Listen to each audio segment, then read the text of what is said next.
workshop. We were going through Vilda, looking for that beautiful buildings, but now we come back to the berries, and we have second key speaker, Monika Bobarko, Professor Monika Bobarko.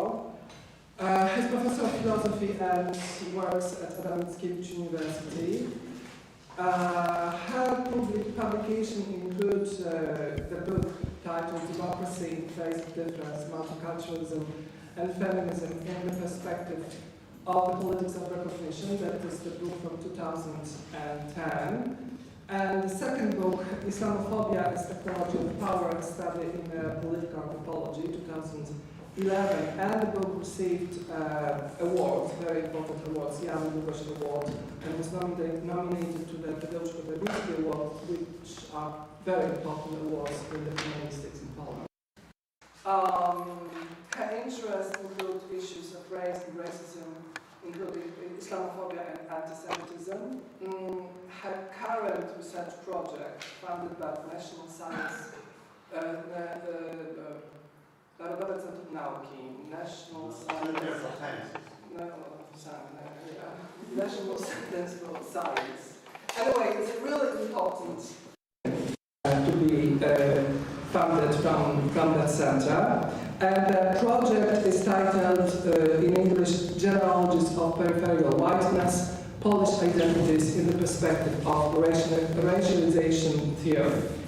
Okay, so today we have the second key lecture. The first one was by Maciej Dula, and we'll be talking about race, class, and seven peripheries.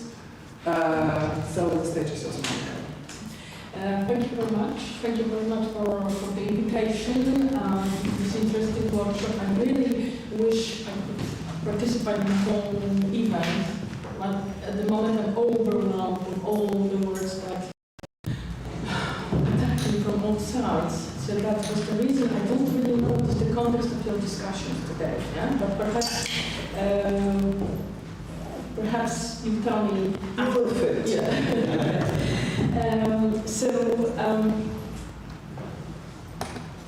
I see that something is happening with my presentation on this computer. I hope it's going to work because it's differently. But anyway, in the introduction by Błażej said that my main focus is race, whiteness, racism, racialization, this kind of topics in connection with the Polish context. But of course, in this particular field of research, we cannot leave the issue of race, of class aside, and I will show you, because that is basically the focus of my talk today, to kind of situate the Polish debate in relation to the race-class nexus. Yeah? Okay.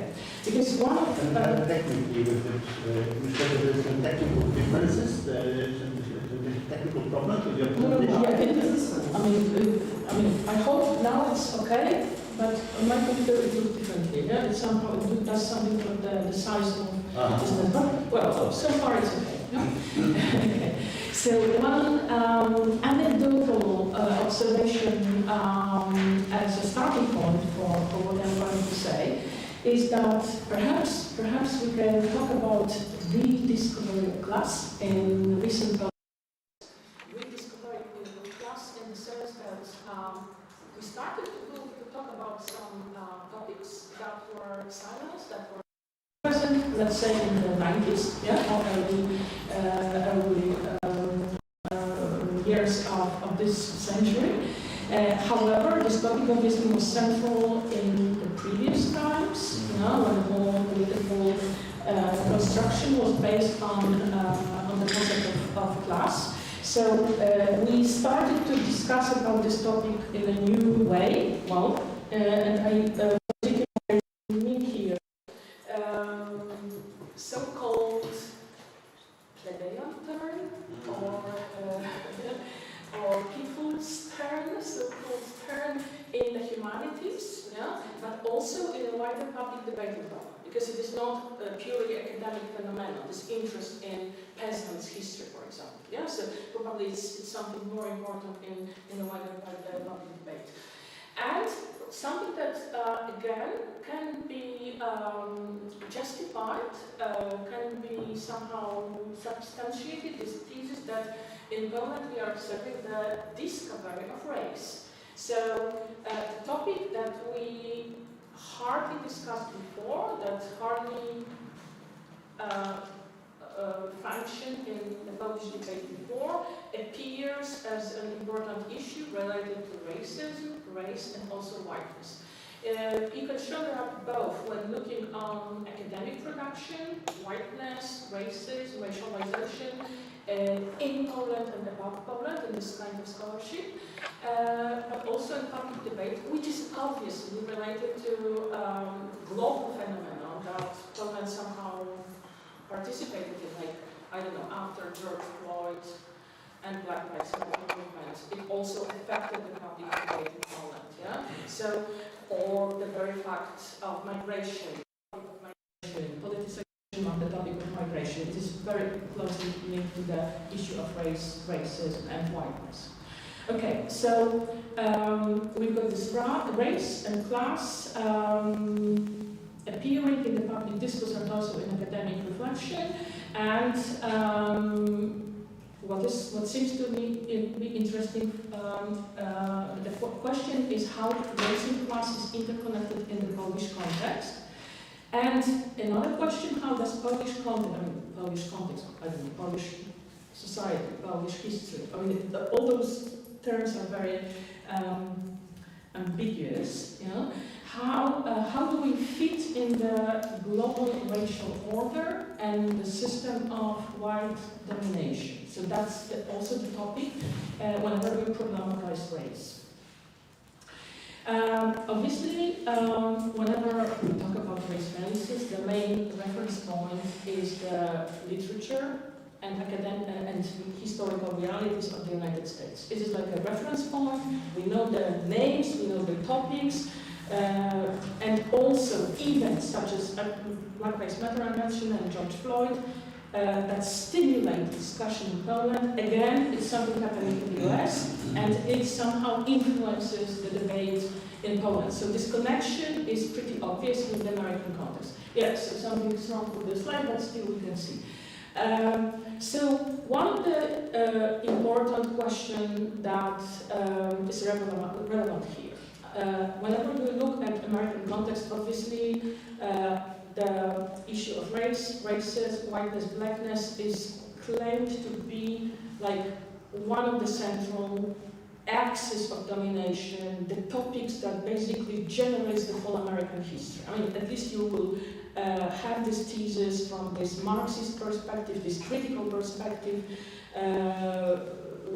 people who focus on the class structure as well. They pay attention to the interconnection of race and class, and they ask questions about the origins of racialization of white people and black people. As it is pretty obvious, the topic is historical, but it has direct relevance for the present-day political debates and social conflicts. So I'm just referring here to one influential approach to this particular question, the question about the origins of the very idea of white race, and the origins of race as an important factor in the construction of American society and history and politics and culture and identity, etc., etc. So this particular approach I illustrated with two authors, William Du Bois, a classic Black American intellectual, and Theodore Allen, and his book, The Invention of the White Race. Well, the story is complex, historically rich, but basically important moment is the 17th century, and the observation that that is the century in which the very concept of whiteness is introduced in American context. That's the complex history. I don't know to what extent you are familiar with Bacon's rebellion, with this early time of slavery in America, in the US, in some states, in these colonies. Basically, we know that at this particular time there was labor force, and this labor force was not yet racialized. Two white people from Europe and people transported from Africa worked, and their status was roughly the same. Yeah. So, important observation from this moment is that it was after the rebellion against the system, just to simplify, the power realized they have to invent a system of social control so that there is no rebellion, so that the whole plantation early capitalist system works in stability, and the system of exploitation is fine. So the idea appeared, okay, we have to prevent working classes, labor, from getting into solidarity, mobilizing together against the system. And then the idea, okay, what to do? Let's divide the working class, the labor, by category of race. So that is the moment, historically you've got it illustrated, the very system of law and like official state discourses and legal privileges, differences, institutionalized, etc., etc. That's the beginning of the concept of white race, just to keep the system stable. Yeah. So it's more rich if you look historically. It's got some particular sense, but that is the observation that you will find in the scholarship on the glass, that the origins of the white race is strictly connected with class, and it is about controlling labor, and it is about stabilizing the capitalist system. And you can talk about it in connection with 17th century, Du Bois is talking about it in connection with 19th century, 20th century, and this is like a topic you will find in many discussions in America, trying to explain why America did not have socialist period. Yeah? Because they have race, and race blocks the mobilization of labor. You can observe it also in today's reality. So I'm just referring to this kind of concept because it kind of started a very important debate about what is the relation between class and race in American context. Yeah? Is class central, or is race central, or how do they connect? And if you look at literature on this topic, you will find like two camps struggling, and one camp is class-splaining everything. So class is basic, let's get to material things, let's analyze capitalism and class, and then we'll understand American history and global capitalism in general. And then some people come and say, no, you Marxist, you are colorblind, you never understood colonialism. You are blind in terms of racism, so now we have to focus on race. Then there are like debates, present day debates, claiming that the very talk of racism, sexism, and also homophobia was somehow appropriated by neoliberal mainstream and pacified in a way of, okay, let's talk about diversity, inclusion, this kind of sanitized liberal discourse somehow deprived the discourse of race of some critical edge. Yeah? So that's something that you will find in current American politics, how to think about justice, injustice, class, or race. Okay, but that's the American reality. We could talk a lot, we could talk how it is exemplified in present-day American politics, etc., etc. But still, it is something specifically American and colonial, because if you think it's the society where groups, racialized, having origins in different parts of the world. So this is the reality, very different from what we have in Poland. Yeah? So what do we learn? I mean, is it in any way important for us, this kind of observations relating to race and class? There is something else which is interesting when we talk about race and when we talk about whiteness in American context, which starts to be connected with Polish experience in some way, in the sense that the very concept of whiteness appears, is somehow related with class, but then in the course of American history you see that whiteness is something messy. Okay, it is in law, But then there is social reality. What does it mean to be white? Are you white for good, or can you become white? That's the whole discussions, and you see these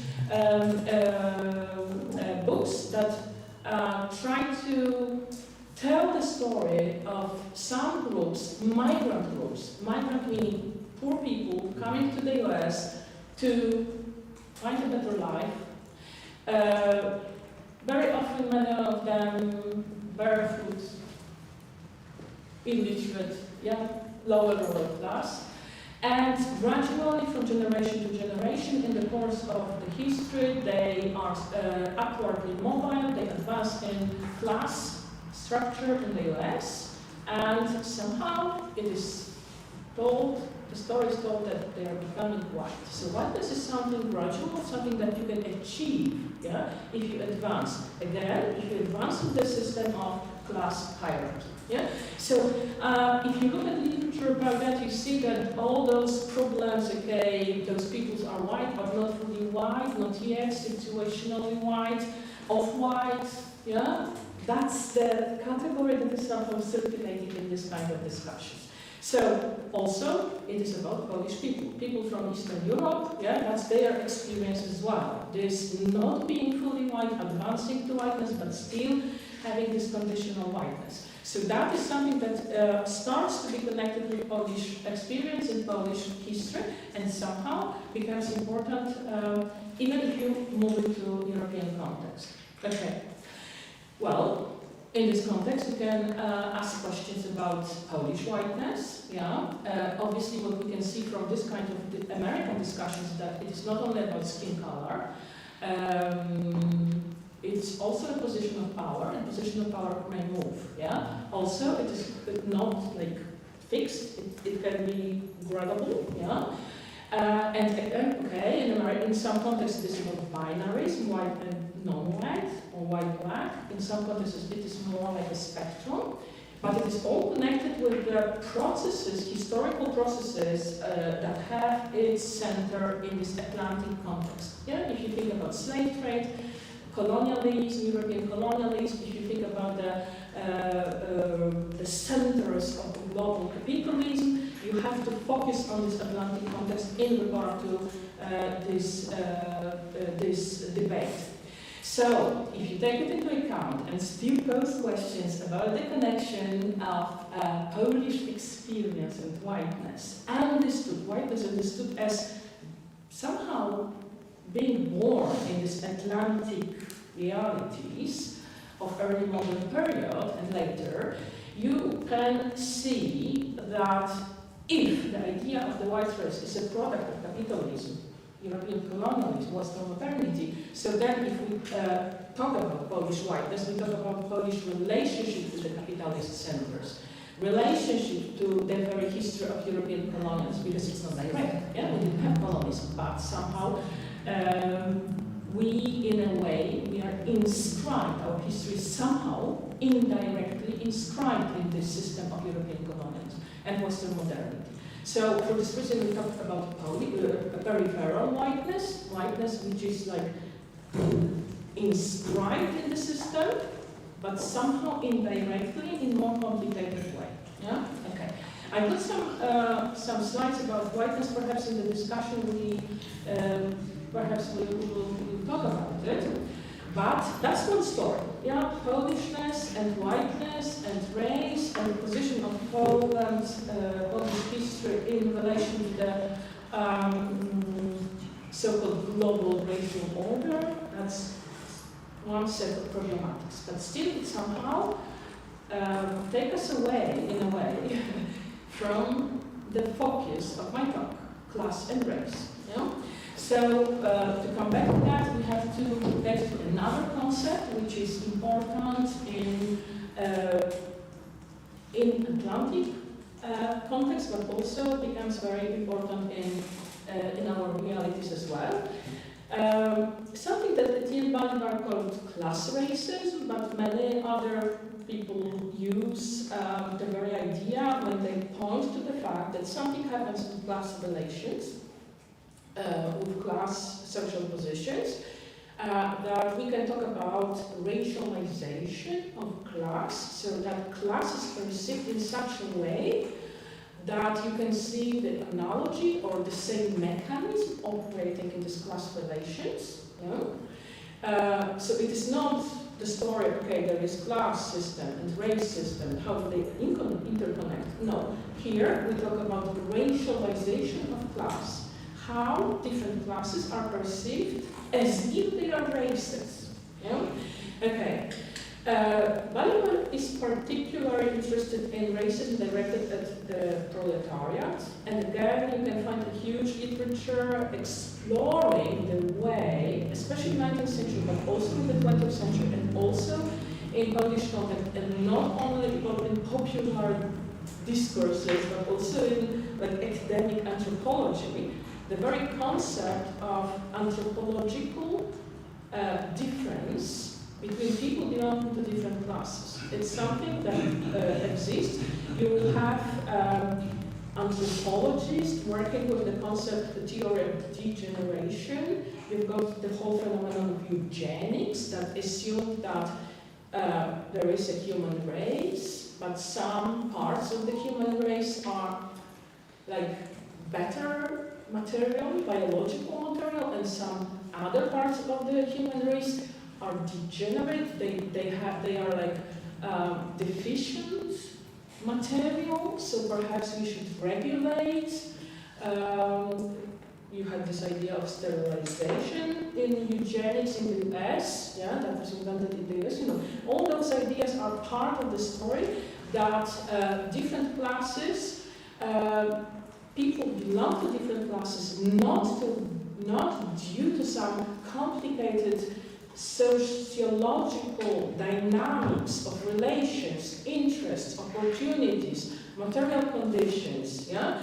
No, but this is all about essentialized groups that have different, also culture, identity, etc., intellectual capacity itself, but also biologically they are different. They have different schools, they have different, like, something that physical anthropology measured. Yeah? Still, in the period in the 20th century between the wars, we've got prominent anthropologists, including anthropologists from Poznań University, like Szykanowski, for example, who were studying biological differences between people belonging to different classes, and they were justifying the fact that lower classes, they do not have this biological potential to higher intelligence, for example. Yeah? So you've got this established discourse that is rooting the class difference in nature, yeah, in different biology, in the construction of schools, etc., etc. That's the phenomenon that operated, and again you can, so you've got this something that we call pseudoscience, yeah, these racist discourses within academia. But also you can ask questions about the political aims achieved by developing this kind of discourse. And again, obviously, once you tell the story about lower classes being biologically different, you stop or you delegitimize their political aspirations to equality. Yeah, that's pretty obvious. So this the political function of stabilizing the system of hierarchy produced by capitalist relations is clear here. You know? Again, you can observe it in the context of 19th century, you can observe it in the context of 20th century, but also it has deeper roots in history. When I brought here the concept of war of races developed by Michel Foucault and others who claimed that it was like a common way of explaining hierarchies. Just to say, okay, they belong to different like race or tribe or group. Yeah. So biology is behind inequality and not the set of power relations, conditions, social mechanisms. No? Okay, so that's something that, okay, that's eugenics in the US transported to to Europe later and are affected by the Nazi regime. Obviously, you know the story. But now I jump to our Polish debates related to the plebeian term. Because somehow, I mean, many of the authors, I mean, most of them, I would say they do not refer to this tradition of thinking about the interconnection between race and class. Yeah? It's not, I mean, it's mostly about history and about stories. Some of them try to use this kind of categories to describe the story. But somehow, some observation that may make it closer, this debate about peasant history, this popular history that we got in Poland in recent years. You can see that as something inspired or at least parallel to different intellectual developments related to the post-colonial theory, in the sense that we talk about power relation, we talk about hegemonic representations of history. So in this perspective, you can say that we've got the oppressors and the nobility who hegemonize the historical narratives in Poland. Their culture, historical experiences, political interests have come to define Polishness. So this peasant history could, this plebeian term, could be interpreted as this post-colonial rebellion against this vision of history, to question it, to make room for the voices of the oppressed, of silenced subjects of history, etc., etc. So you can interpret it in parallel, and somehow it makes it closer to this discussion of race and class, especially if you look at these debates related to the racial aspects in the whole story about peasants and nobility. And I mean here, it is at least some of the scholars in some of the debates, you'll find this reference to the fact that in this peasant-nobility relations, you can talk about race, racialization and racism, and reference to nature, to blood, to biological difference in this area of history. And this parallel is supported also by the use of the curse of Ham. You obviously know the story, which is the biblical story justifying the subjugation of some groups. And in American context, the curse of Ham was about blacks. In Polish context, the curse of Ham was about peasants, and what is significant Ham is a Polish term for peasants, like historically. So you have this kind of connections, and you can see that maybe some kind of parallel is happening here. So many authors, and even I put this unattractive cover of the book from the 60s, which is fascinating, this book. Very good, still from today's perspective. It is 1961 by Andrzej Zajączkowski, sociological book, in which he is like clearly diagnosing racism as a mechanism in this nobility peasant history. Obviously, you can say that that was written in a communist time. There were different stakes, also political stakes, in this kind of discussion. But that is a very good and very nuanced analysis pointing to this class and race dynamics in a more nuanced way, because he's also talking about class differences within peasantry and class difference within nobility. And this complicated dynamics is very fascinating. So anyway, I also put William Ham as an important novel, which is about this division, peasants and nobility, and its implication for Polish identity, political identity. So, but anyway, so this kind of discussions related to race and class, which is not very new. It has some new reiterations and maybe some forms, yeah, but somehow you can trace this kind of interconnection between race and class in relation to this kind of problematics. However, I have, here I'm recommending you the author, Doctor of Literary Studies in Poland. That's the title of his book, which is just about to be published by Warsaw University Press. He's a member of my research team, and I find it very interesting because the whole book is focused on Henryk Sienkiewicz, and usually whenever we talk about racism, Henryk Sienkiewicz is in the jungle and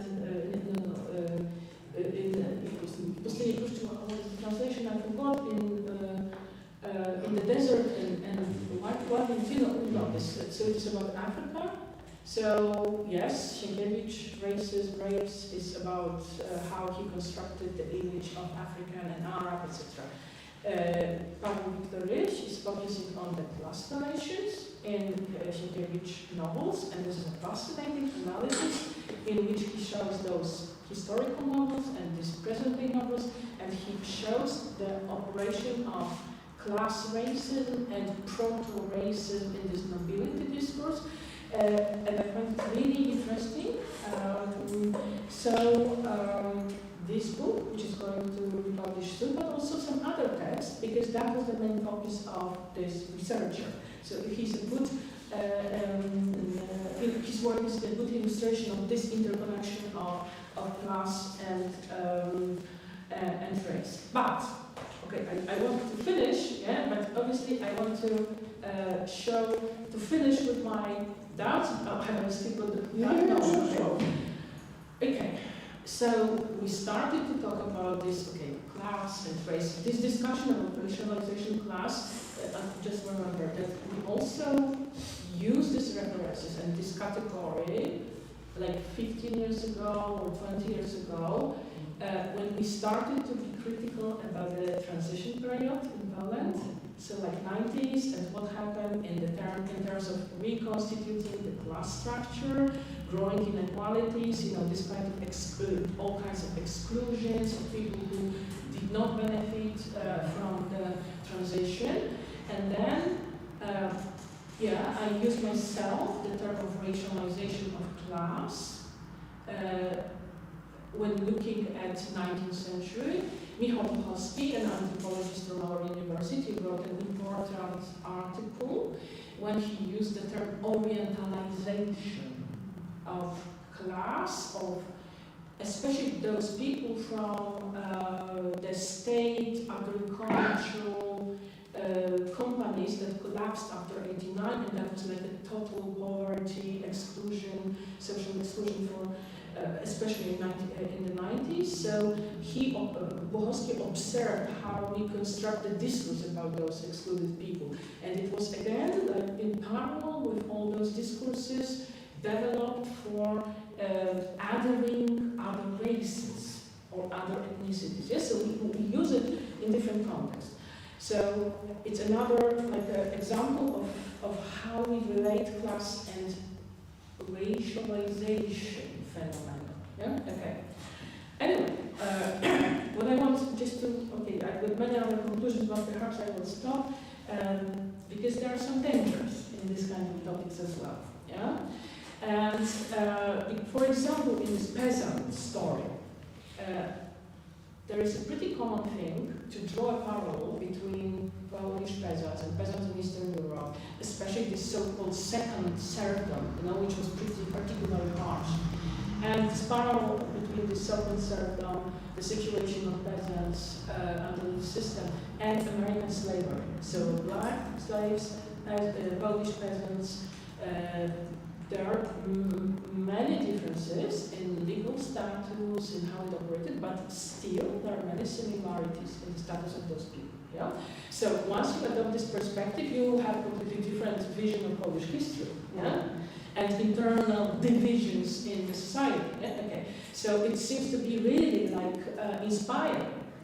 But then you've got this parallel, like Polish peasants in this territory and blacks. So does it mean that in some sense they are black? And yes, Yeah, some people assuming, okay, whiteness and blackness is not about skin color, it's about power structure, so okay, let's apply blackness to peasants. That's the case of Kacper Powolski, that's the case of Michał Rauscher. Okay, so I just put my text when I wrote polemic, especially with Kacper Powolski about that. And that was interesting for me because it shows that we observe Polish history in a new way. So we try to take new categories to tell the story, to make visible something that was invisible. So we take the category of race, blackness, whiteness from somewhere else, from the US, from the Atlantic countries. We apply it here just to make visible something that was invisible, but doesn't always work. Yeah? I think that theoretically it is a question. So my argument against Kacper Powolski was that no, we have to be more careful. We cannot use race and blackness as a metaphor because something weird is happening in this kind of argumentation. Because their argumentation was that, okay, Polish peasants were in a similar situation as black slaves, so they are black in some sense. And they did not notice that in this reasoning, they basically assume that being a slave equals black. And identifying blackness with slavery is basically the core of anti-black racism. Yeah? So this is something which is happening weird if you don't pay attention to how you use metaphors. Yeah? If you don't ask questions, what do you mean by race? Yeah? Okay, these kind of problems are like typical problems once we destabilize the category of race. Yeah? In 19th century, in pseudo-scientific discourse, race seemed to be clear, biologically based, skin color, all those kinds of things. Yeah? Once in the course of 20th century, we problematized race as a biological reality. We started to understand as a social, cultural, political construct. Everything, the reality of race somehow disappeared. Race is this and not this, and we talk about racialization, like racialization of Eastern Europeans in Western countries now also. Yeah, that's another picture. So this substance of the category is somehow fluid, ambiguous. Yeah. So this kind of problems appear. To conclude, I'm just thinking that that's the illustration of the fact that we need new categories to describe and to make visible things that were not visible before. We use different categories, obviously we have to pay attention what happens when we use it, but yes, they are destabilized. Like all the talk about race and racism somehow in construction. Yeah? Okay, this is pretty vague conclusion. I had more to say, but I think I have to stop it so that we may have a discussion and perhaps I will jump to another issue that I prepared. No? Okay, thank you so much.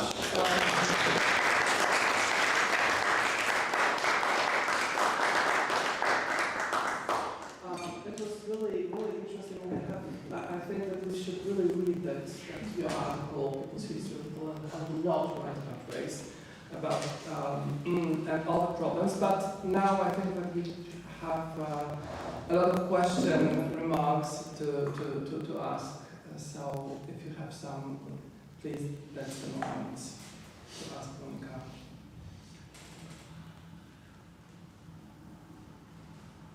Yeah? Yes.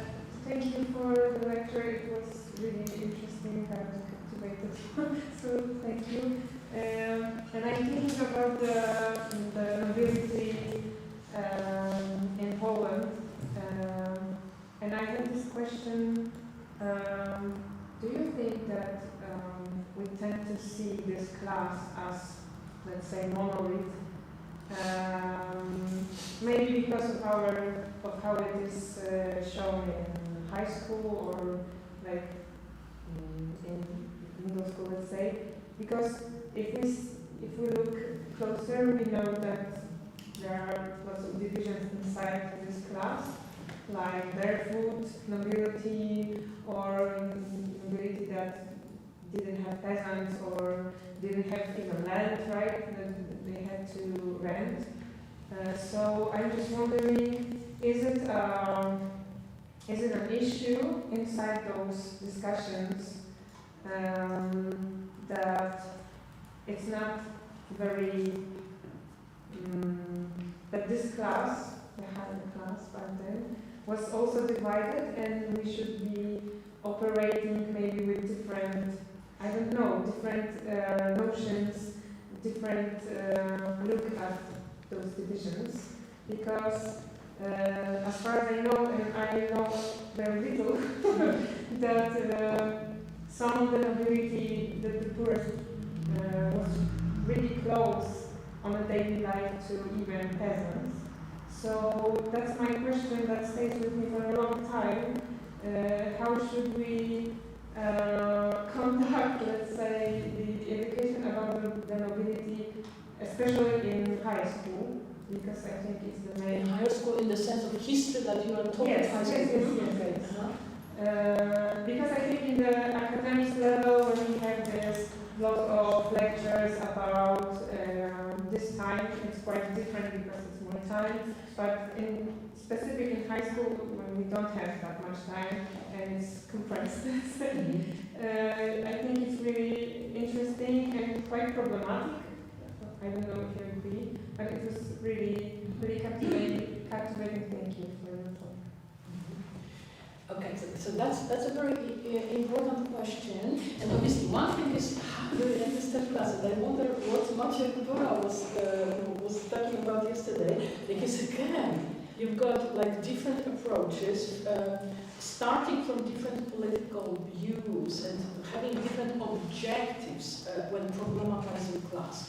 Do you adopt this Marxist perspective when there is the issue of class conflict, when there is the issue of means of production, access of means of production? That's the different story with the conflict, with capitalist exploitation, with the issue of political struggle, etc., within some project of overcoming capitalist relations.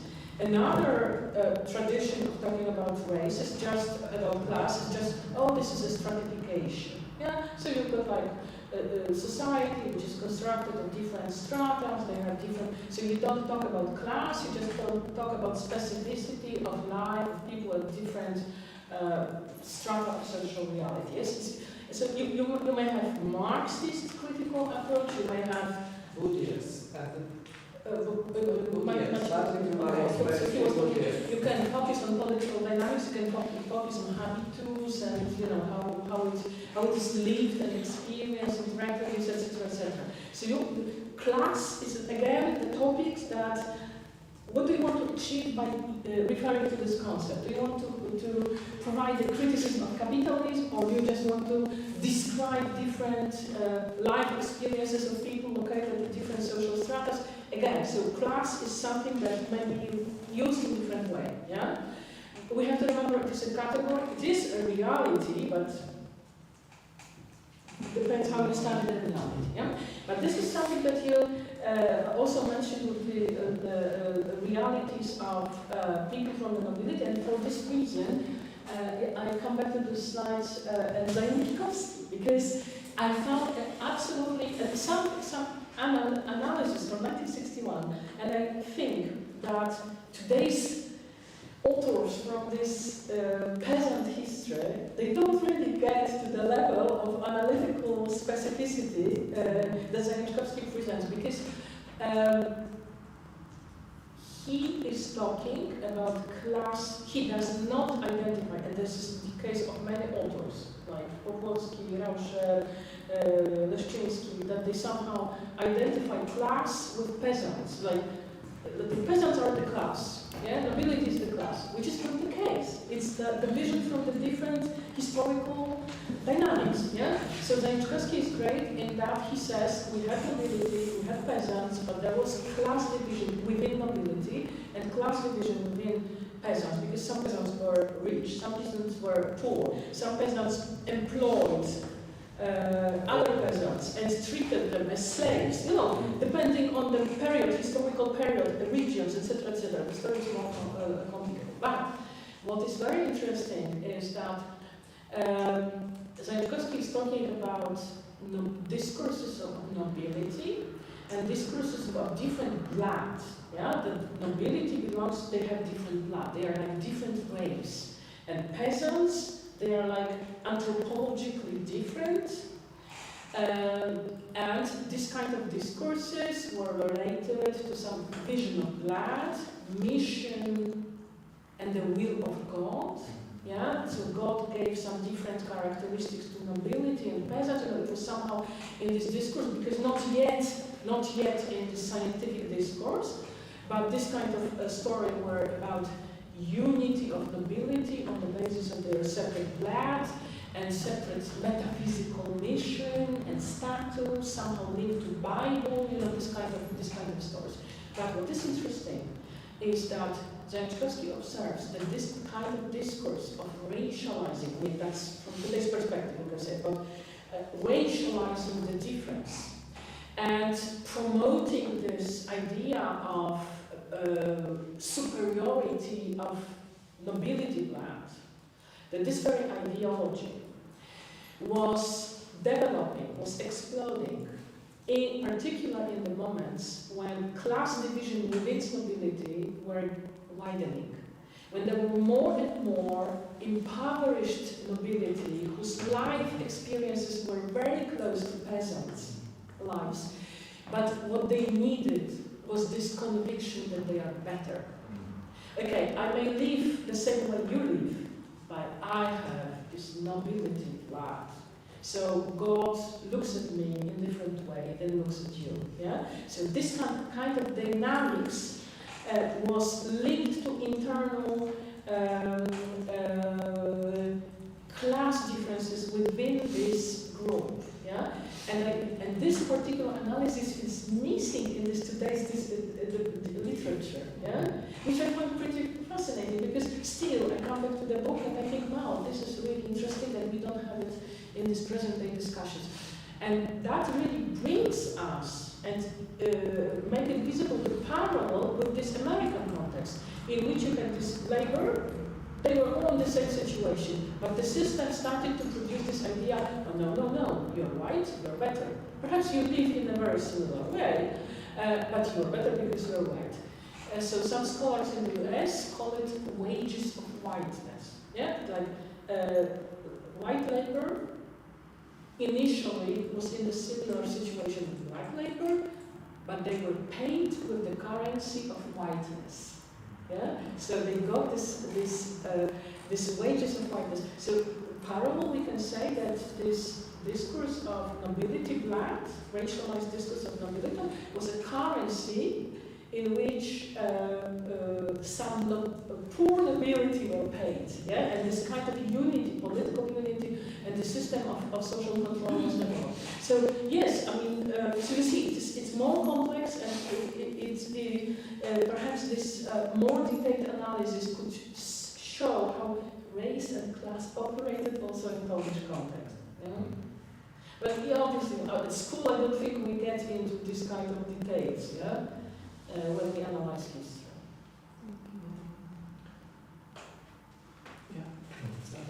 Thank you for a wonderful presentation on my behalf.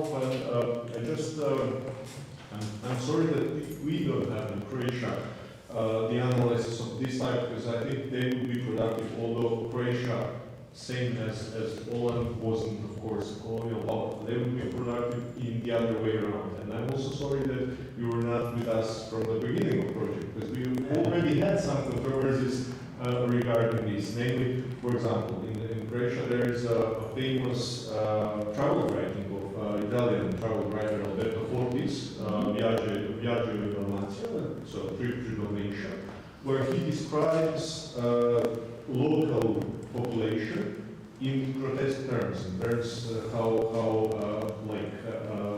Western travel orientalized, like not just orientalized, but also very crude, very simple, very almost on level of as Western travelers describe Native Americans or something else. Or, for example, the exhibitions were held in ethnological museums in Vienna, describing, again, Dalmatian population or Bosnian population, with exhibits almost like those exhibits in the West of black people or Native Americans and so on and so on. And it somehow reflected in certain works of Croatian literature, and that's another question, how to represent those things in literature. It reflected in one of them from 20th century, in the novel by Vladan Desnica, Winter Summer Holiday, where the novel revolves around a group of citizens of Zadar, so rich citizens. Zadar gets bombed during the World War II by Allies, and they have to move to hinterland. And then there they live with those people that they look from above them, and they describe them. And they describe them in these derogatory terms that are very, very racist, basically.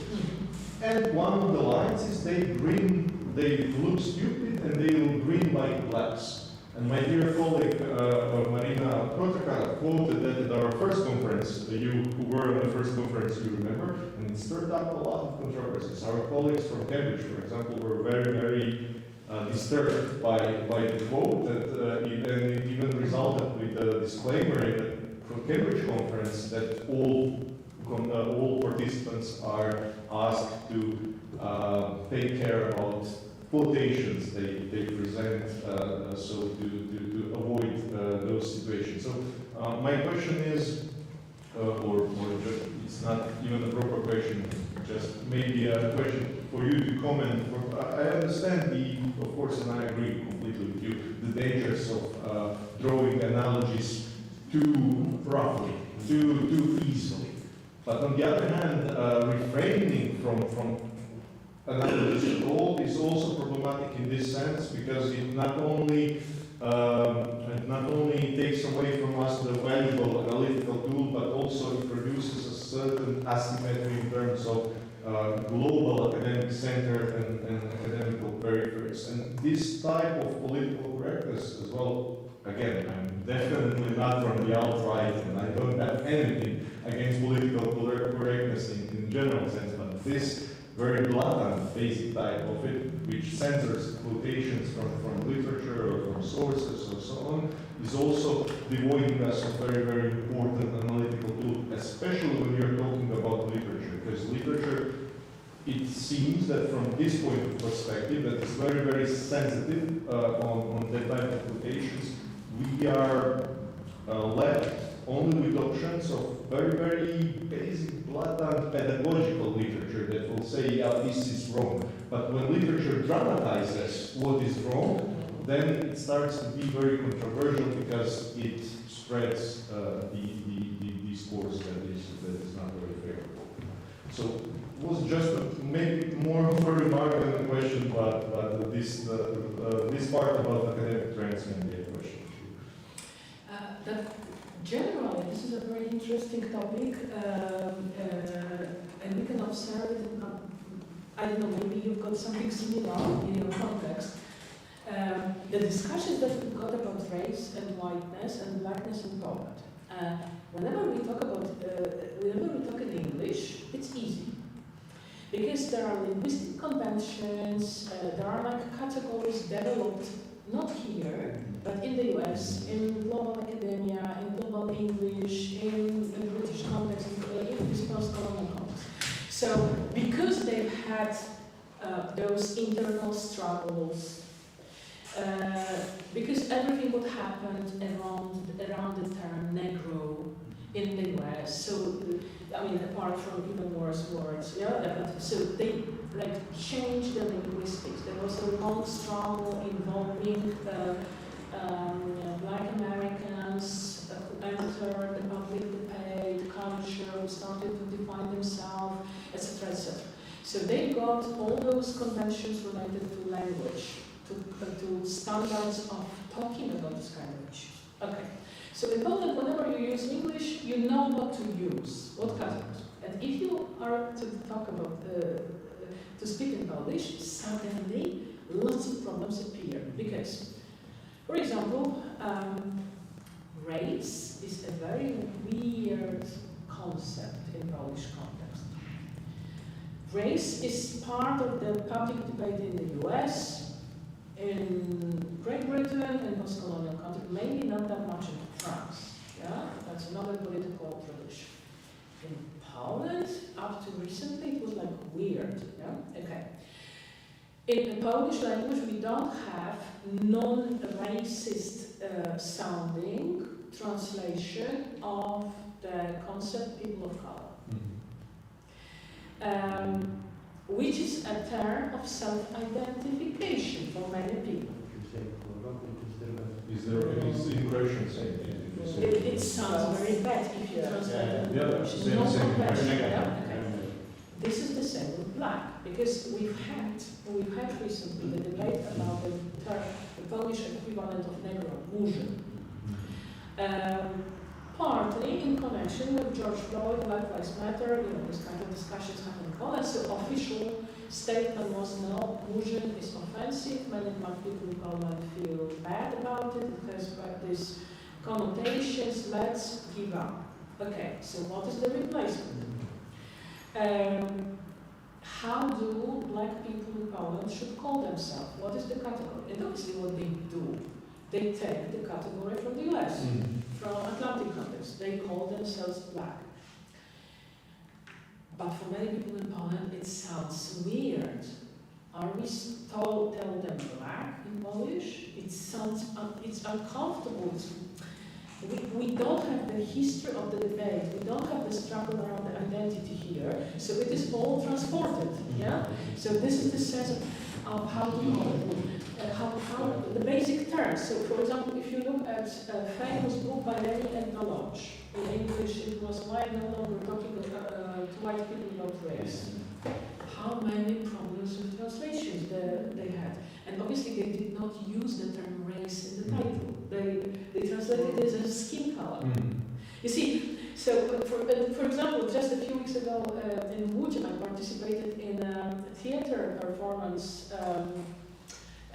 by a black artist from South Africa. That was in English. And then we had discussion between artist and Olivia Bosantwe, who is a black Polish author, yeah? Afro-Polish person. That's just another invention modeled on the American context.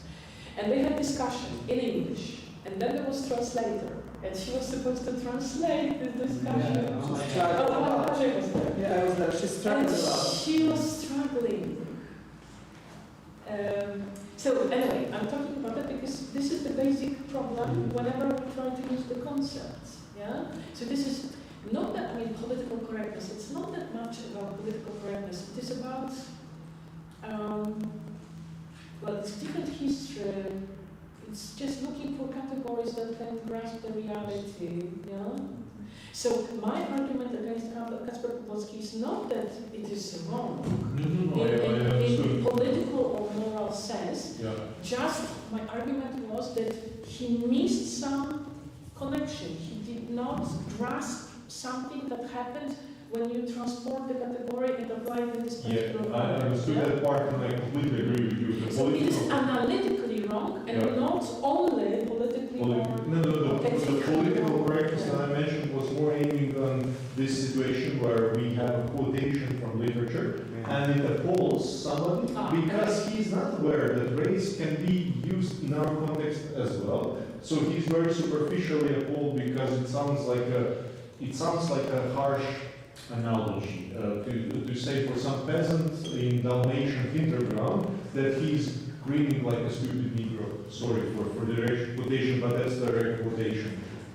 Yeah, it sounds harsh, but it's maybe a better way to acknowledge that there is sense for us to use the tools that you mentioned for analysis of this context as well, and not just to think that, that's very harsh analogy that somebody copy-pasted from Atlantic context and used here, because here, those derogations of those people in the nation were also racially based, but we haven't developed the conceptual system to struggle with it. Those researchers in Croatia are on far more rudimentary stage than apparently in Poland. And that's why I think there is not much sense that this should be applied. But thank you very much. Thank you for your interesting presentation. I would like to ask a simple question, because I understand that this conscious about the racial context of culture is emerging, and you are uncovering it in literary works like the paper of the book that is about to be published of this Warsaw scholar, yes, about Sienkiewicz. But I understand that Sienkiewicz is a kind of political unconscious in the terms of Frederick Jameson. So you need a reader, an aware reader or a scholar to uncover this reality. And my question is, have you noticed a political conscience in contemporary authors of this racial reality? Because as for peasants, we have many literary works about, the question is if this racialism of the social group is present in arts of work, not only literature, I don't know, film, graphic novels, whatever. And if so, what would be the examples? You see, my weakness is that I'm not a literary scholar, No, so I cannot provide you with novels. But again, I mean, because this kind of dynamics in present time, yeah, is also, for example, analyzed in connection of Polish migration to places like United Kingdom, yeah. So on the one hand, you've got literature on Polish migrants in places like United Kingdom, but also now I think, perhaps I got it on slide. I think I put it on, okay.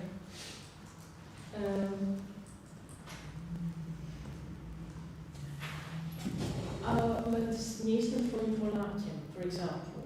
Yeah, okay. Like some works, including films, well,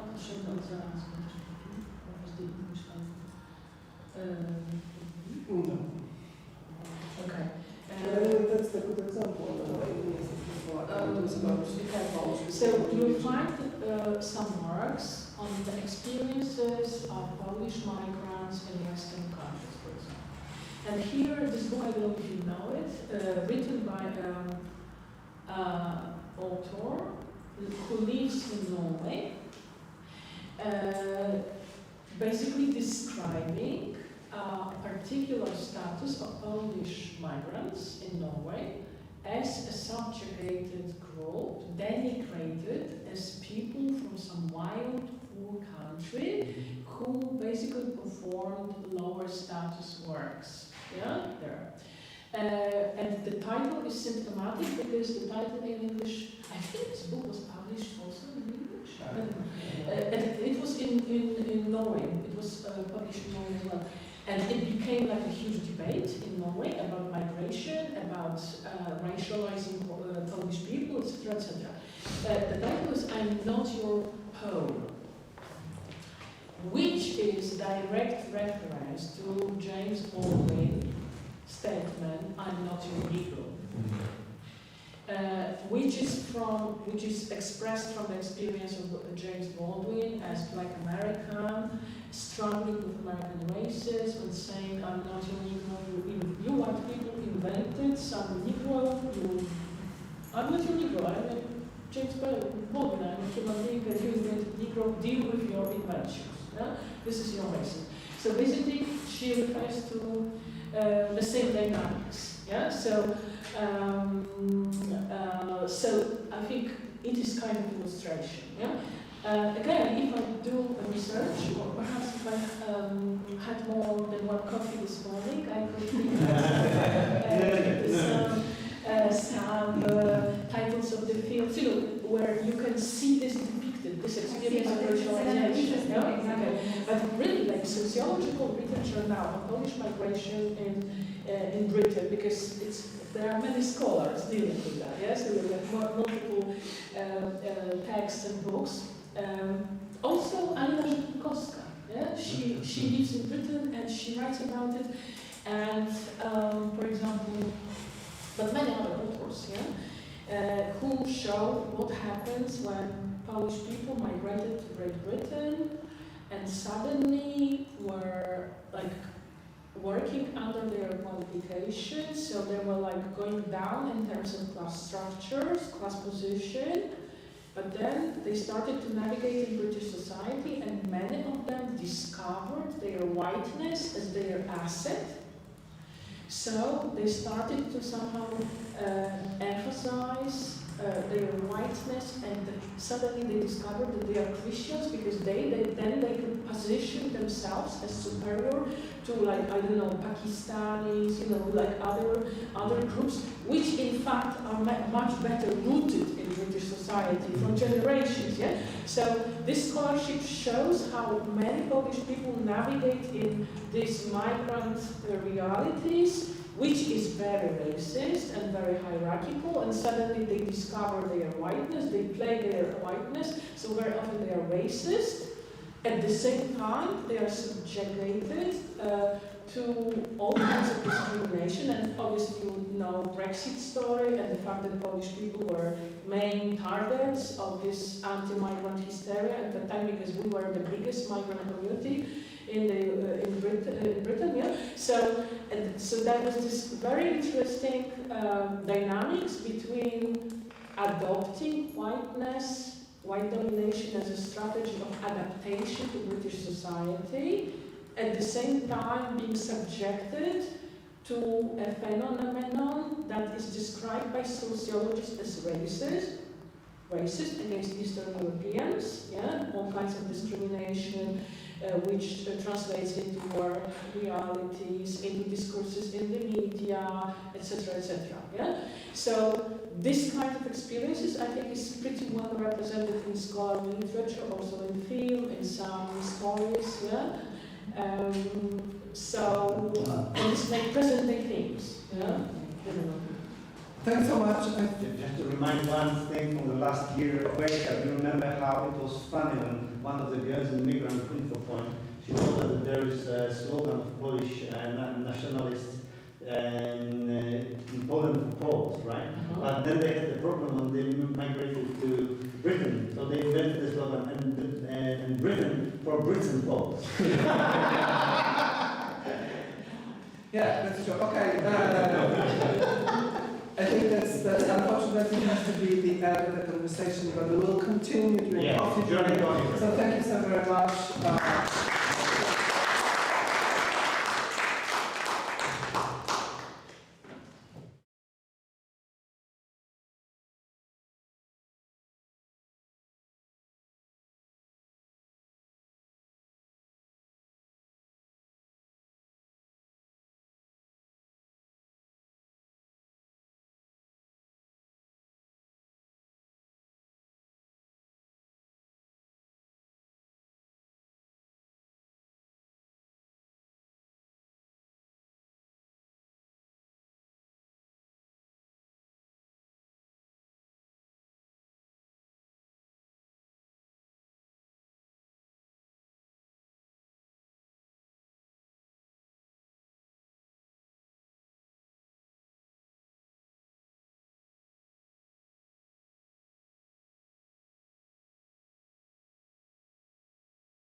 The fast-moving person is Tatiana Trofimenko, and her presentation will start our pre-lunch session that starts now. Tatiana, here we put the affiliation from Kazin Kharkiv National University, but now this is partly her affiliation, but she's also from Warsaw University. She specializes in medieval and Baroque literature and culture. She also did some research in Ukrainian literature and culture of the 20s and 30s, 100 years ago. But she also do the research about the literature, reflecting the experience of the war, the full-scale invasion of Russia into Ukrainian territory. And her presentation will touch this topic. Social hierarchies and class distinctions in contemporary Ukrainian novels during the Russian-Ukrainian war. Thank you very much. I am very glad to be there today, but my English is very, very, very bad. Hardly English. And, I'm sorry for my view. I asked Masha okay. The literature of independent Ukraine after 1991 was postmodern. The object of the construction was primarily the Soviet past. However, the authors also criticized the contemporary Ukrainian reality. In Yuri Andrukhovich novels Recreations, Moscovia and Perversion, we see a symbolic travel to Moscow, an attempt to discover Europe for yourself, ourselves, Ukrainian self, yes, and a depiction of the new reality of independent Ukraine. The non-future of which are an attempt to build a modern Ukrainian identity in new condition. We see in these novels criminal structure, the post-Soviet mafia. It's for questions of oligarchs and mafia. Pan Tomasz asked me to tell about this, and I looking for mafia and oligarchs, and we have they in reality, but not in literature. So in novels by Serhiy Zhadan, main popular writer in Ukraine, Voroshilovgrad, this book was filmed under the title Wild Field.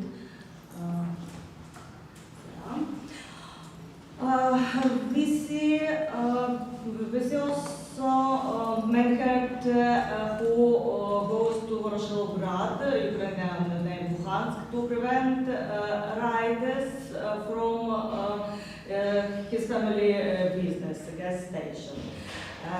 This rather simple plot is filled with the idea of protection your own.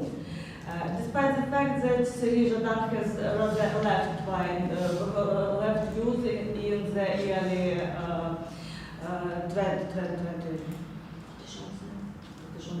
2000. The novel does not sound the idea of protection your own Ukrainian. Donbass in the novel is a purely metaphysical space where a global struggle between good and evil takes place. The same situation we have in a book Anarchy in the UKA. We don't have national, we don't have Ukrainian in this book. Zhadan says about social problems. It should be noted that as a musician and poet, Zhadan quite often romanticizes crime, Latvia. In particular, in musical projects with with the band Собаки в космосе, Dogs in the Space, and with a band Mannerheim Lines. Okay. Drug dealers, factory workers, children from working class neighborhoods. We often see these figures in Zhadan's point. Unlike male authors, the most popular Ukrainian writer, Oksana Zabushko, moves away from the postmodernism in her work. Even her first novel, with the provocative title Wild Work on Ukrainian Sex, spoke primarily about the need to preserve national identity. In the Museum of Abandoned Secrets, thank you.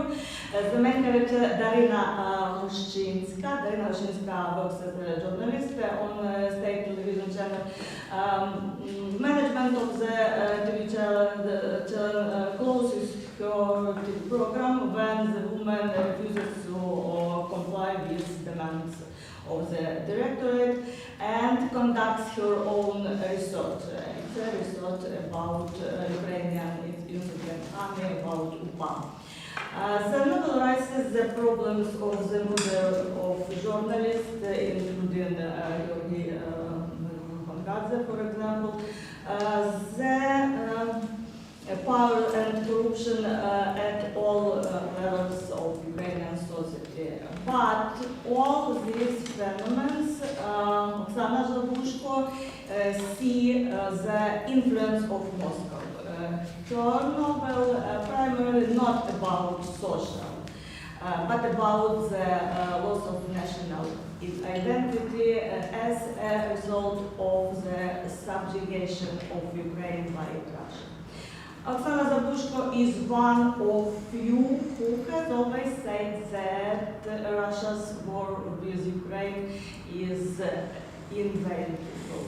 In 2016, she published a book called And Again I Get the Tank, a collection of essays in which she consistently debunks the myths of Russian propaganda. In 2022, after the start of the school-scale invasion, he had to once again briefly outline the reasons for the Russian-Ukrainian war, primarily for a foreign region. The book, The Longest Journey, was immediately written for an Italian publisher, translated into many foreign languages, but not English. Zabushko always repeats that the main reason of the Russian-Ukrainian war is Russia's imperial ideology, and Russia, not Putin, Russia, will not stop until it returns all its land to its roots. That is why the resistance of Ukrainians is so important. At the same time, the image of Ukrainians as a courageous warrior did not immediately take shape in Ukrainian literature after 2018. The beginning of this war, Russian-Ukrainian war, drew attention to the image of the little man, as Chekhov, маленький человек. The loser, the person outside of politics. We have these figures in novels by Sergei Zhadan, Orphanage, and Grey Bees by Andrei Kurkov. You see that Andrei Kurkov, not Andrei Kurkov, it's his own version. Andrei, not Andrei. In Ukrainian. In them, these novels, the main characters, ordinary people from the east of Ukraine, suddenly find themselves try to find themselves in this new reality. However, in my opinion, in the final of the novels, they do not change and remain as indifferent and weak as at the beginning of the novels. Instead, the novel Dotya, not daughter, little daughter, Córeczka. In Polish translated Córeczka, Dotya, written by a woman, Tamara Duda, pseudonym Horika Zernia, Tamara Horika Zernia, was what many readers wanted to hear. This is a war for the survival of Ukrainian nation, and even if there is only one living Ukrainian woman left in this yes, she will be Ukraine under his feet, not Russia.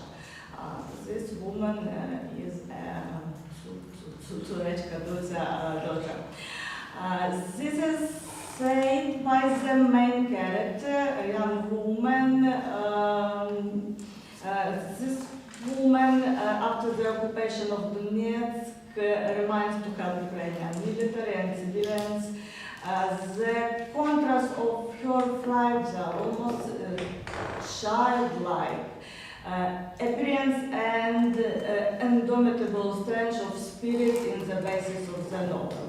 It is not surprising that for this book, Tamara Horika Zernia received the highest state award, Taras Shevchenko National Prize in Literature.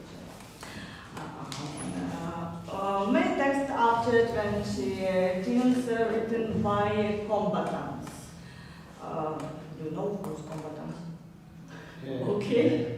I don't know Ukrainian literary critics. We have combatants after 2018. We say veteran.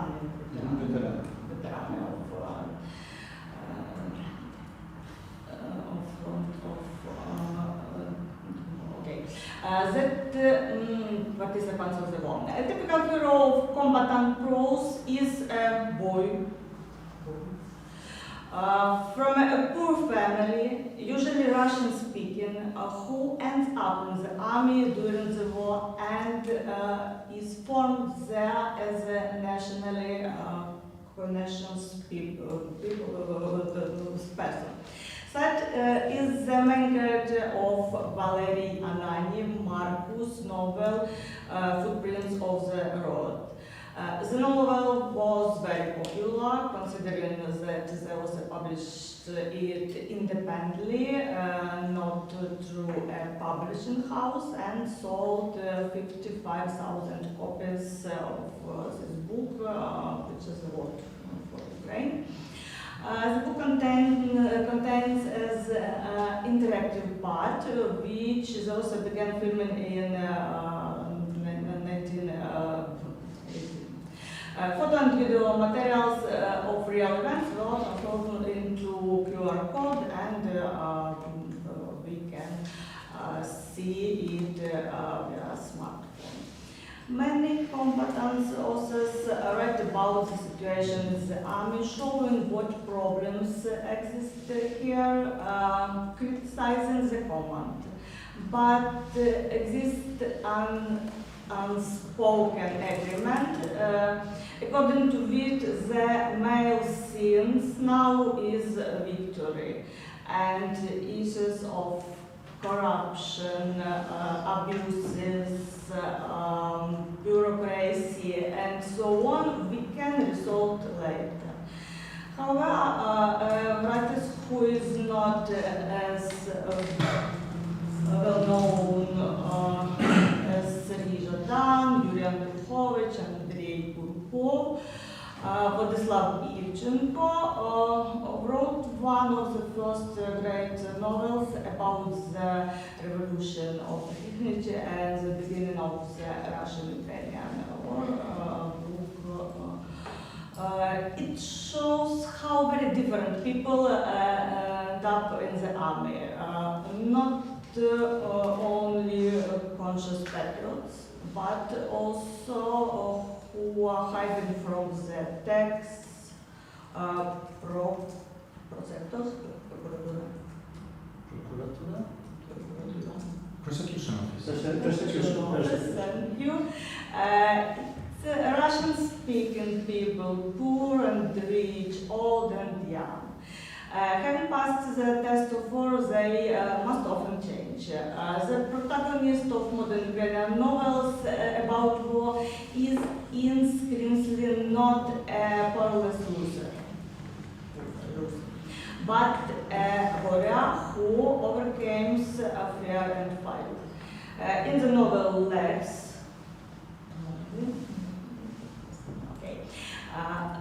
in the novel's Lex, Ivchenko transfers these ideas to a fantastic plane.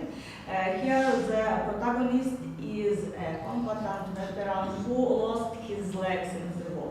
He created a computer game that can change the course of the war in the virtual world. Ivchenko resorts to political satire, showing the political intrigues and characters. Both prototypes are easy to recognize. President Poloshenko, not Poloshenko, or oligarch Kolomoisky, not Kolomoisky. And in the end, the main character kills the dictator Mutin, not Putin. In this novel, the author's political sympathies is easily read, as in the ironic novel by the writers from the lane combatant, Martin Brest. His novel Verochka, it's the name of a woman who works in the president's office. Verochka is a grey cardinal. Verochka controls all events in the president's office, and it's one of book where we have critique of President Zelensky.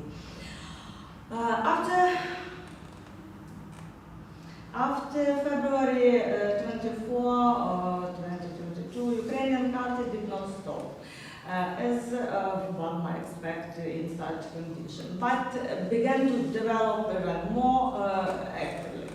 Literary and music festivals, literary fairs, movies, music, videos, we have very different cultural. I will now simply show you my slide presentation to students of Karazin University. One slide, two slides, three slides. And I have not updated this slide yet because I have this course in the winter semester. It's fiction. It's a fiction. Ukrainian Polish poet. Non-fiction. Poetry. And music project. It's not novel, but a very political essay about project of Mstetsky Arsenal. And you can see view to the book Arsenal in Kiev in 2025. In Mstetsky Arsenal in Kiev in 2022, one project Renaissance of Love and Hate, very political project. Project designed to show the attitude of millions of Ukrainians devoted to Russian aggressor in the most popular form, and I want to show you this music in English. Perfect English.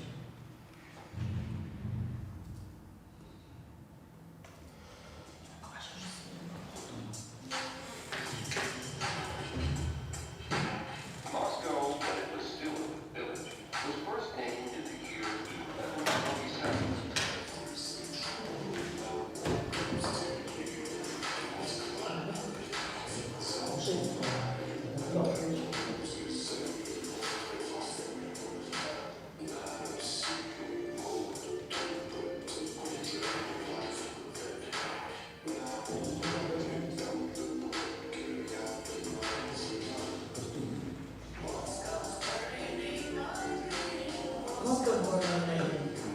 some message first. Thank you for your attention. Thank you.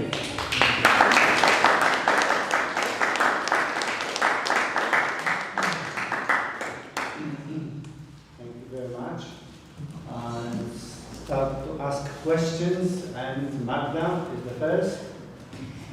Magda is bilingual. She will ask the question in English and then in Polish. Okay, so maybe first in Polish and then I will answer. And then in Spanish. Dziękuję za ten bardzo bogaty przegląd. Tutaj mamy dużo inspiracji czytelniczych. Ja chciałam zapytać o tego pisarza, który pewnie jest najszerzej znany, w każdym razie ja go czytałam, Serhija Żadana i o jego książki związane z wojną. I to mam na myśli Internat i tę ostatnią Arabeski. I ta pierwsza, chodzi mi w ogóle o takie zjawisko neutralizowania tej wojny frontowej przez różnymi metodami. W internacie on przenosi tą wojnę do środowiska miejskiego, gdzie są cywile, w ogóle żołnierzy nie ma i tam się dzieje dramat. Ale w tej ostatniej książce akcja się dzieje wśród żołnierzy, którzy są na przepustce. I on tutaj neutralizuje to doświadczenie wojenne przez poezję, właściwie tak bym powiedziała, czy szerzej estetykę. Tam jest bardzo dużo metafor, światła, zmysłowości, takich obrazów czysto poetyckich w prozatorskim tekście. I moje pytanie jest takie, czy w twórczości tych innych pisarzy też jest jakaś próba estetyzowania, tak, tego doświadczenia wojennego? Jeżeli tak, to jakimi metodami? Yeah, now in English. Now Okay. Rinka is watching. I'm asking about Serhij Żadan, who is Ukrainian, also very well known here in Poland. I mean two novels of him, Internat and Arabeski, the last one, where he naturalizes, absorbs the military experience, the front war, by different means. In Internat, the war is not in the front, but it's the fear among people in the city. And in Arabeski, it's just poetry. There are images, metaphors of lights, of colors, of smell, touch, vision, etc. So my question is, if among other writers is also a willingness to avoid the images, direct images of war, and how do they aestheticize this experience?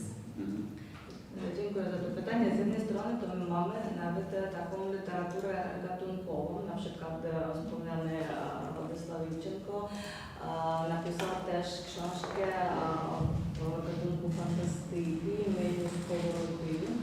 A Skovoroda to jest taki wybitny filozof ukraiński XVIII wieku i no to fantastyka nie ma nic wspólnego z realnością. Z jednej strony kombatanci, te pisarze. Okay, wait a minute. And the answer is that we have different kind of fiction. And after the full-scale war started, and one of this genre is fantastic fiction, and which is, for example, an example was given, that someone was using some Ukrainian philosophers thinking from the 19th century, sorry, from the 18th century, right, to create some imaginary, transpositions of this experience of war. Z jednej strony kombatanci mówią o tym, że pisać o froncie, o walce nie może osoba, która nie była w kamieniu walki. Yeah, so those who are the combatants, veterans, they say that no one who did not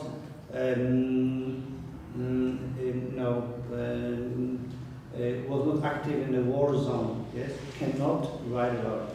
Yes, this is what they experience.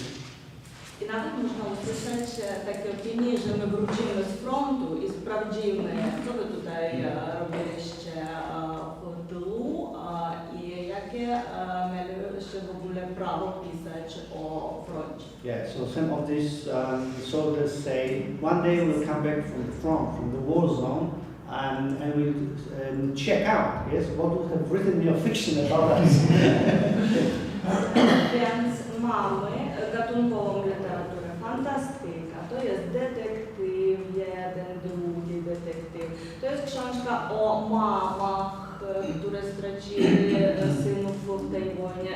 Władimir Rafienko to jest też bardzo znany, bo przetłumaczony dobrze w innych językach. To jest też fantastyczna rzecz, ale tam nie ma frontu.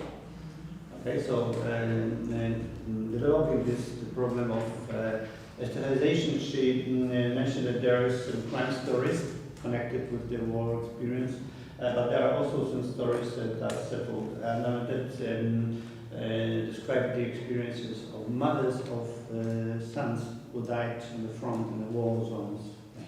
I jak zauważyłaś, pewno u Żadana w arabeskach też frontu nie ma. To tylko tył, jakieś spotkania tam, może żołnierzy tam gdzieś na odpoczynku i tak dalej, ale generalnie to o froncie piszą tylko kombatanty. To na przykład Paweł Poświat-Bylański, walczyć nie można, odstąpić, zrezygnować. Okay, so the same situation is about Serhii Żadan because he did not fight in the front. Yes, so he just was describing the back of the war zone. He was not there. Yes, so only the combats are writing about what was really happening. Wasn't Serhii Żadan at the front? Serhii Żadan walczył.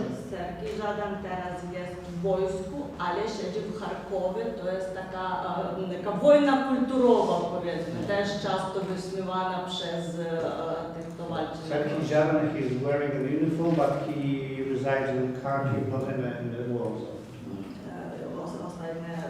Ostatnie się myślę, że o wojnie na froncie, o walce piszą weterani, albo takie artyści jak Mstysław Czernow, ostatnie dzieło Mstysława Czernowa, 2000 metrów do Andriivki, to jest dokument, to jest przerażająca rzecz, bo tam właściwie to online widzimy, jak walczą, jak zostają ranne i jak giną na froncie żołnierze ukraińskich.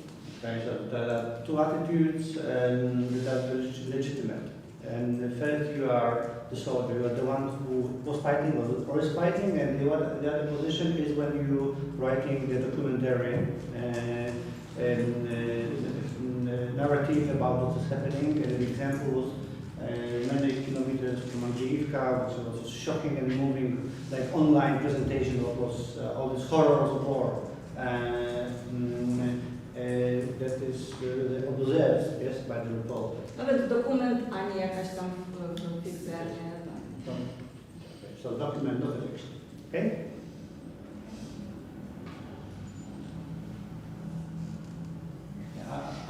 I know that you blame me that I was expecting that you would describe the situation about oligarchies, because this is one of the ways we perceive the problem of class distinctions in Ukraine. To moja była wina, że mówiłem o tym, że czy napiszesz o oligarchach, bo to tak, no tak w Polsce trochę słyszymy, że takie są podziały klasowe na Ukrainie.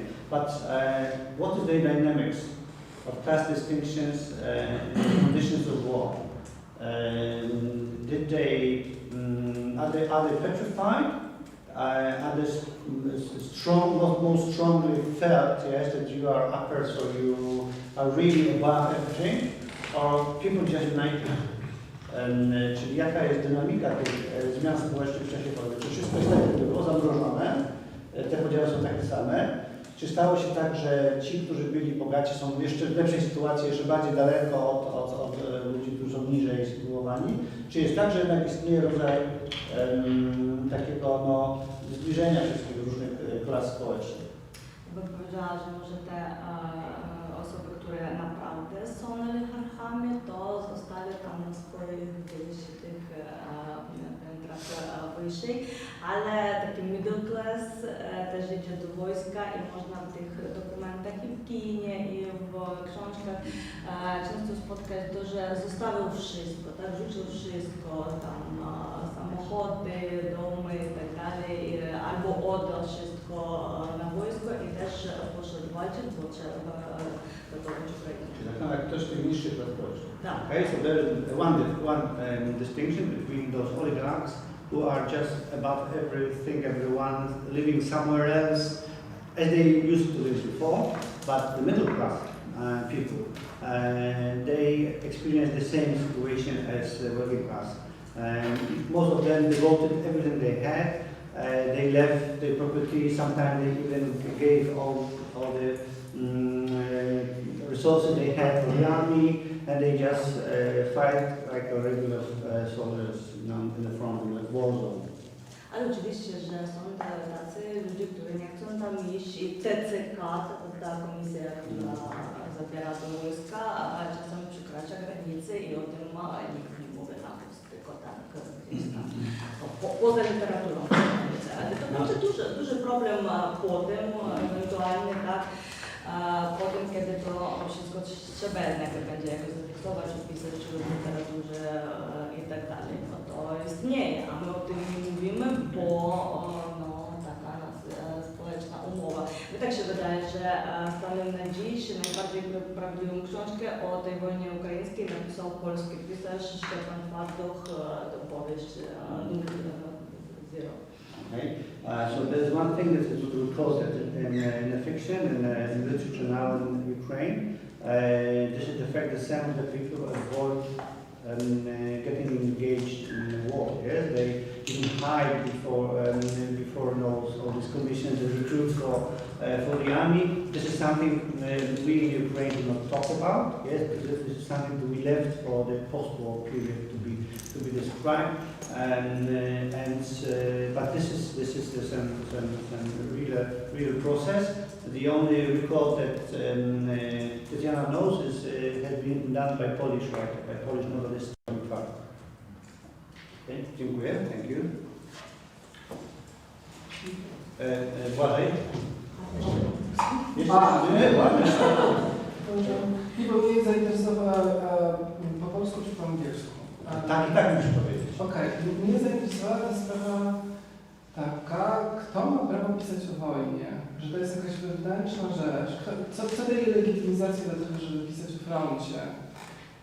I rozumiem, że to musi być własne doświadczenie, bo inaczej to jest fałszywe. So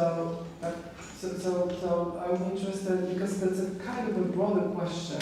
Who has the right to write about the war, especially on the front, and probably you have to have your own experience with that. Otherwise, it's kind of false, or is perceived as something false.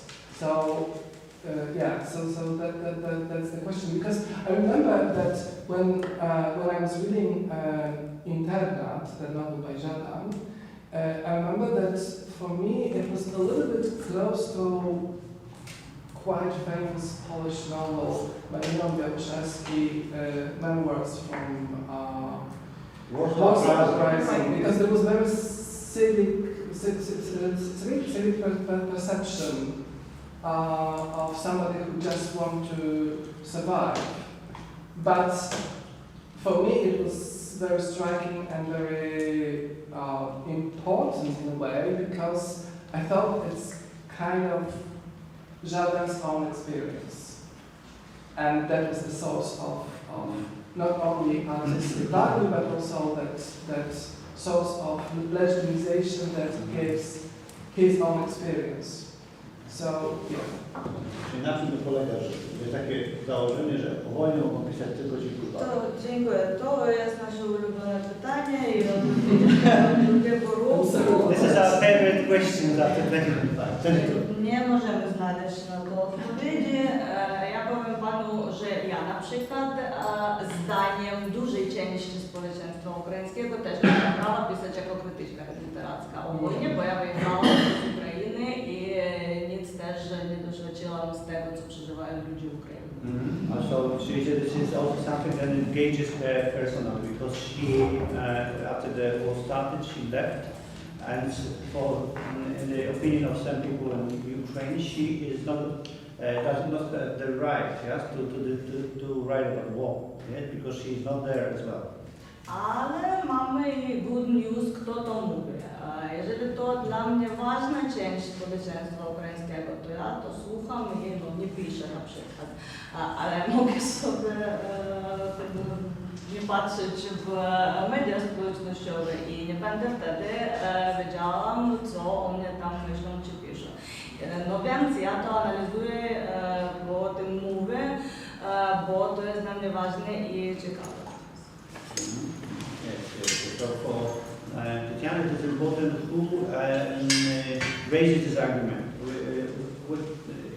What kind of experience he has or she has herself. She is right to tell her that she has no right to write. I tak samo pisarze. Może ten Івченко pisał, który poszedł do wojska tylko w 22 i nie miał prawa zdaniem kogoś pisać o wojnie, a jednak pisał. Tak samo ktoś może napisać też o okupacji, nie doświadczywszy tego też w swoim życiu, tak samo. I tak dalej. Nie ma odpowiedzi na to pytanie, tylko jest pytanie opinii takiej społecznej. Też często można usłyszeć, że teraz nie jest potrzebne nagrywanie tych filmów, dokumentów o wojnie. Potem kiedyś będziemy to wszystko refleksować i tak dalej. Ale ja też z tym nie zgadzam się, bo na przykład ten film już wspomniany 2000 metrów do Angliówki, to jest po prostu super dokument i on teraz w tym czasie pokazuje, co się dzieje w Ukrainie i pokazuje właściwie całym światu. Yes, you can even meet the opinion that we better do not record it. I mean, we do not present it now, right? We after the war, we will study it, we will watch all of it, right? But on the other hand, you have some documents that are resonating strongly only now, right? I like this movie, 1,000 kilometers from Angliya. Okay, Tatiana, thank you so much.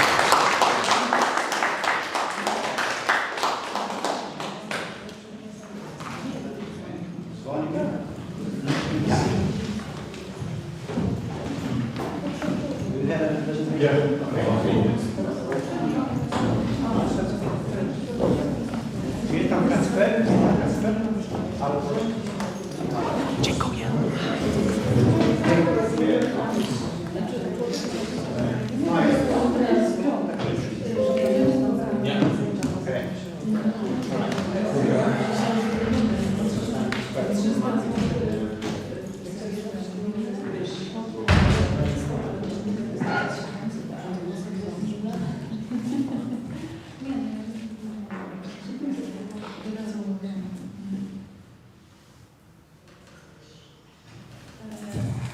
Dziwię się, że się dzwonili, bo nie włączył, bo on właśnie będzie realizował. Okay. Okay. Yeah, it's here. It's okay. This is oh my God, yeah, because it's the same shape. I'm following the instructions. So, He's from the very center. very on center. We did it. And so I'm very happy, and I'm even say the privilege to present Zvonimir Glavaš from University of Zagreb, from our Capomeu consortium HALT. And Zvonimir is specializing in theory of literature and methodology of literary studies, also in Marxism, post-Marxist theories, and one of his books is Post-Marxist Condition. He's very active within our consortium, and he is also one of those responsible for work package 1, where we consider political novel in a historiographic context, but he is also in charge for the summer school next year, so just be kind for him. And Not we want to actually be there. We want to be There there. is a plan for that. Yes, yes. And thank you so much, Zvonimir, for accepting the invitation. The title of the presentation, we are all Genes Generation, we are now the stronger nation. The Genes section, model, politics of literature and the class in distinction. The floor is yours. Thank you, Dominic. It's an honor. On my behalf, it's nice to be with you today. And a bit lighter topics after one very hard and important topic.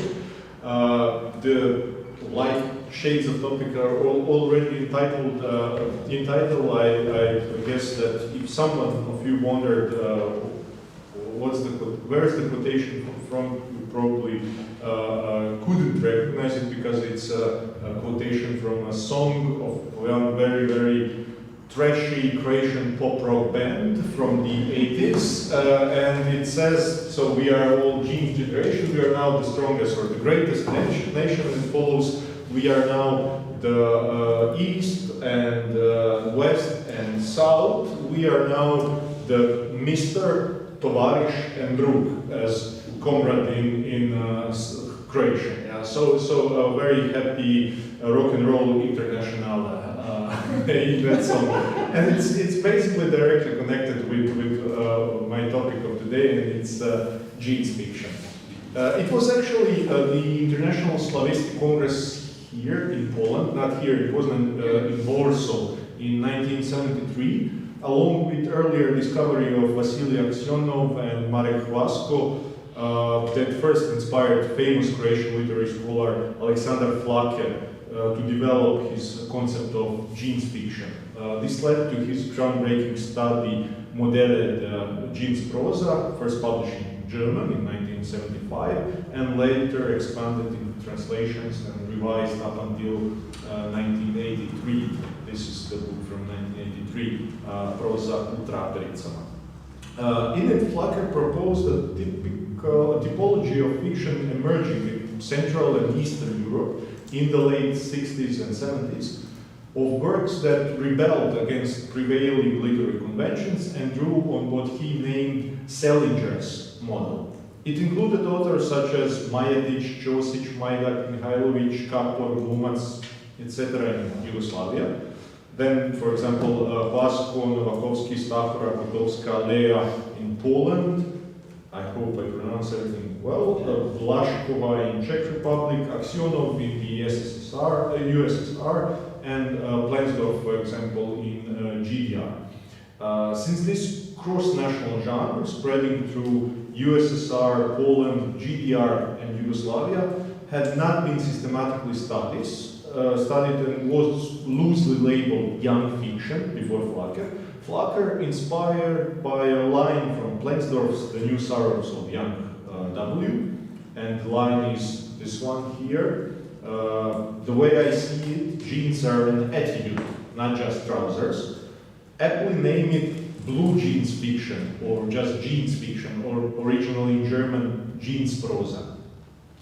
This resonant and catchy label was Flake's way of tropologically, of metonymically encapsulating the genre's key features: generational antagonism, the young versus the old, a distinct young narrator protagonist, colloquial and urban language, saturation with youth pop culture references, and ironic distance from the established values of the older generation. Yet the same label, in retrospect, somewhat limited the genre's later academic reception. What began as a clever metonymic term ultimately foregrounded the genre's generational and seemingly trivial aspects, confining its scholarly treatment mostly to the realm of cultural and youth studies. Such a development is what makes it possible for me to at least try to offer a relatively fresh contribution to study of genes fiction today, exactly 50 years after Flake's seminal study was initially published, and namely to do it tackling the issues of politics of literature and class distinction. In this attempt, I will try to grasp the genes fiction as a broader phenomenon on theoretical level, but due to limited time and limited familiarity with corpus, I will more intensively rely on two examples. Mainly one, actually, Majetic Changi, Croatian, first canonic example in Croatian, and I will also make some references to Plensdorf's The New Sorrows of Young W that I'm a bit familiar with, so I'm still not so familiar with Polish corpus, for example. Young Sorrows as a novel from the GDR that became probably internationally most famous example of this corpus. Now, to raise the question of politics of literature in relation to Jean's fiction may seem both intuitive and counterintuitive. From his earliest examples, the genre was regarded as politically suspect and often provoked controversy, precisely because of its alleged apolitical stance and its escapist rebellion against the socialist ideal of model citizens. These objections appeared already with Aksionov novels in the USSR, seen both as first polemical offshoot of the socialist realist production novel, so the socialist Bildungsnovel production novel, and as saturated with Western cultural imports. In my following presentation, I will concentrate more on the former and less on the latter, although it would be extremely interesting to include the question about Western influences in this examination as well, and even to ask ourselves, is the political potential of Jean's fiction in socialist countries similar or profoundly different than the one of their role models in Western countries? Anyway, despite the fact that socialist realist production novel never truly took root in Yugoslavia, and that Yugoslavia was far more open for Western influences than, for example, the USSR, the Aksionov problem from USSR was similar in Yugoslavia as well, perhaps even sharper. Majetic Changi, so the novel that I will mainly concentrate on, published in 1963, often cited as the first true Croatian Jeans novel, was soon banned for precisely the same reasons, though Majetic was in truth far more transgressive than Aksionov.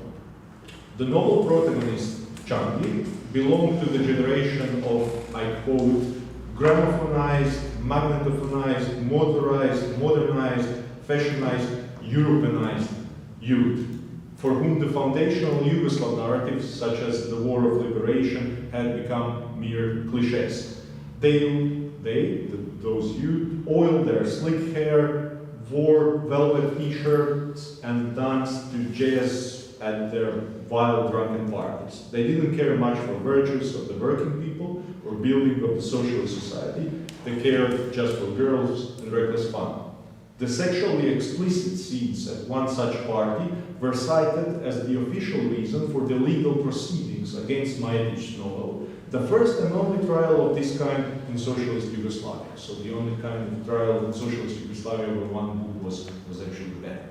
However, although the controversial scene at the very beginning of the novel was rather daring by Yugoslav standards of the time, the deeper problem likely lay in its portrayal of youth work actions, the central need of Yugoslav socialism, where exemplary socialist youth and ideals of brotherhood and unity were meant to be forged.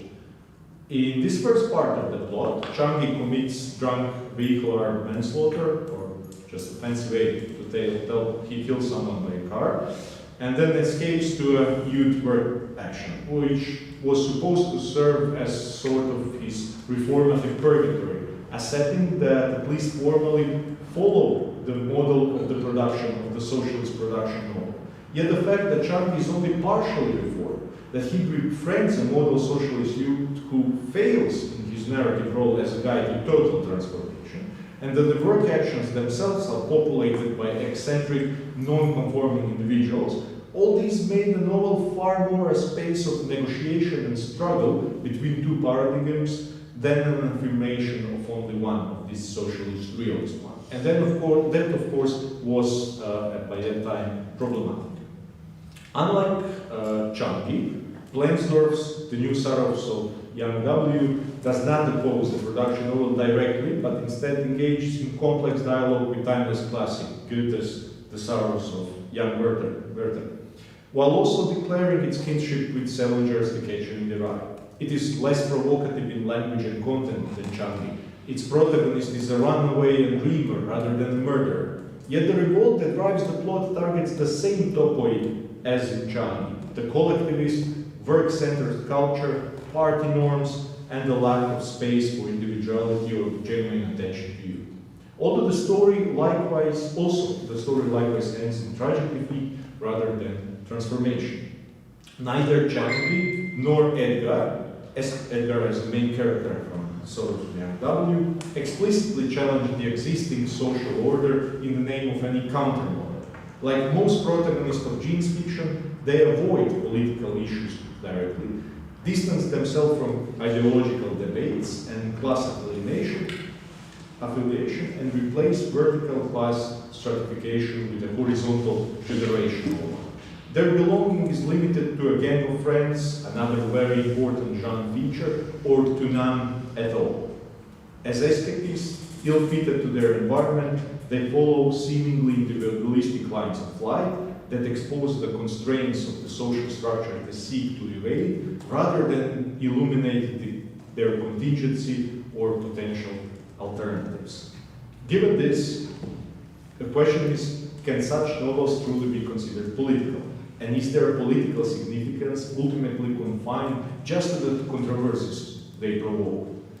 The answer depends, of course, on how we understand politics and politics of literature, both concepts marked by irreducible homonymy. If political refers to, I quote, procedures that organize power and distribute places and roles in a given system, end of quote, then Jean's fiction is clearly apolitical or even anti-political. The same applies if we see a political novel as one that represents such structures or advocates specific positions in a manner of engaged literature. The controversy surrounding Jean's fiction stemmed largely from its failure to meet these traditional agitative and pedagogical expectations.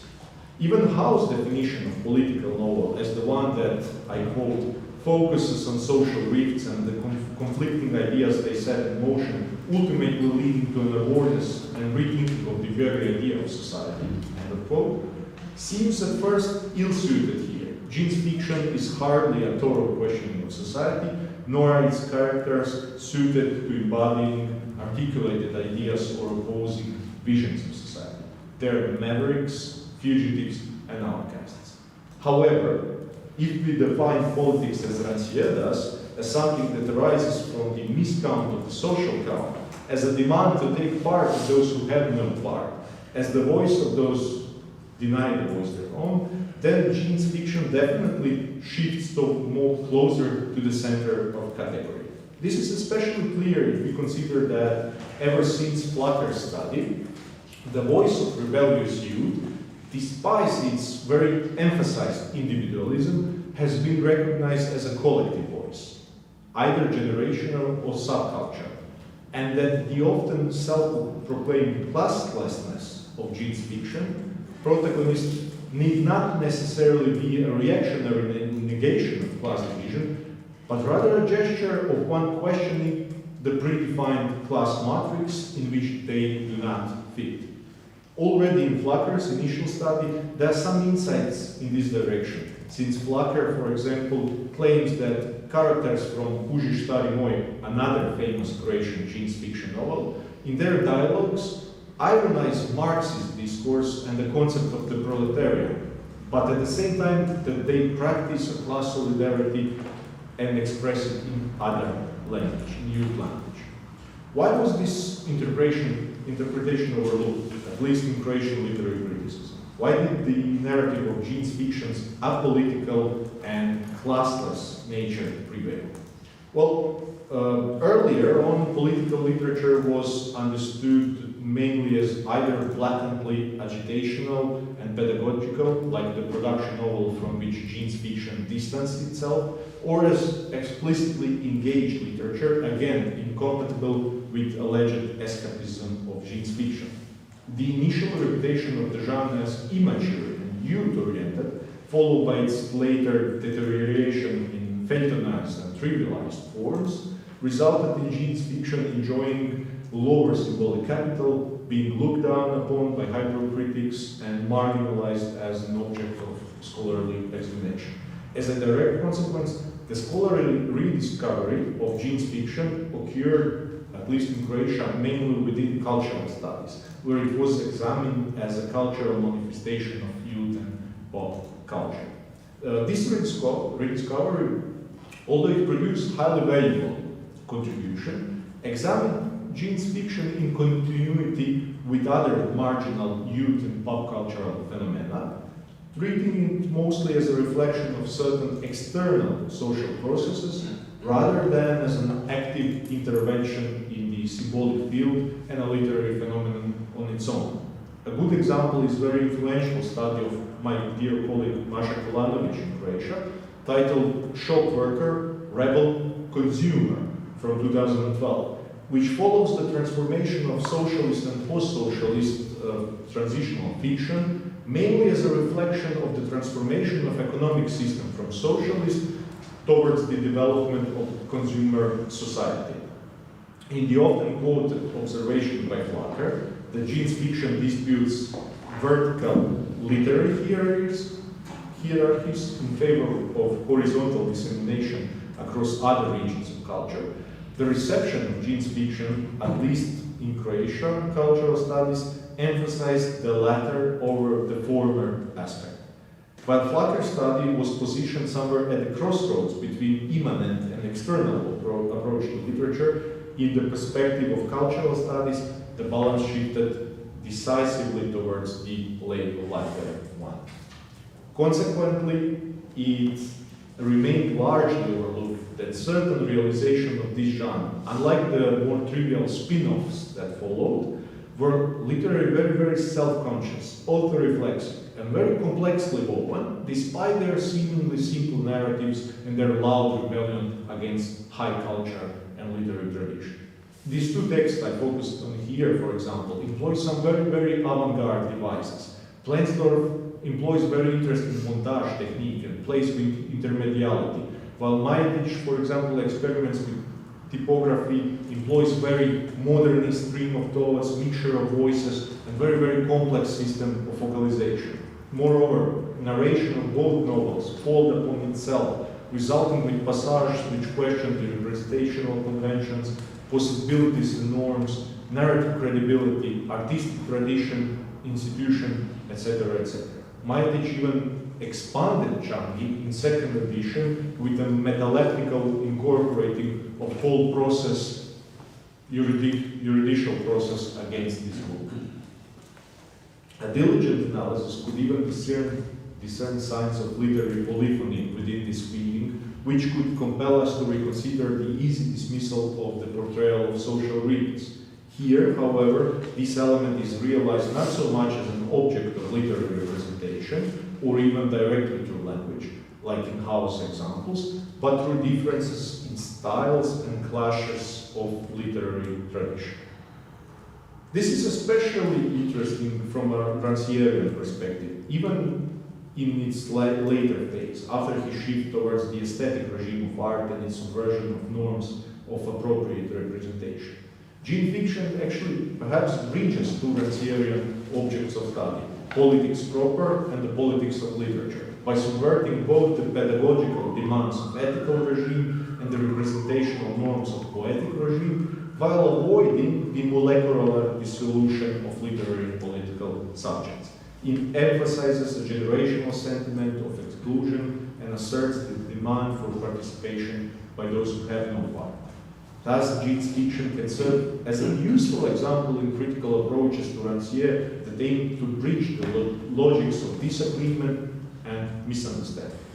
However, Jean's fiction never entered the focus of Rancièrean critique for reasons identical to why it drew attention in cultural studies. Although Rancière initially engaged with popular fiction and the democratization of writing, his later works and works of his followers privileged elitist modernist literature.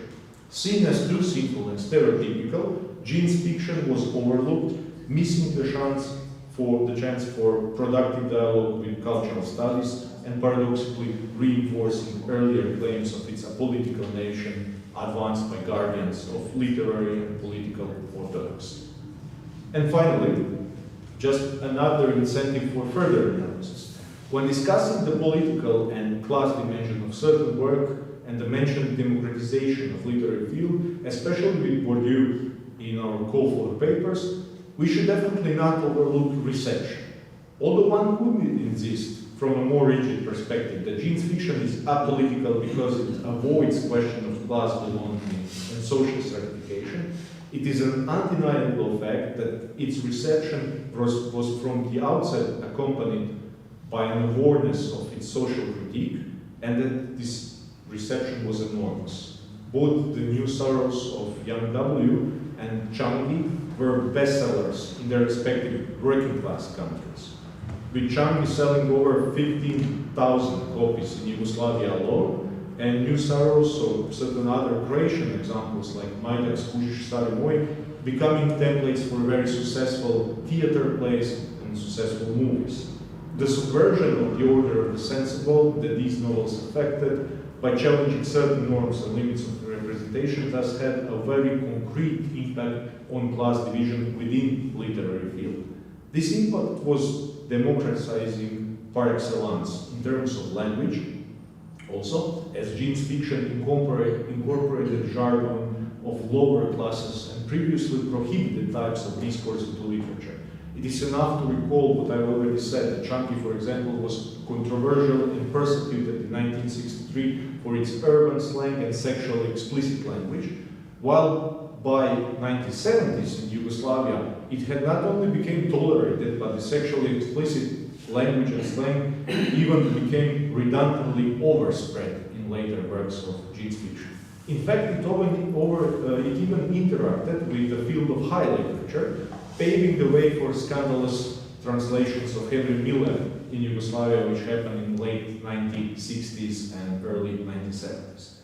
It was also democratizing, of course, in thematic sense, and not only in terms of forbidden fruit for youth as music, partying, and sex. It is enough to remind ourselves the variety of topics that Plenzdorf's Edgar is reflecting upon, blatantly rejecting some is foreign, and raising some other.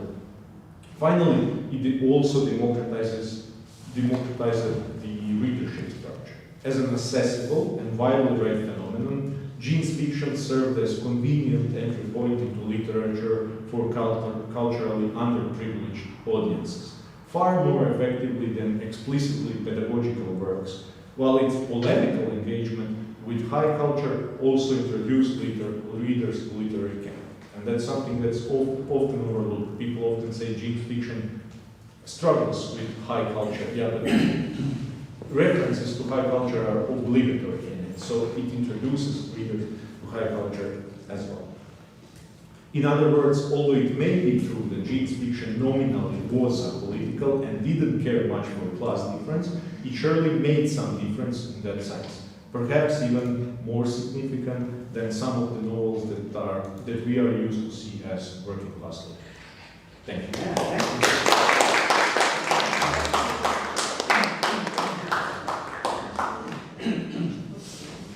Thank you very much, Longi, for this illuminating presentation. And now it's time for us to ask questions.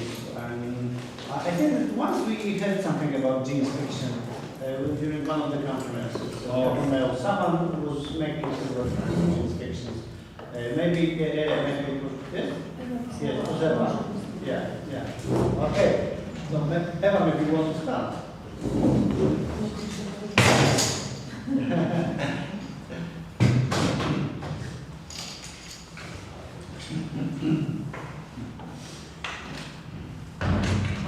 You can even speak in Croatian then, but then we will have to translate.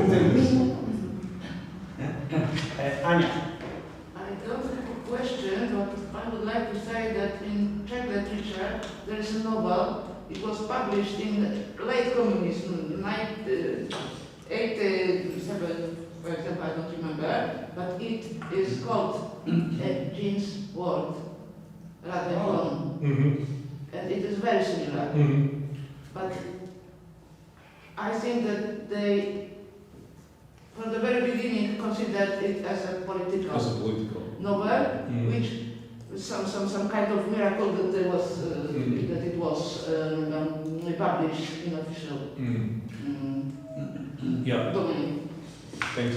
Flacker actually follows in his, so this is like the third edition of his book in 1983, and he adds chapters that follow later development. So he also comments upon something that came out after the early 70s, up to including the beginning of 80s, but he sees it often as a spin-off of a model, as something that arises when model became automatized or something like that. But yeah, regarding the politicalness, Flacker actually explicitly insists that they're apolitical in the sense that they don't want to be involved in politics, or they ironize political discourses, political structure, and so on.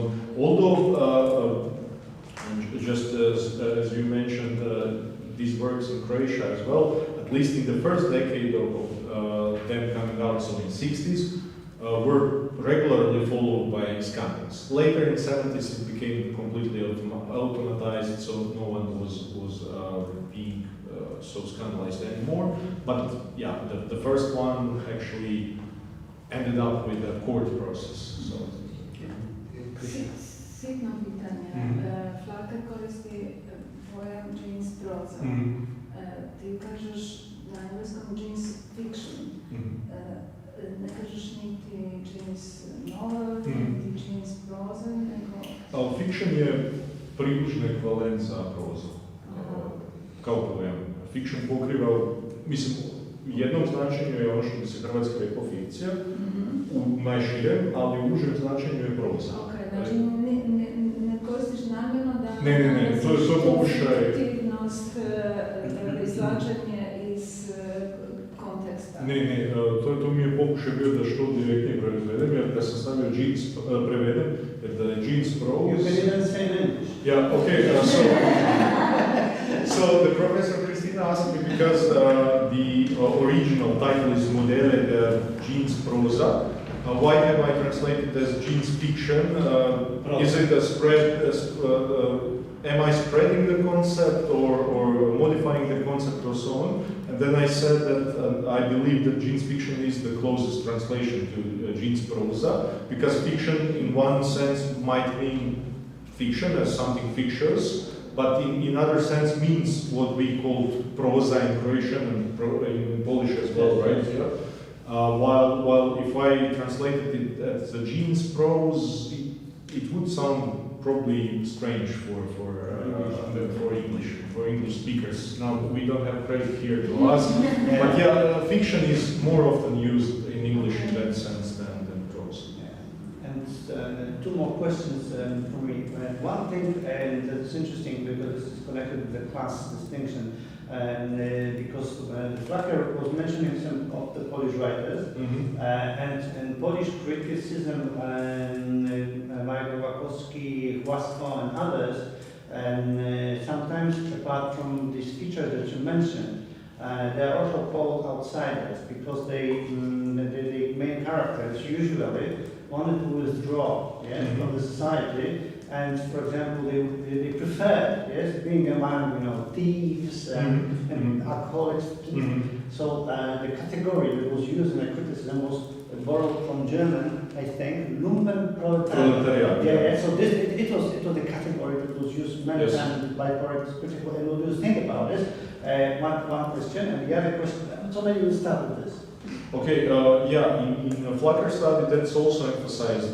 He actually comments that they're usually the margin of society, because this is more authentic. Right? Yeah, he analyzes few submodels, so to say. Some of the protagonists are total escapists that try to escape from society in their imaginary utopias, artificially created utopias of Pleinsdorf is a good example here because Edgar escapes on sort of a tiny island where he is living in a sort of a summer house and so on. He tries to distance himself generally from society. Others were distancing themselves, escaping to the margins of society. And yes, both of these examples were used in this claim that they ignore traditional class system and they ignore the discussions about society, and they somehow always move either on the margins of it or outside of it. But Flacker also noticed that was his tiny remark. His main line of argumentation is that they're escapist and they are ignoring political questions and so on. But there is one marginal remark here that says, yeah, they're ironizing Marxist discourse about class, a typical perspective on class, but they're building their class solidarity on the other language. And definitely you can follow that marginal remark and try to see how this escapism is also a symptom of generational sentiment that truly can be seen as something building class solidarity on another basis. Even in, of course, primarily in this example when they're running on the fringes of society with the gang of their friends or in the company of Lumpenproletariat or something. But also even in the case of this total escapists, they were there to embody the collective generational sentiment, not an individual Robinson Crusoe manner escapism or I don't know on the like picnics escapism. Well, that was maybe generational as well, but it was more directed as an exit, as a definitive move away from society, than as an embodiment of a generational sentiment that, yeah, rebels against certain type of society, but with very, very distinctive pattern of that rebellion, which encapsulates certain youth culture values, Western culture values, but also certain unrepresented values in this society. Some of the protagonists are working class protagonists, and they are still polemicizing against they're ironizing official Marxist discourse of class belonging, which is also a symptom of subverting the discourse of power in name of someone that doesn't feel encapsulated in representing. Yeah, and the other thing is that it's the problem of how should we read and interpret the counterculture, in socialist states, right? Yeah. Because on the one hand, it's like when those writers, Huasca and others started, they were also connected with jazz culture, and sometimes it was really unacceptable for the authorities, right? But gradually, the regime started to elaborate some ways of absorbing it, right? Yes. So it was not just like this, that if you are from Jewish generation that you are against the system or that you are contesting the system, because for Polish writers from the generation the moment of change is the early 70s, to be honest. There was one book of Polish writer Kazimierz Orłoś, Cudowna Malina, which is wonderful then, because he didn't write it against the system. He thought he is serving the system because he heard that it is allowed, yes, to describe some problems of our socialist state, yes, in a lower level, right? So he was working somewhere, building the water dam in Solina. He was just part of the system. He belonged to the party. He was the right and so on. But then he has found out once that those people on this county level, they were smuggling across Polish Czechoslovakian border, earning money out of it. right? So he has written this story. And what is interesting? There is a group of genes here, right? But they are totally indifferent for the system. Yes, if those party leaders from the small town tell them to move from the place because they have some smuggling business, they move, right? They are not opposition; they are constant contestant. But the whole book occurred to be unacceptable. Yes, so it is not the genes young generation that is banned in this book, but the one who says that their culture of gene generation is absorbed by the system. This is not allowed, and this is why he was banned. Yeah, there were some similar examples in Croatia as well. For example, first the absorption by the system, for example. Changi is officially banned because of that sexually very explicit scene in the very beginning. One party is going on, and I won't retell now, but there is a sexually very explicit scene. There is something to read there. To read there, yeah. Recommendations. And then the authorities said it's a pornography and twisted representation of our youth, because our youth are model socialist youth. Our youth are not those who engage in pathological elements that engage in pornographic acts and so on. But of course, it was not just the sexually explicit scene that was a problem. It was a problem of whole the representation of youth, with the emphasis on music culture, jazz culture, counterculture connected with it, and so on and so on. That's early 60s, right? And the contra model is the youth on working actions. And although we didn't have in Yugoslavia true social realist novels, there was a study, essayistic study about working actions written by Rudi Supek, by our academic, which can function, as Masha Kolanovic demonstrated, that as a counter-narrative of Changi. You have the official state narrative about youth actions, and then you have Changi with a bit different representation. In next decades, on youth working actions, you would have rock concerts, popular rock bands coming, playing. You will have elements of what was counterculture perfectly encapsulated within it, and the system.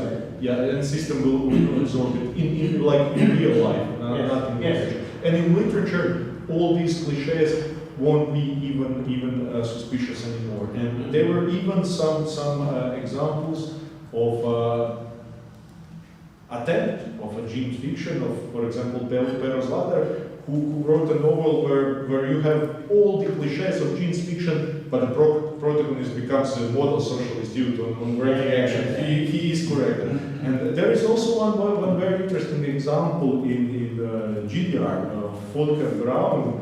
The novel title is, I think, Unfinished Story or Unfinished Narrative, something like that, Unfinished Story, from end of 70s, 1977, I think, where the protagonist is distancing herself of the rebellion. She is rebellious towards the malformations of the system, but she doesn't want, she thinks that it is not major enough to combat them through the Plenzdorf model, and the novel is written in dialogue with Plenzdorf's novel. And she thinks it's an immature to treat it as Plenzdorf novel, that you have to combat it through the party structures, through the government structures, through the institutional youth structures, and so on and so on. But also, this protagonist is also a contemporary young protagonist wearing jeans and so on and so on. So even that type of the appropriation of a jeans. Quite similar. Okay, we are very hungry to speak more, to talk more about this presentation. Thank you so much. Thank you. But we are hungry also literary, right? So now we go for the literary. Very interesting. But I didn't know that it was absolutely terrible. This is in Poland. It was really ethnic conclusion. And in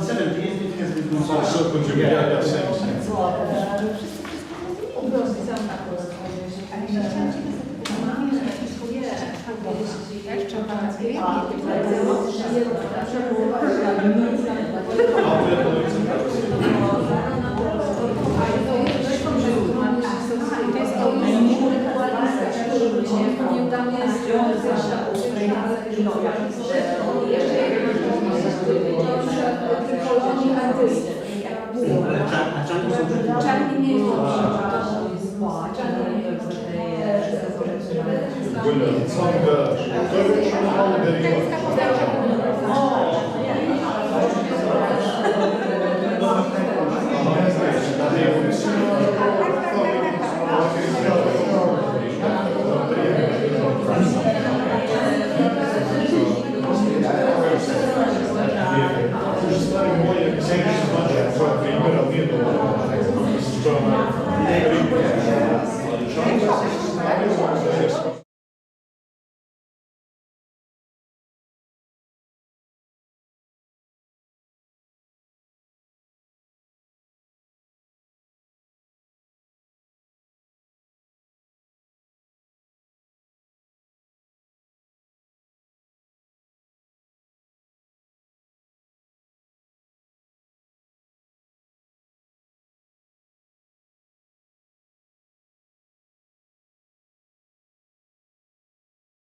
Dzwonimy się nagrywa, on tu przyjdzie. A, bo tam nagranie trwa. On z dziewczynami ma nagranie teraz, ale teraz przyjdzie. Czekamy, czy zaczynamy? Bo jest w sumie 2 po, to 5 po możemy poczekać. To też takiego miałem, że oni dosyć dawno temu poszli, może jeszcze raz. Dostaliście? Chyba nie wszyscy. Na innej Ale nie takiego nie dostałam, że pan już Nie, bo nie, na tym workshopie chyba nie przysługuje. A ty już dostałaś.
of the seminar, the last session, doesn't mean the least, because it's This is the exceptional. core Yes. of the session. It's very rich in content, so we will have many new topics to discuss.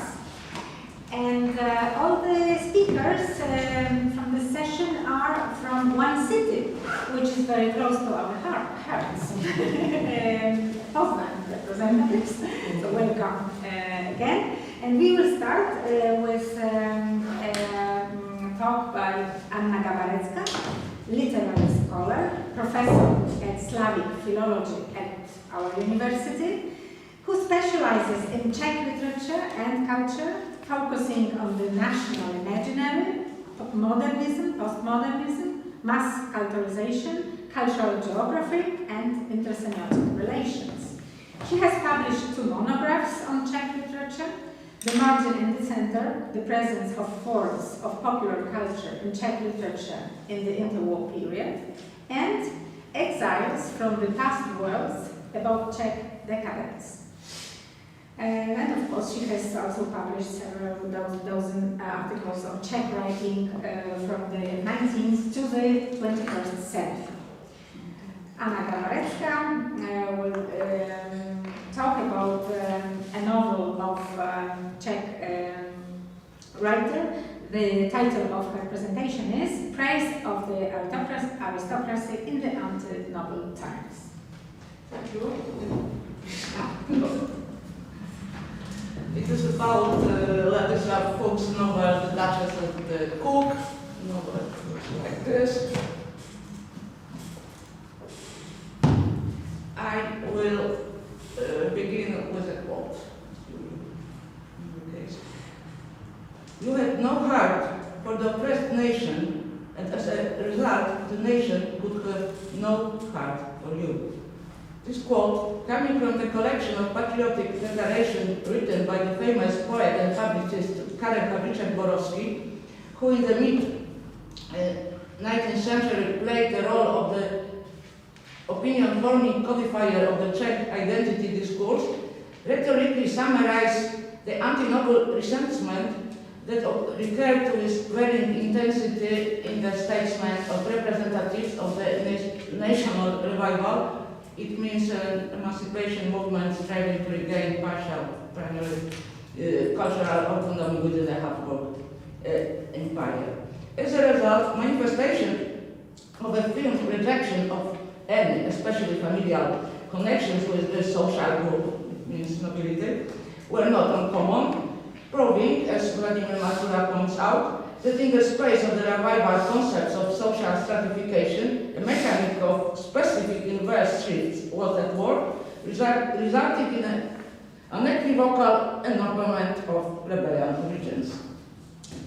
While antipathy to the aristocracy wasn't always expressed with the same vehement and radical emotional intensity, the very essence of the limited trust with the nobility was treated remained intact.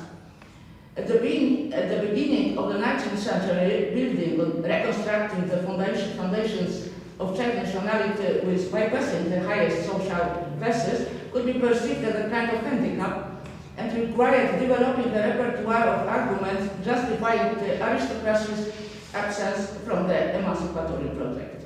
This repertoire most often included explanations from the realms of historiographical or political science, and took into account the pan-European democratization processes, which, as it was emphasized, would over time weaken the role of traditional social distinction and lead to widespread egalitarianism. The idea of aristocracy is not questioned here. Only the authors of similar declarations play different evaluative accents. It's not longer the origin from the palace and the widely branched family tree recorded in the Gotha Almanac, but the achievements in the field of national culture that determine the belonging to the world of the privileged. The aim of these revaluations is therefore not the complete elimination of class inequalities, but a specific way of understanding the exchange of roles, or rather the reversal of the previously prevailing social hierarchy. The social policy of the Czechoslovak socialist state established after World War did not have to, as it seems, violently interfere with the fabric of collective imagination, and it referred without any major obstacles to the rudimentary components of national imagology.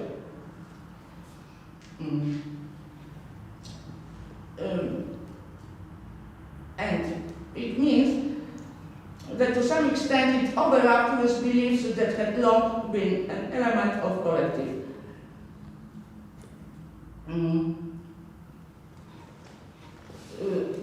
memory, and only confirms the revival image of the aristocracy as an alien intrusion serving Germanization strategies and just striving to denationalize the Czech linguistic community.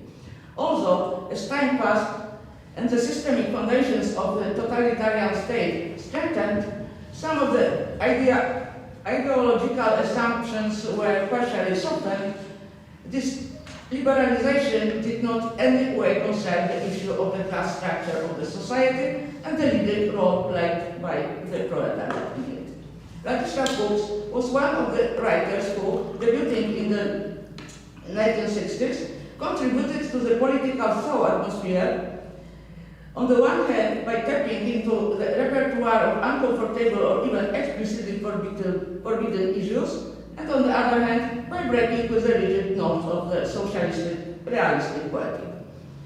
Most of them were condemned to publish Oblivion after the Warsaw Pact invasion in 1968.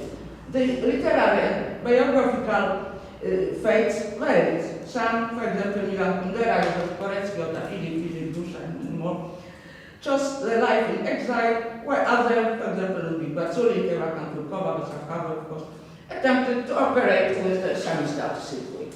Fuchs, similarly to Vladimir Paral, Bohumil Hrabal, or the later Nobel Prize winner Jaroslav Seifert, was not included on the list of authors forbidden by censorship, was not subject to political repression, and was not removed from officially approved domain. He paid for this opportunity with the necessity of renouncing his previous poetics based on the grotesque deformation of the represented reality, and perhaps more importantly, with the obligation to support the directives of so-called normalization. It means a set of Stalinizing tendencies that quite rigorously delimited the field of the permissible ideological, thematical, literary, and so on, creative models. The ethical dimension of the attitude adopted by Fuchs, defined by the Eric Dilke's strategic maneuvering, which was perceived as either a proof of betrayal of ideals or deliberate use of camouflage and mystification, or even kind of masquerade, may cause outrage. But it can also be viewed from the slightly different perspective, because from the point of view of the author's overall creative output,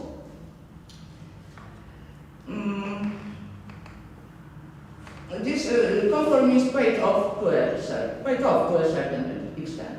In 1978, Fuchs awarded the title of the Meritorious Artist, and it means, thanks to it, he could afford himself more. Not only in the field of various textual experiments, but also in the axiological sphere. One of his works of the 1970s signified that the writer had decided to transform his own literary work, it is a quote, literary work, and demonstrate his preeminence in a lower social sphere, which for the Marxist ideology is a main factor of revolutionary worldview. End of this quote. The situation with the novel Wywodkienia Puchaszka, The Duchess and the Cook, published in 1983, is diametrically different. To clarify this difference, it is enough to listen to the author himself. In an interview given before the text official premiere, he revealed to potential future readers that, I quote, the main character is a duchess who has very bold plans for her time. One of them is to build a first-class hotel in the suburbs of Vienna and gradually transform it into a museum. This amazing woman, related by lineage to important European nobility, is very independent and emancipated for her time. Her business is connected with the fate of many other popular characters, tragic and grotesque, whose existence is proof that although the world is changing, man remains essentially the same, with all his faults, sorrows, loves, and longings. We must emphasize that man remains the same.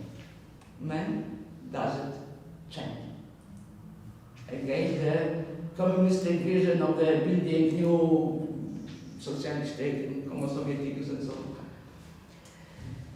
The very idea of making the novel's protagonist an aristocrat might have been surprising at the time, especially because the fictional textual world is seen almost exclusively through the heroine's eyes, and therefore it is she who decides on the evaluation of all components of the portrayed social environment. Furthermore, this perspectivist influences the programming of reception codes as the way in which the programmed recipient enters the offered formula of social interaction. In practice, at least at first glance, this forces him, reader, to identify with the novel's axiological paradigm, relegating to the background, if not eliminating it at all, the reading of textual meanings in the terms of orthodox class understanding.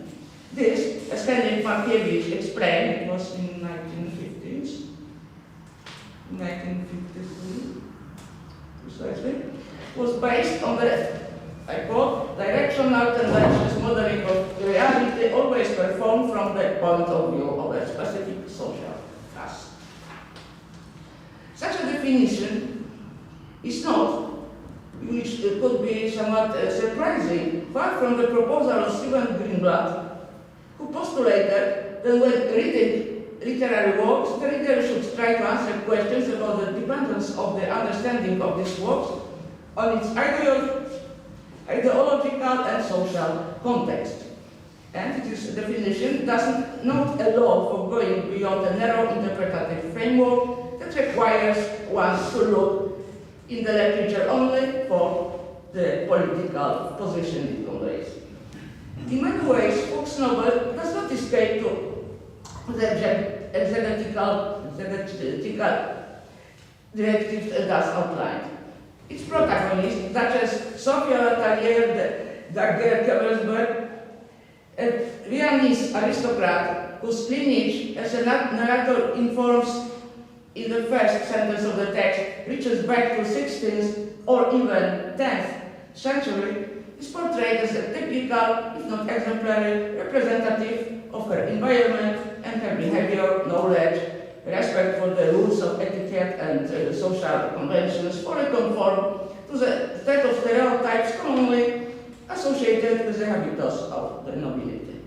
According to the tenets of Marxist anthropology, she thus embodies the distinctive characteristic of her class, or perhaps embodies attributes of Greenblatt's understanding of culture, and should be perceived and, of course, negatively evaluated from this perspective. Fuchs, however, does not stop at a simplified and unequivocally evaluative characterization of that character. Already, in the opening passages of the text, the heroine's intentions and actions are revealed, what, in the eyes of her aristocratic relative, seems inconsistent with the tradition, custom, and almost certainly the moral obligation inherited from their ancestors. I unfortunately must avoid. She therefore acts in the way that results in breaking the privilege or right to idleness, about which Thorstein Veblen, the theory of the later class, writes that, well, it deserves admiration and becomes a supremely important work also because it speaks of liberation from drudgery. The traditional distinction between noble and low classes, which is based on the prestigious division of occupation into respectable and humiliated, grows into the imperative of the decent standard of living. However, it is not profit, or more broadly speaking, paid work, that is considered here, but rather selfless activity, and therefore it corresponds with Sophia's social standing, combining practical goals with the need to commemorate the entire cultural paradigm associated with the Viennese from the set. The purchase, or rather the establishment of a luxury hotel, which is also intended to function as a museum, though a more precise term, function, would perhaps be a cabinet of curiosities. It means kind of a lieu de memoire of the late 19th century, constitutes the central thread of the novel plot, set in 1897 to 1898, and culminating in the news of the murder of Empress Elizabeth in Geneva. This event coincides in the fictional world of the text with the grand opening of the hotel, reinforcing the pervasive impression of declining decay. From the perspective of the fight for the memory patterns, or of freeing it from the control of official memorial policy, and the sort of corresponding and softening the image of the leisure class, which was rightly thrown into the dustbin of history, it would be appropriate to consider the historiographical meaning of the novel closer to the cultivation of the Habsburg myth, discussed in the works of Claudia Magris, and more broadly speaking, and so-called Austrian nostalgia, than to approach to the liquidation of the noble class in categories of historical justice. The Duchess is aware that her wars is doomed to inevitable destruction, and this belief is strengthened both by her own observation and by conversation with some representatives of her environment. However, the awareness of ongoing historical changes is not accompanied by historical optimism built on the actions of Marxist teleology, but by the sense of persuasive vanitas. To rationalize negative emotions, the Duchess draws on arguments borrowed from literature, primarily Roman, from which she takes knowledge about the regularities governing the course of the historical process.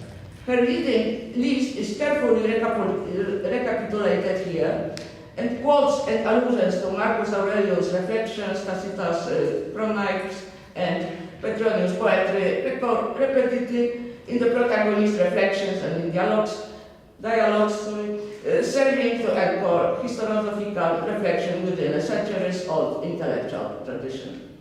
Scholars often note that the intertextuality of this text, which largely determines the understanding of the novel's message. On this overtly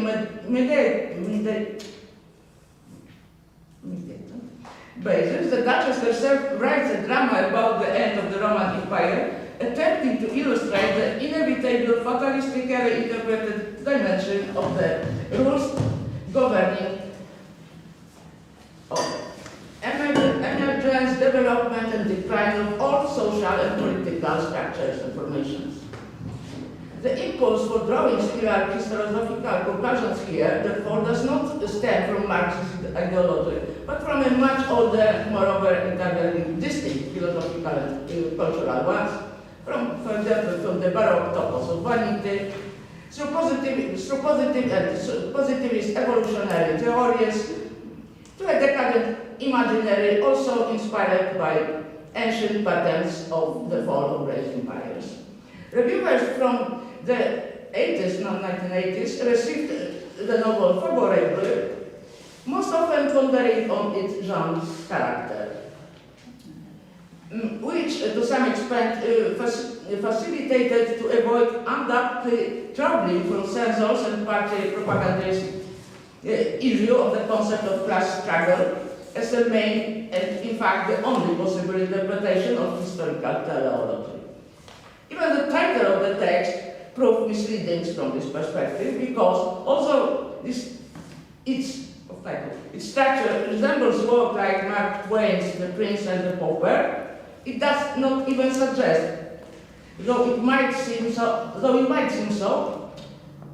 either social or axiological opposition between the two characters.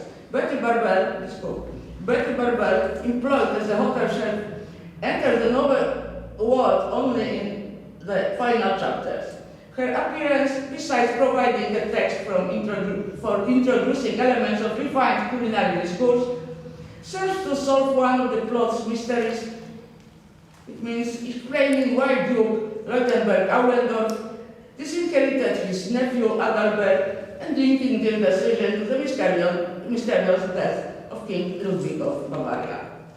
In other words, in the interpersonal space designed by Fox, patriarchal, or some considering the protagonist gender matriarchal relation prevail. No one questions the Duchess' privileged position, and this respect does not stem from the unquestionable authority of her aristocratic origins, but rather arises from the good upbringing and principles of humanity, which what makes her to treat both her employees and interlocutors with appropriate consideration regardless of the social class to which they belong. If the novel constantly reminds us that the reality it presents is doomed to a rapidly approaching destruction, then firstly, there is no indication that this catastrophe will be caused by the expected outbreak and victory of the proletariat revolution, and secondly, the future that will come after the decline of the Vilnius Belle Epoque is by no means bright, because, as Władysława Sołczkowa-Inhartowa claims, a reader of the Duchess and the Cook is equipped with the experience of a person living in the end of the 20th century. From compilation of the, compilation of the flaws and the degeneration of modernity, it is clear that the ongoing changes have little in common with the progress glorified by various leftist formations. The scholar, calls Fox's novel a revelation of Biedermeier, which, quote, is not limited to the bourgeois classes. It is not a symbol of bourgeois emancipation from aristocratic homes. It is also professed as a cultural and lifestyle by the nobility, even the royal court. It becomes a broader, integrated social phenomenon, not a phenomenon of social distinction. And nothing is more alien to Biedermeier's worldview than any revolutionary upheavals that shatter the enduring order of reality and cast doubt on traditional axiological systems, offering in return only fear-inspiring chaos and uncertain future prospects. Later scholars, publishing their works after the anti-communist term, focused on the question of the novel's potentially postmodern character. Delineating such an interpretative plane for the text seems rather obvious and require no particular justification. I avoid this fragment, but identifying Fuchs' text with postmodernism should be treated as a somewhat over-interpretative move, partly because in the 80s, information about the postmodern literary and cultural trend practically did not reach Czech authors due to censorship prohibitions, and partly because that most of the mentioned attributes of the novel can be explained in terms of a return to the typically Fuchsian poetics of the 60s. Probably affinities with decadent elitism, which are exposed in the novel and also viewed with suspicion by official ideologies, should be considered as a bridge allowing such a fast toward postmodernism, especially that it is difficult to find philosophical and artistic movement in the history of European culture that would emphasize the virtues of aristocracy to a similar degree as decadence, attributing to it both signs of cultural evolutionary maturity and sophistication and symptoms of morbid degeneration and imminent decline.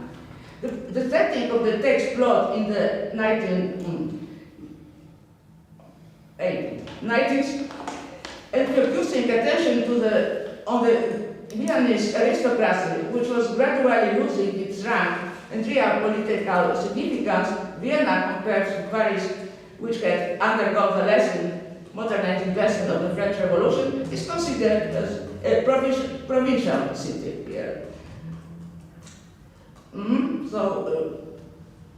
This aristocracy stubbornly maintaining an anachronistic, ossifying caste system, increasingly closed within own boundaries detached from the outside world, actualize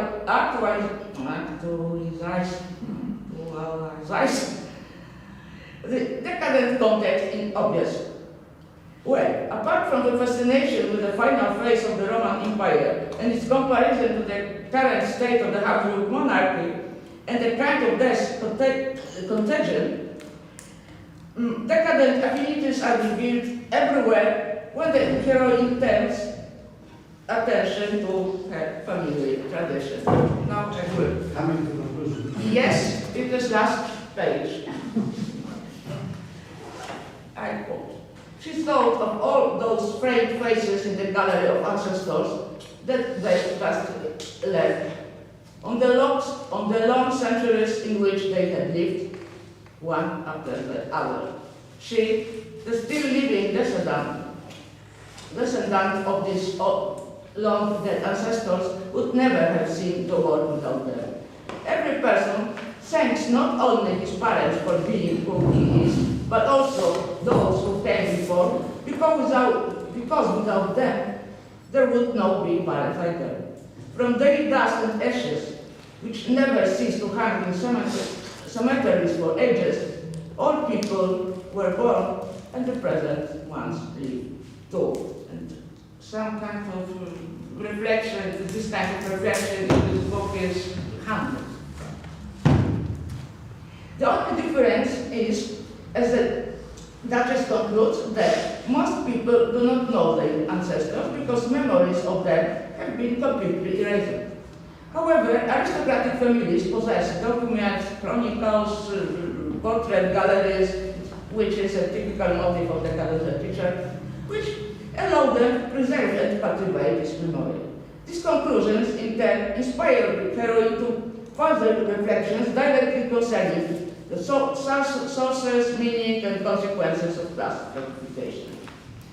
As can be seen, the heroine does not find these sources in the economic causes described in the dialectical materialist textbook. Rather, she finds them in the working of blind chance, or she blames an unspecified metaphysical entity like God, Fatum, for maintaining the existence of a social structure based on the acceptance of class differentiations. And because all the novel's reflections on the role and prospects for the survival of the aristocratic world came from statesmen, usually inner monologues of Duchess Sophia, and from descriptions of what provided by the narrative fascinating, but is refinement, splendor, and sophistication, the reader is confronted with an image of the nobility that is not corrected by any internal textual cues to compare it to the view of the leisure class presented to him through the prism of distortion and disinformation familiar from communist discourse. Thank you.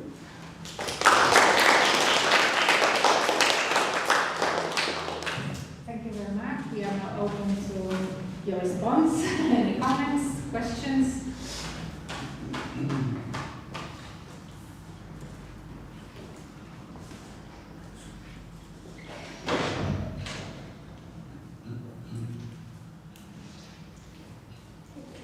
Maybe I can start. It's a very basic question, so sorry for that. It comes with my little knowledge of Czech literature and this novel. But I was wondering if because the character, the Duchess, she's basically emancipated not only in the term of class, but also in terms of her gender, right? Yes. As her role. So would you say, because it was not maybe so vivid for me as I was listening, that would you say that she is in a way feminist character, and how exactly this novelty of hers helped her or go in a way, like stop her, with this idea of her emancipation as a woman, right? So it helps her or stops her, and what is this dynamics between, let's say, feminist movement and class movement in general, maybe in the Czech literature, not in that specific time. But sorry if it's too general, it's mostly about the character, the Duchess, as a feminist, let's say. I will say, first of all, she's very rich, which give her a kind of freedom. Second, she is a widow. She is a very rich widow, so she is independent.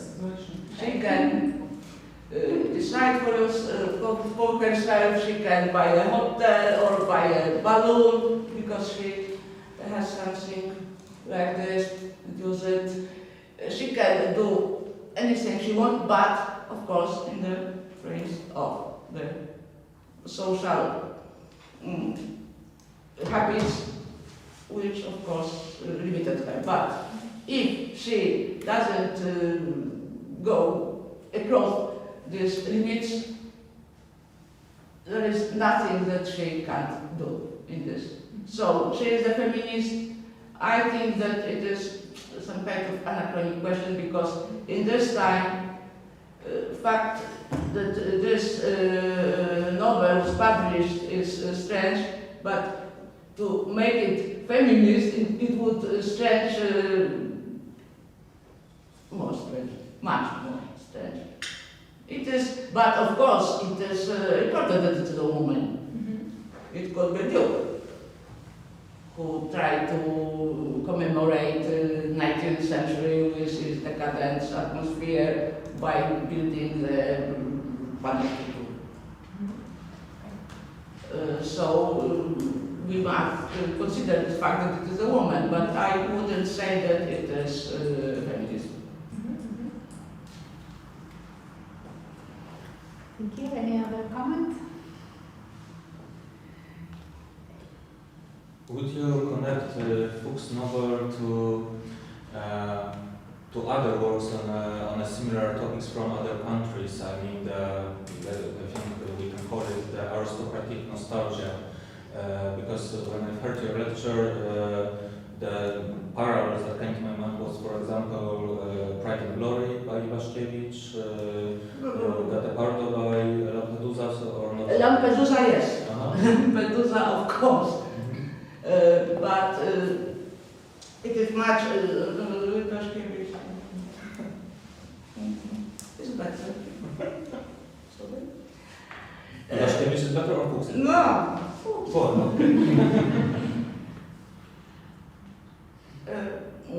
But no, Lampedusa is the obvious context here. Okay.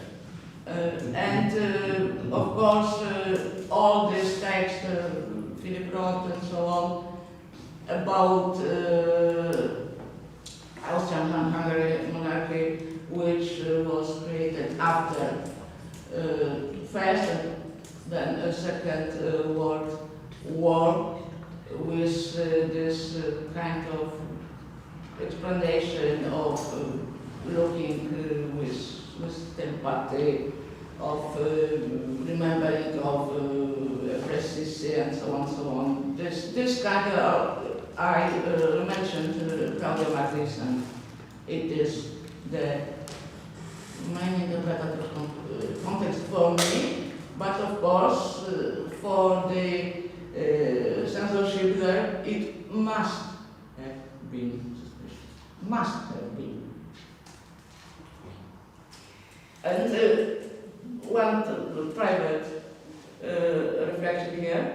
When I was for the first time reading this book, it was about 1992, long time ago, and I, of course, knew the habits and all these orders of political, literary policy. I was reading and reading. It is about 800 pages, and I was waiting where, in the end, will be this revolution.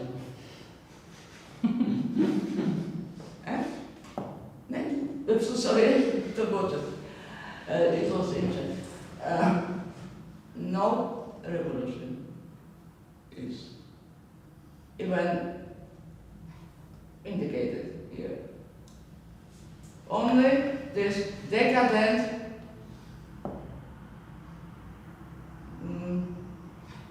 nostalgia with the awareness that it didn't end.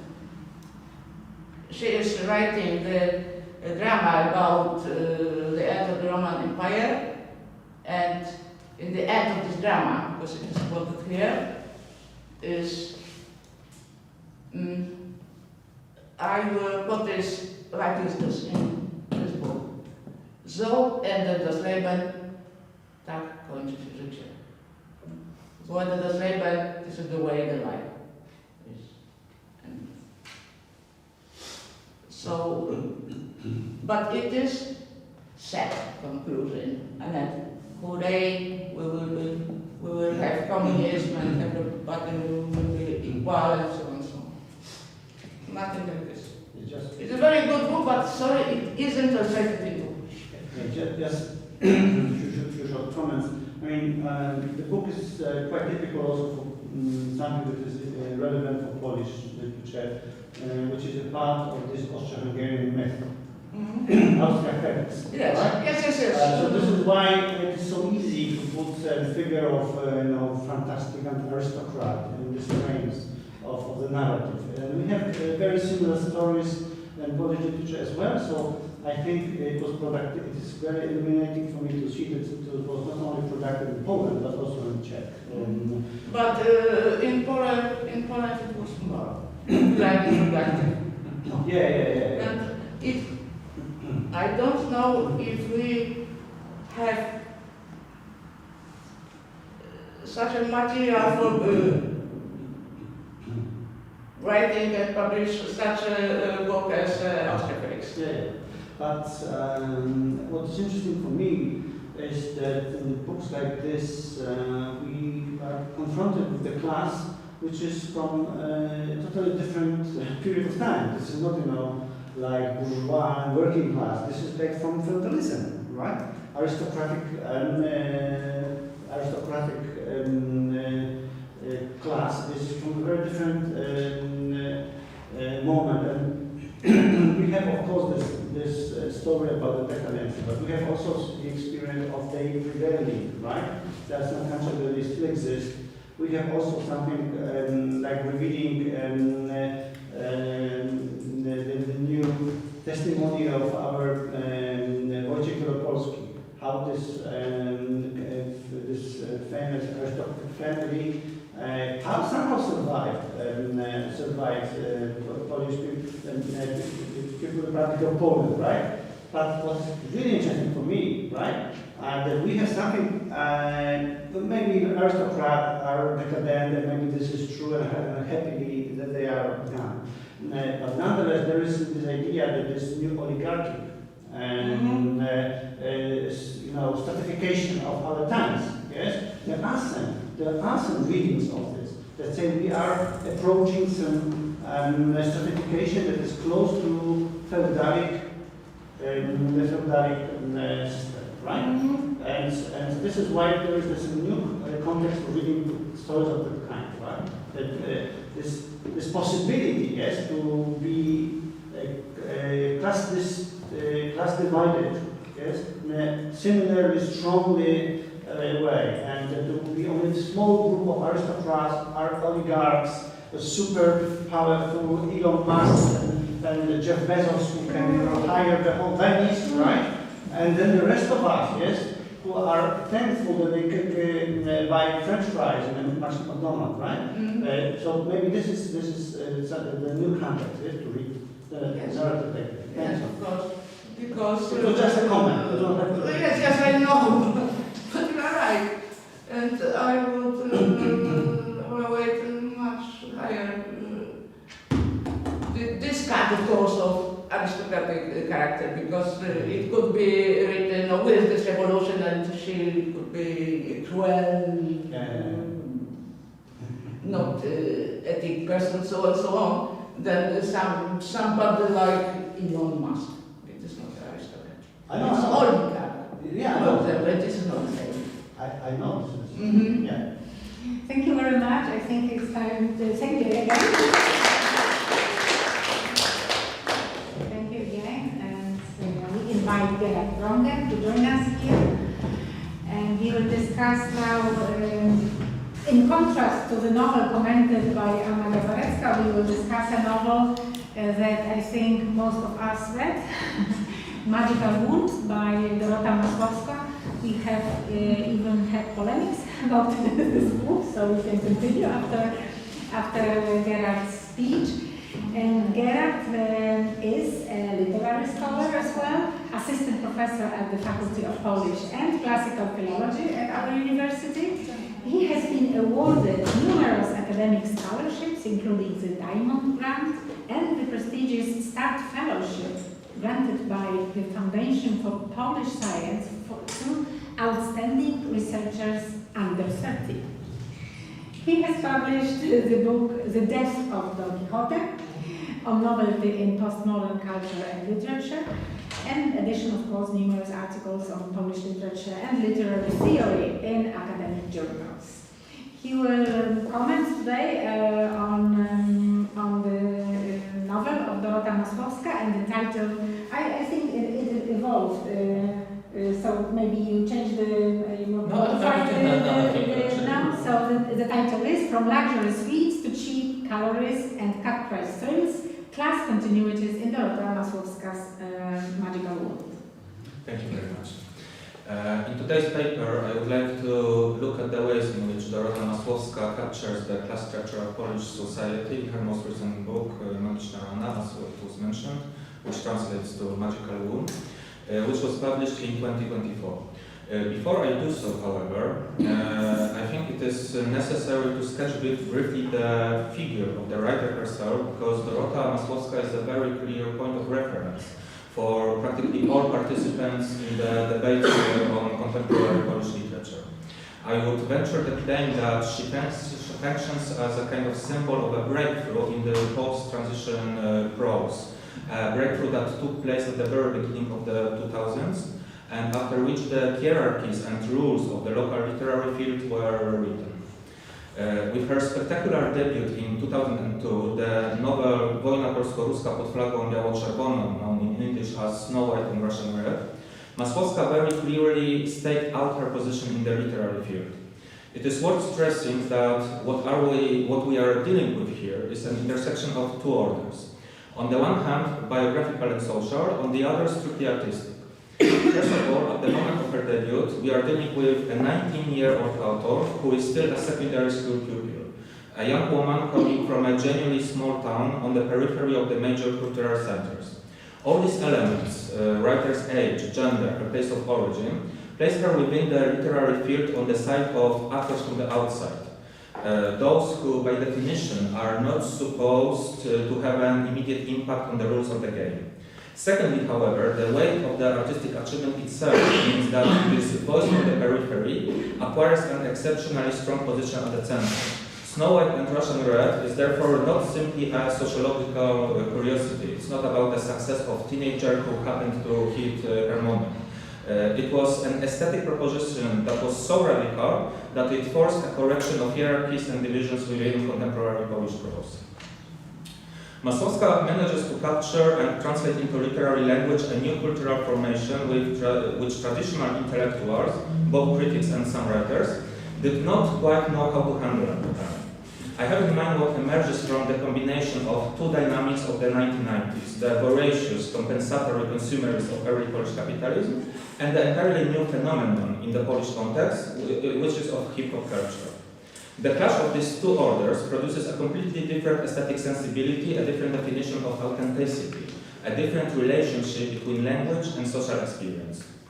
In Snow White and Russian Red, Masłowska does not describe this formation from the outside. She steps into the middle of it, assimilates its rhythm, its vocabulary and imagination, and then transfers them into literature in a way that for some readers is shocking and for others immediately recognizable as their own. In this way, there is also a kind of closure to the processes that have been taking place in Polish literature throughout the 1990s. Processes that can be roughly described as a prolonged negotiation of the division between high and low art. The final decade of the 20th century was, in Polish humanities, a kind of accelerated course in postmodernism, a gradual familiarization with hybrid forms, pastiche, playing with conventions, and mixing of aesthetics. Masłowska, metaphorically speaking, throws a stone into this already shaken but still sharply hierarchized space. Here is a novel that radically mixes styles, defies easy generic classification, is deeply immersed in popular culture, and at the same time fulfills the ambitions of high art, so-called. It diagnoses its moment, problematizes language, and presents a reckoning for Poland's systemic transformation. After Snow White and Russian Red, it is difficult to maintain a comfortable line of demarcation between so-called serious literature and the trash heap of pop culture. The essence of Snow White and Russian Red is, first of all, its linguistic brevity. Masłowska very quickly gained a reputation as an author, endowed with perhaps the finest ear for the transformations of the contemporary Polish language. It is not only a matter of faithfully recording colloquial speech, of overhearing the streets, the media, advertising, new forms of communication, but also of the ability to use these registers compositionally. What in her text sounds like spontaneous, chaotic flow is in fact a very precisely assembled linguistic material in which various social class registers, remnants of official discourses and their grotesque imitations collide. And finally, Masłowska puts this ability to imitate authentic living speech to use in a way that clearly goes beyond the purely stylistic level. Her overheard language becomes an instrument for commenting on the structure of society, also in class and economic terms. Who speaks in which way, which metaphors they use, which media they draw their cliches from. None of this is decorative. It all functions as an indicator of a given character's place in the social hierarchy, their level of cultural capital, the kind of economic experience they have. In this sense, every monologue and every exchange of dialogue in her prose can be read in two ways at once, as a credible imitation of everyday speech and as a carefully constructed analysis of the class tensions inscribed in language. It is precisely this double, linguistic and social dimension of her writing that will be crucial for my reading of Magiczna Rana. Magiczna Rana, so the magical wound, is a collection of 10 stories that are presented to the reader as a novel, but which can also be considered as self-contained snapshots of different class locations. Taken together, they offer an image of the class spectrum of society, representative in the sense that almost any reader will find in at least one of these stories elements of their own position. They populate an axis stretched between almost poverty and almost wealth. One could say that on the level of representation, the only group that does not receive a proper place are the actual ruling classes, to which I will come back later. Masłowska makes the protagonist of her stories figures as different as a young woman who is one step away from homelessness and a former model who, after a harsh divorce, throws all her considerable assets into a craft bakery project. Or a mentally ill young man living in a cramped apartment where he witnesses the drug-fueled and sexual excesses of his mother and her partner, and an almost celebrity TV actress whose seemingly comfortable life falls apart under the pressure of her husband's addictions, insecurities, and frustrations. What is striking here is that the class range of the world depicted in Magiczna Rana is mirrored by the class range of Masłowska's actual readership. We are dealing with an author who, on the one hand, functions within the academic circulation. She is discussed in seminars, read on courses devoted to contemporary literature. And on the other hand, it brings out completely, we can say, jokey projects, such as the track The Bread with the supermodel Ania Rubi, deliberately playing with the aesthetics of the music video and the advertisement. Another example, the film adaptation of Snow White and Russian Red became a box office hit, marketed as intense, high-octane entertainment with a promotional machine aimed at a broad audience, rather than at a narrowly defined serious public. Instead of simple bridge between elitist and popular, we get something far more complex. Texts which at one and the same time produce symbolic surplus value in the form of interpretations, analysis, citations, and can be consumed as elements of a lifestyle, as markers of specific class sensibility.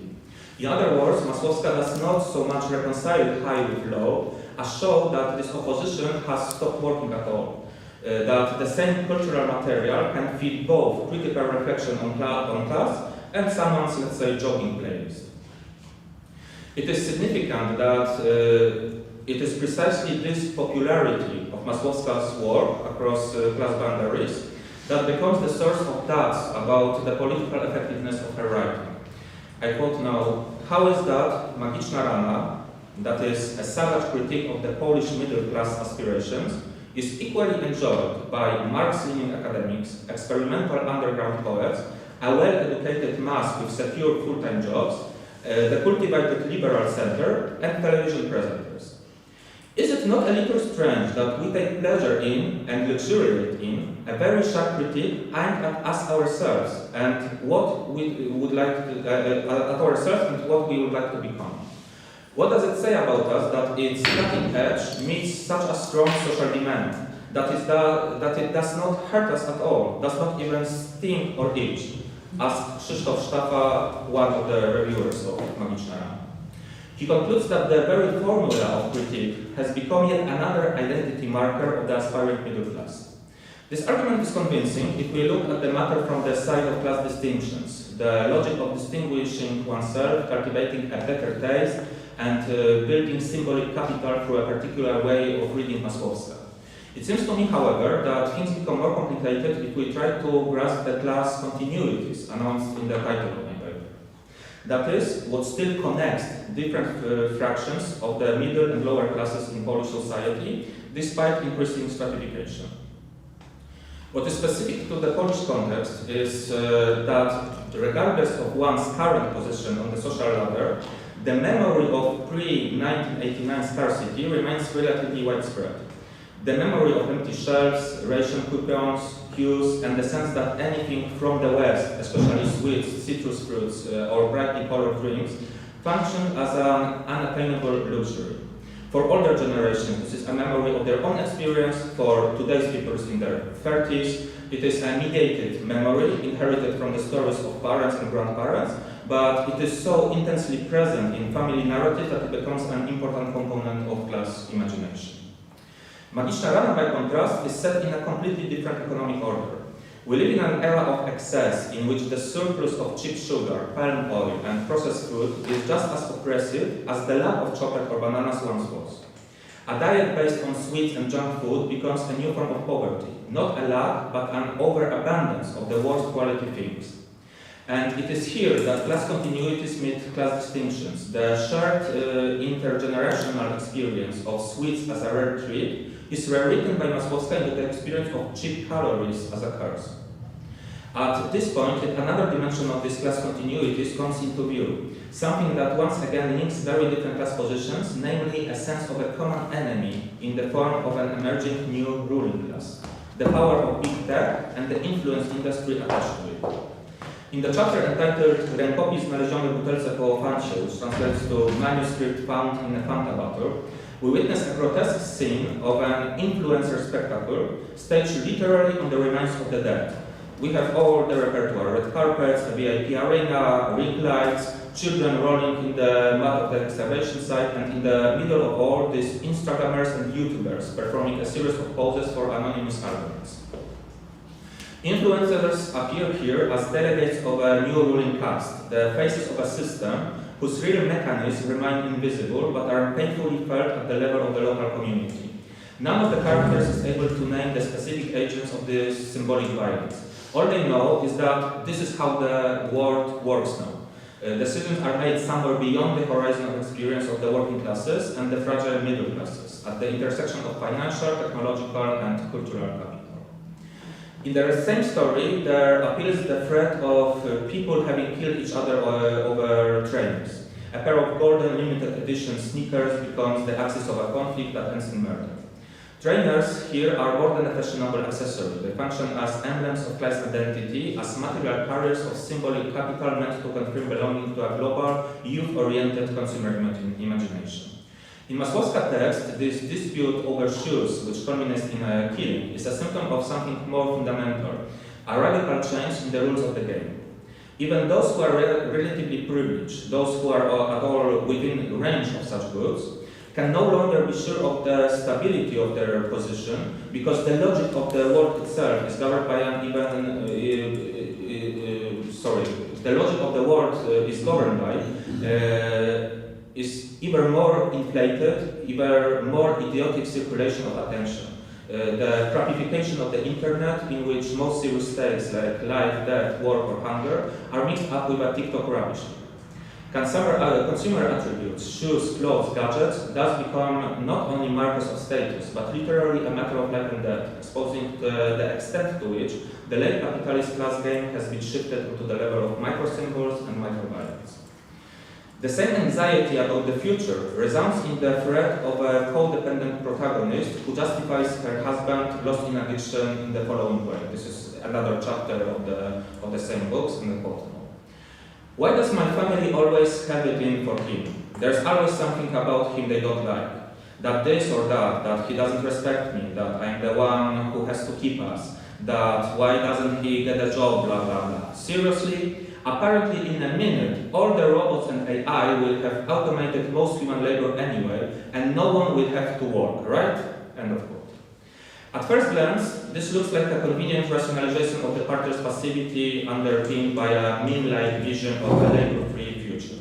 But underneath, we can hear something much more troubling, a conviction that the basic rules of the socio-economic order might soon undergo a radical change, that control over work and income is shifting even further towards impersonal technological systems. What we hear in this fragment is therefore not a simple hope for emancipation from work, but rather a fear of a world in which decisions about the lives of the working classes and the precarious middle classes are taken entirely beyond their reach, in a space of algorithms, platforms, and AI models that continue the process of the ruling class self-alienation. Masłowska shows very clearly that the first victim of this transformation is language.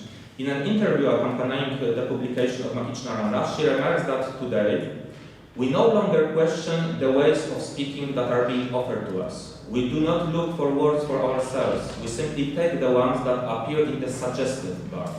And we become what and how we speak. And language is contagious. End of quote. That image of predictive suggestions in a messaging app provides an excellent metaphor here. The vocabulary with which we describe class experience comes from outside, from social media, from advertising, from self-help and psychology books. Instead of working out our own names for economic violence, precarity, or class shame, we reach for ready-made cliches that capture our perspective from the outside. I can't handle stress. I have problems with assertiveness. I need to work on my boundaries. I don't manage my emotions. Language, which could serve to name structural inequalities, is colonized by the lexicon of self-improvement and self-management. At this point, Masłowska converges with the diagnosis of therapy culture offered by Agnieszka Graf, a feminist sociologist and cultural scholar. Graf described therapeutic discourse as the water we swim in, no longer just one language among many for describing reality, but a horizon against which all other ways of speaking seem suspicious or outdated. Therapy culture encourages the individual to treat life as a project and the self as a form of capital into which one should invest, taking care of one's well-being, potential, and work on oneself. Autonomy and authenticity are valued, but only on the condition that they fit into the logic of individual responsibility. In practice, this means the privatization of suffering.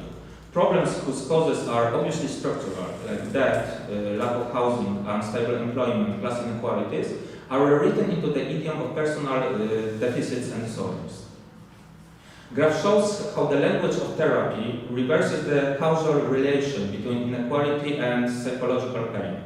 Instead of asking what is wrong with the system, we ask what is wrong with the individual who cannot cope with the demands of the modern world.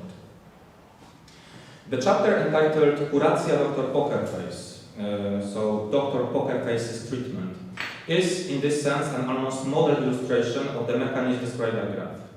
The entire text of the chapter is organized as a report from the therapist's couch, a monologue by the patient, interrupted only occasionally by a doctor with a, that's a quote, zeroed out face, who writes something down in her chart. The central scene, which I will quote here at length, is the moment when the protagonist, after a series of humiliations at the petrol station and in a craft bakery, finally has her rent paid and tumbles into a kind of manic euphoria. I quote, "I had the rent paid, and out of sheer excitement, I scrubbed the mold out of the bakery floor tiles with a knife, almost down to nothing. I cleaned the walls, filthy right up to the ceiling, with the grazer and peeled off the bits of old duff stuck to them. I got the gunk out of the drain, swept up and washed the floor. I killed the moths that flew out of the floor and threw out the dead rat that had been lying by the stairs down the cellar. I picked up the pens and safety pins lying on the counter and even a cotton bag. I took out the bin that stunk to high heaven, the one someone had poured several liters of duff into." End of quote. This list is of course grotesque, but it simultaneously lays bare the brutally material dimension of the protagonist's situation.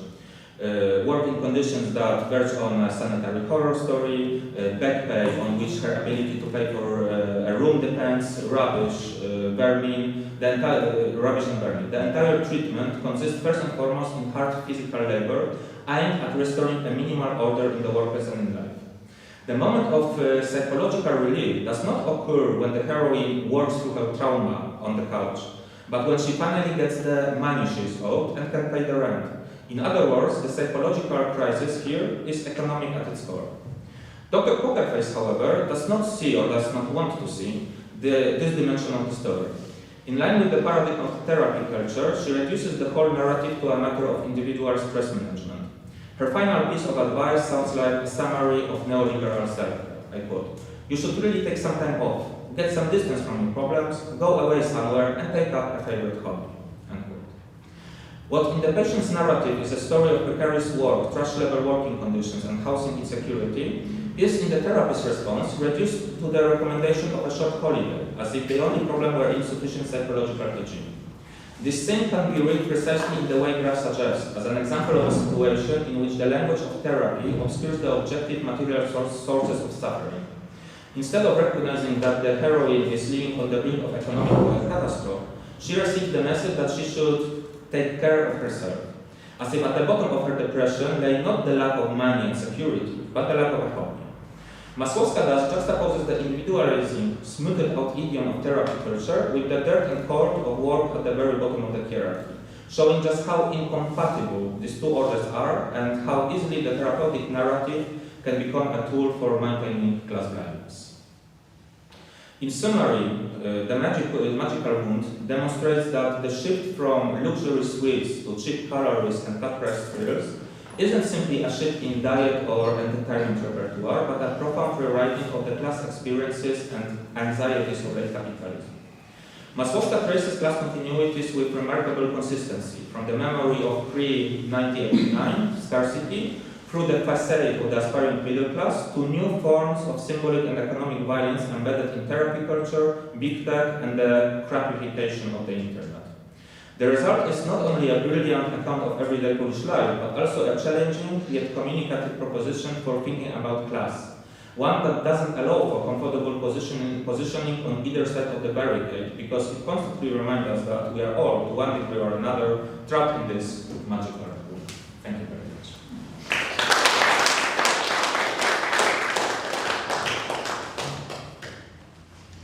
Thank you. The discussion is open. You are welcome with your comments and questions.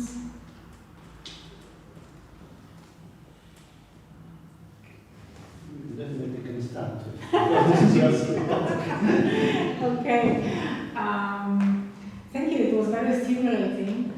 And it was also very quick. So I'm not sure I got all the ideas.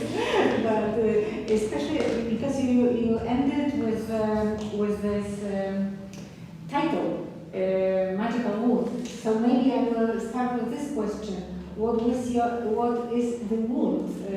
It is a stupid question because your whole speech was about that. Okay. No, I will make another question. Is really this story about class distinction and class divisions? Because I think all the characters are suffering there, and it's independent to the class position. And I think those who are represented in the novel, they represent a class that has a name, but by the sociologists is not always considered as a class, I mean precariat. And it's working class precariat and middle class precariat. There are a lot of similarities. I understand it is not a group that is uniform, because you have, temporary workers like Uber drivers, etc. But you have also freelance workers who gain good money, but they have temporary gigs. Now it's called gigs. So it's not uniform, and because of that, it's not unified. So there is no class solidarity, but the problems are similar. And I think this problem is called not class structure, but you called it anxieties of capitalism, the neoliberal order that is extreme nowadays, and it has been qualified by Byung-Chul Han in the Berlin Society as the achievement subject that doesn't achieve. He can't achieve, but he thinks he can because he has a self-imposed demand for achievement. So, and he fails, and he thinks it's because of his personal weakness, but it is not. It's because of the economic and social structure. So, I understand you linked it to the topic of the seminar, but do you think it's really a class problem, or rather it's a problem of an economy that exploits everybody, every class? Yeah, I mostly agree with you. However, there are some class clashes, can we say, in the novel. For example, we have this almost homeless girl, and the second heroine is this ex-model who is mentioned in her story. So this is clearly class juxtaposition, between the employer and the employee. But in general, yes, I think the most common motive in general in Masłowska's works is that conclusion that the way our Polish society self-defines is based on not objective material conditions, but rather on aspirations. We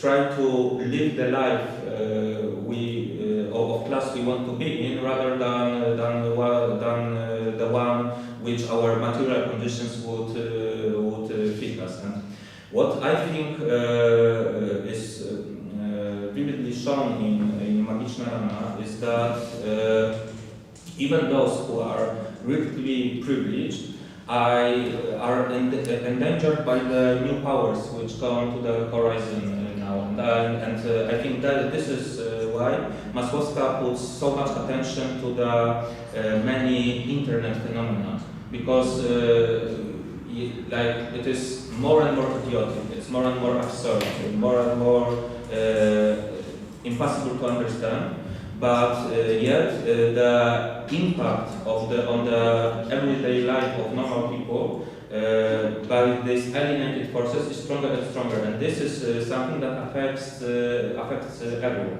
Also, these fears which were expressed in that fragment that perhaps no one will have to work in a near future, which it sounds like hope, but underneath there is a fear that no one is actually secure. That even today's higher middle class, so-called, can be soon degraded in class structure because of the new tools or new means of control developed by big tech. So in this sense, yeah, I would agree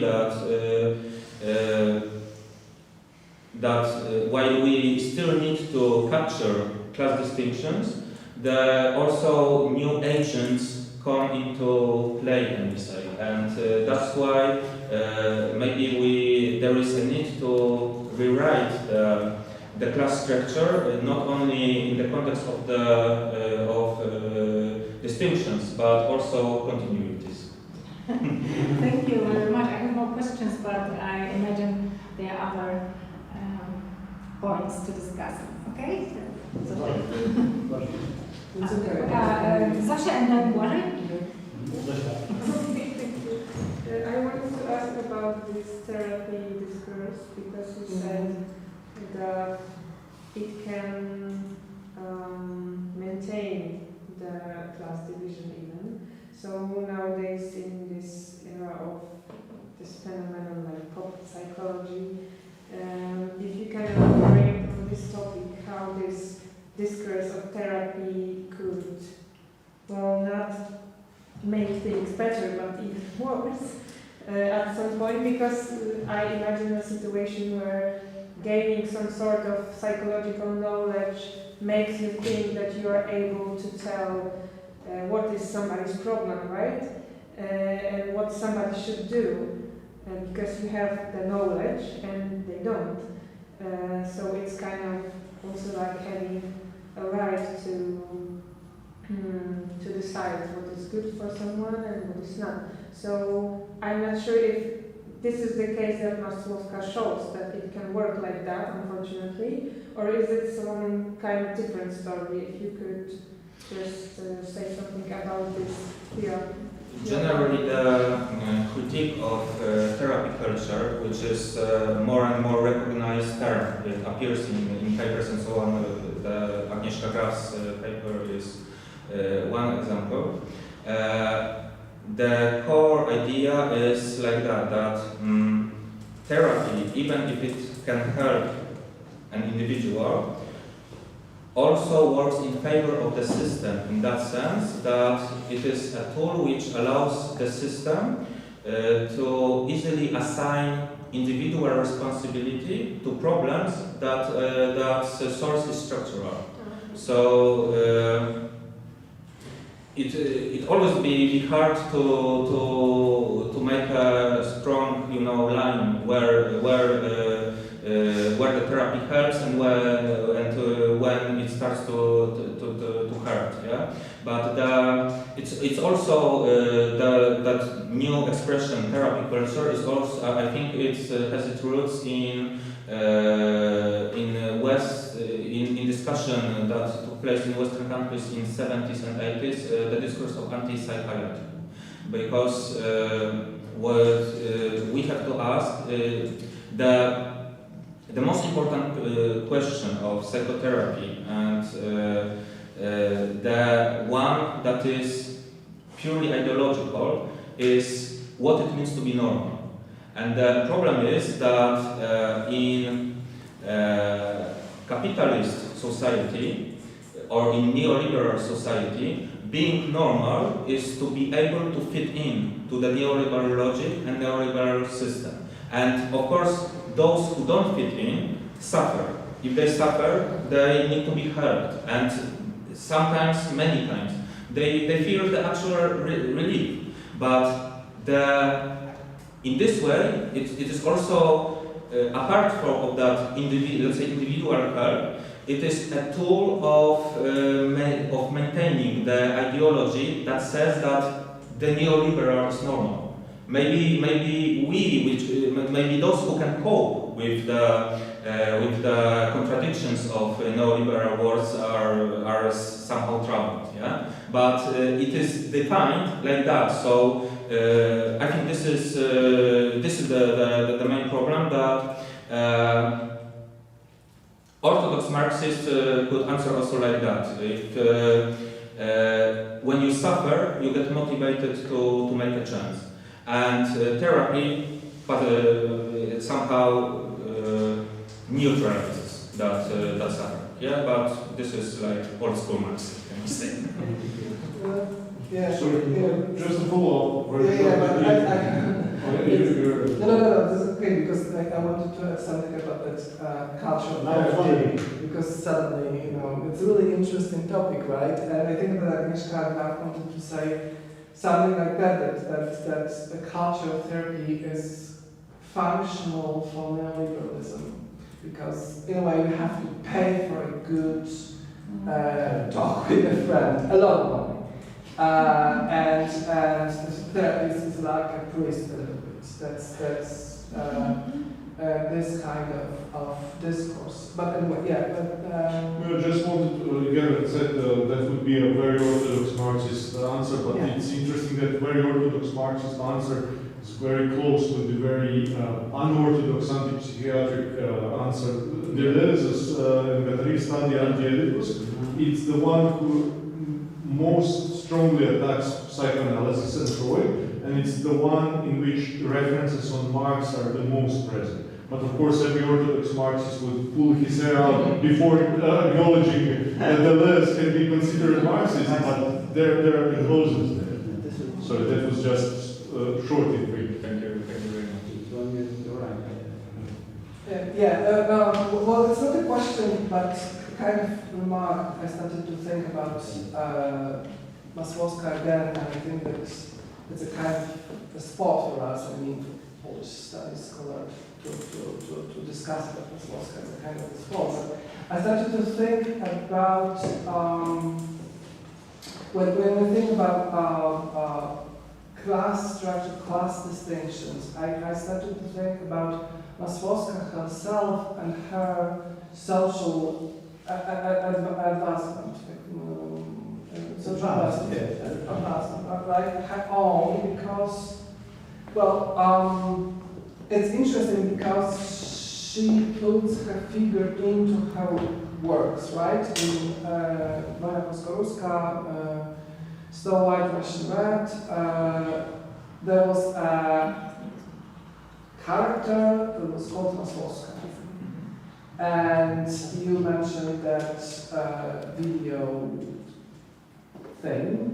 And she also played a small role in Russian Yeah, in the film. In the film, yeah. Yeah, in the film. Snow White, Russian Red. But then, after almost 20 years, 15 years, there was that video, Red, which was aesthetically connected to Snow White, Russian Red, and she was herself in the video. But she was not anymore a teenage girl, because she was 19 when she wrote that book that changed everything in the landscape of Polish literature, kind of. But anyway, I'm starting to think because when she was 19 and she was from Wejherowo, which is kind of the small city close to Gdańsk, right? She was kind of a part of that world, part of that situation. Because in fact, she in Snow White, Russian Red, she writes about 90s in Poland. In fact, that's the main point of reference. And she was part of that world. She was just like everybody else. And then, after 19 years, she was not a girl from a small town. She was a superstar, kind of. She was from Warsaw. She was made. There was tons of interviews with her. Because suddenly it looked like, I'm talking about the video, Brett, that like she ridiculed the world. She described the not middle class, but what was the word? Precariat. Not precariat. It's kind of working class, right? But it's people from blocks, from communist blocks. I'm not quite sure if they are working class people in a way, right? It is close to the Schumpeter. I know that you are not talking about this, but she ridiculed the people from the position of being a big figure from Warsaw. That's something I suddenly noticed. Maybe I'm not right. But anyway, now she's talking from a little bit different place than she was talking when she wrote Snow White, Russian Red. And maybe it changes something. For me, I know I was a little bit in love with Masłowska at the beginning. Now I'm not so in love, probably. But anyway, still I think that what is the most important and interesting in Masłowska is that she ridicules everybody and everything and everybody from different classes. She's very cruel. That's something that is really. She's really good at being cruel. As a writer. As a writer. It's an important. And she hits really hard. But there is kind of tenderness beneath that cruelty. That's something that fascinated me the most. And it's somehow connected with class distinctions, but that's just a remark. That she's very cruel, even cruel to middle class, to working class, and she hits really hard. But there is kind of tenderness underneath that, and that's her specialty. A short comment? That's what you said. I think it is the main line of the critique of Masłowska, especially from the left side of the border. I disagree with it completely. Like I feel nothing in common with that statement, because her work for me is about something totally different. It looks like ridiculing, but for me it is a demascatory work that shows the lack of one's autonomy. So I think that it looks like she's ridiculing the ruling class, but what she does, what I think she does, she's showing that people think they make their own decisions, they choose their own aesthetics, when in fact they are subordinated to the alienated discourse, to the language cliches, that identity is more assigned to us than chosen by us. And that's why I think that her critique can be, like, she uses the same tool to ridicule every social class, because every social class is subjugated to the same mechanism, that even the wealthy, even those privileged in a class structure are above them. There is an alienated, mysterious, demonic even class of big tech, which would laugh at that sense of privilege. Yeah, for in their perspective, we are all peasants, and Masłowska is very aware of that. And so I think that her intention is not to ridicule, but I think it's to say that you have not created yourself. You are just you are somehow controlled by the discourse and by the media, and by what's her field of expertise, by the language itself. But to answer differently, I think that it is a fact that she experienced a huge social advancement. But I think it is somehow coherent with the change of her interest in her books, because Snow White, Russian Red is really about this blockhouse culture. I don't know if you can call it like that. But it is after her success that the main victim of her irony is the middle class. So somehow she, I think she defies that critique you mentioned, that she ridicules the work of her origin, because in my opinion the biggest effort is to critique the environment she lives in a given moment. So it is also an auto-irony, I would say. Yeah, sure. Yeah, I completely agree. I don't want to say that she ridiculed lower class.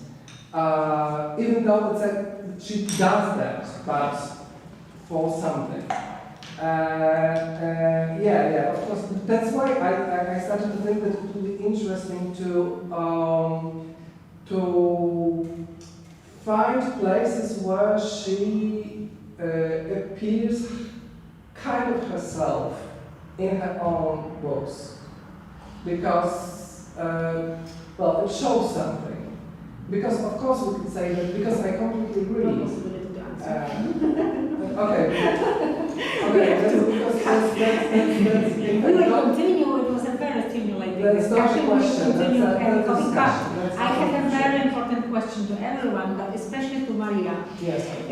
I was wondering if make use of this energy and attention that we have now and continue with your speech and have coffee then, or have coffee now and recharge energy and be back. As you wish. What do you think? I think it's your call. Okay. How we continue? Okay, just So one thank you thing. once again.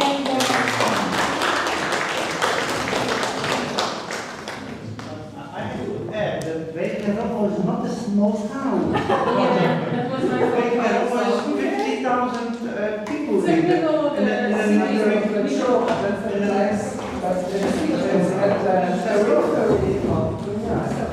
This is even out metropolitan. She's from her village, but she's from a small. Yeah, that is true. That is true. Attention, we are starting with the next speech, which is especially important to us because it's different to other typical literary scholars' presentation, because it links the interpretation of literature with social activism and with the promotion of reading, which is very important to us. So thank you for accepting our invitation. Maria Czarnecka is a cultural creator, manager and researcher, political, cultural and human rights activist. She has initiated and organized over 100 cultural and social events in Poland and abroad, including the Endemity Festival of Central and Eastern European Literature, the closely watched Czech Republic Festival, and she co-organized, among others, one Caucasus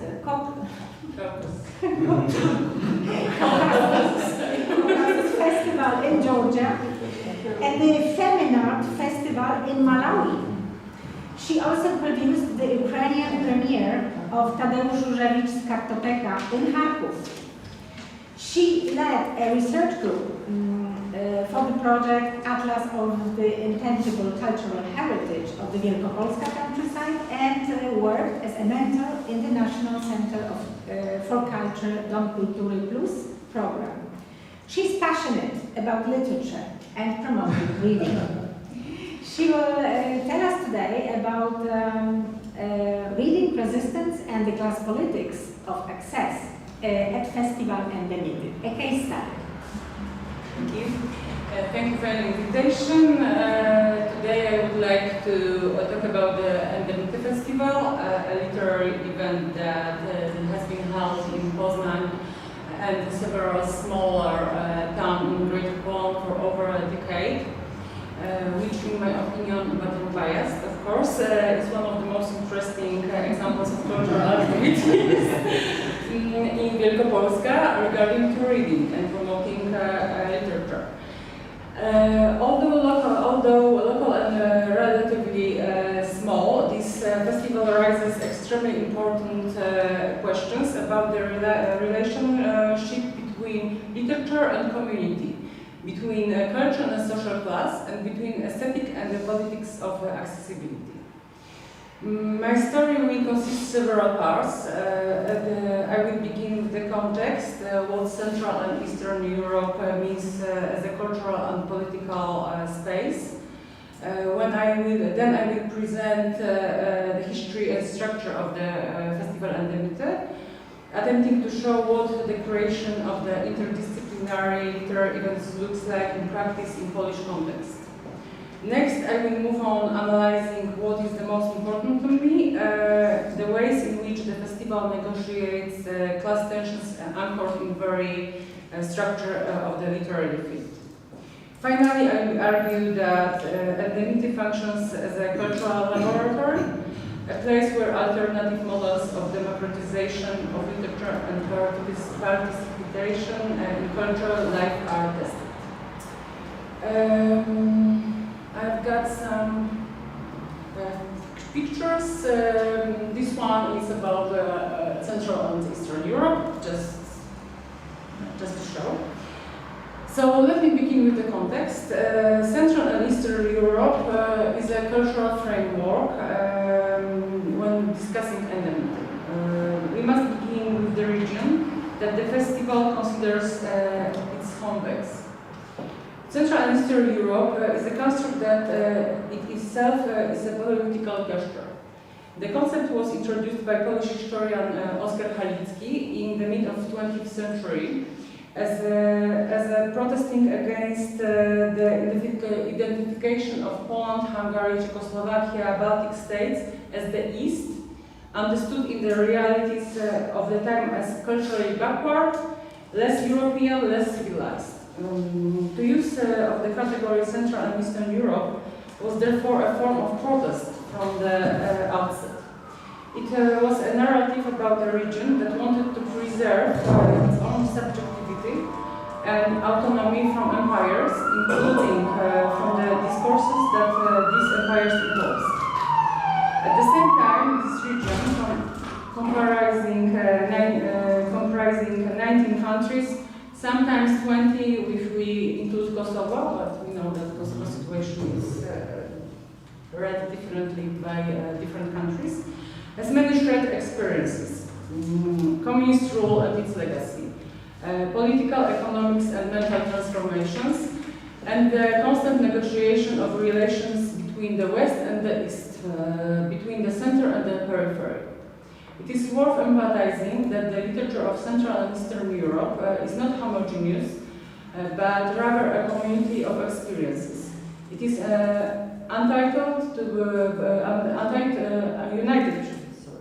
It is united by political fragility, uncertainty of identity, memories of Sovietizations, historical discontinuity, and numerous forced and voluntary migrations. In addition, the marketization of culture caused upheaval in the publishing industry and required adaptation to market and capitalism realities.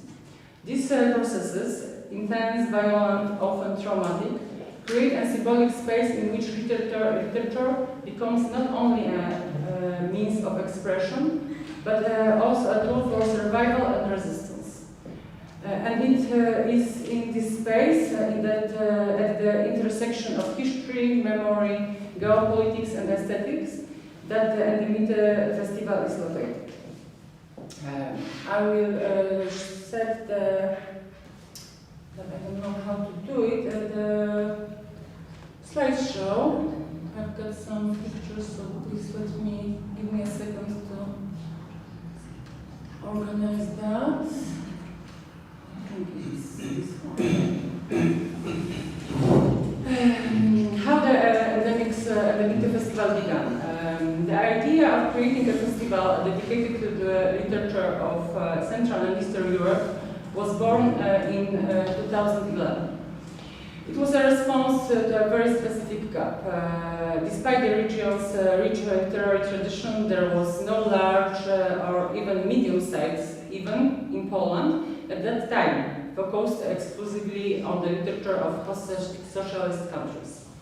It is important because the Polish literary market, like most markets in Europe, is strongly dominated by Anglo-Saxon, Scandinavian and German literature. In example, Belarusian, Ukrainian, Romanian, Albanian, etc., literature appear only marginally. The festival was therefore created in response to a need.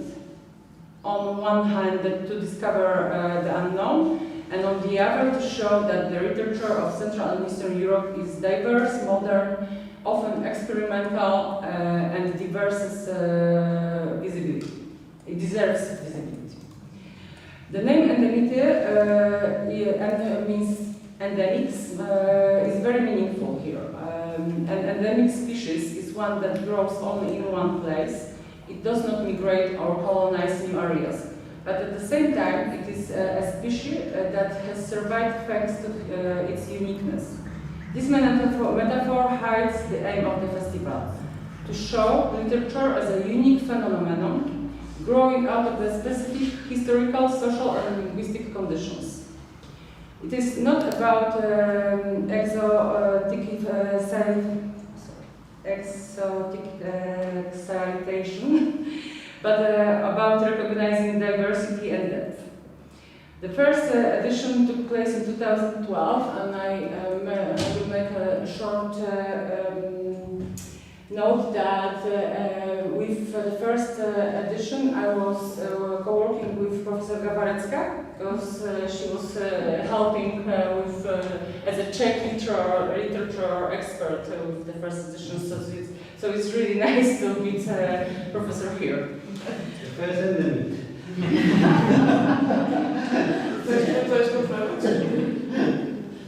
Unique species, so yeah. Unique species, yes. So I guess it's a compliment. So the first edition took place in 2012. Since then, the festival has built its identity as an interdisciplinary and non-hierarchical event. For the third edition onwards, the festival had the theme, in example, periphery, exclusions, community, crisis, illness, resistance. And these themes grew out of social reality. They were not a random aesthetic game. Over the course of 11th edition, Endemite has organized 109 artistic events. I counted it myself yesterday, including 48 authors meetings, 22 theater and performance pieces, 10 literary panels, 6 exhibitions, 5 poetry slams, 2 flash mobs, 4 musical events, and also 45 educational workshops as an addition to these artistic events, of course. This shows both the scale and the diversity of what the festival does. Endemite is not a string of book lounges. It is about participation. It is about experiencing literature with your body, your senses, your emotions, and its dialogue with the others. So far, 66 writers from across the region have taken part, including some well-known names: Serhii Żadan, Taras Prochaśko, Lulieta Aleszanaku, Alkier Bacharewicz, Petra Soukupowa, Joanna Spok, Monika Kompanikowa, Janusz Haj, and more, and Polish writers as well, as Julia Fiedorczyk, Mikołaj Grünberg, Kacper Powłocki, Daniel Odija, or Barbara Klimska. The festival has also collaborated with 38 cultural and educational institutions, 20 publishers, and 9 bookstores. And 2 year-round programs have grown out of it. First is Endemics Conversation. It's writer meetings throughout the year.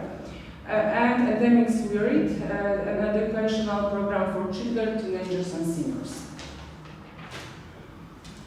Now let's talk about the class. Many literary festivals claim they want to democratize culture, but research from Bourdieu to more recent work in cultural studies shows that access to literature is tightly connected to class. Participation depends on language skill. Reading literature, especially more demanding works, requires language skill and skills that are shaped by education, the home environment, and the cultural resources of the family. Language deficiencies translate into exclusion from more ambitious reading practices. Depends on familiarity with literary codes. When reading literature it is often not only understanding the text that counts, but also knowledge of conventions, cultural allusions, genre forms, and methods of interpretation. There are competences that are not evenly distributed across society. It depends on symbolic capital. People with social prestige, education, or middle class status feel more entitled to participate in high culture. Cultural institution usually reinforces this state of affairs. It depends on knowing how cultural institutions work. Libraries, museums, bookshops, festivals, all these spaces seem more natural to people who have been visiting them since childhood. For others, they can be stressful, alienating, or even exclusionary. It depends on where you live and how much time you have. Place of residence, large city versus small town, and flexibility of leisure time. For example, irregular working hours, childcare, have a real impact on whether one can participate in literary events. And the last but not least, it depends on whether you feel that even it's for people like you. A sense of cultural belonging and psychological consent to enter the world of literature are crucial. Without this, economic or the geographical barriers are further reinforced by the lack of agency and entitlement. In this sense, every literary event becomes an island of participation. It creates a communal space, but it is a deeply heterogeneous community, often unintentionally exclusionary.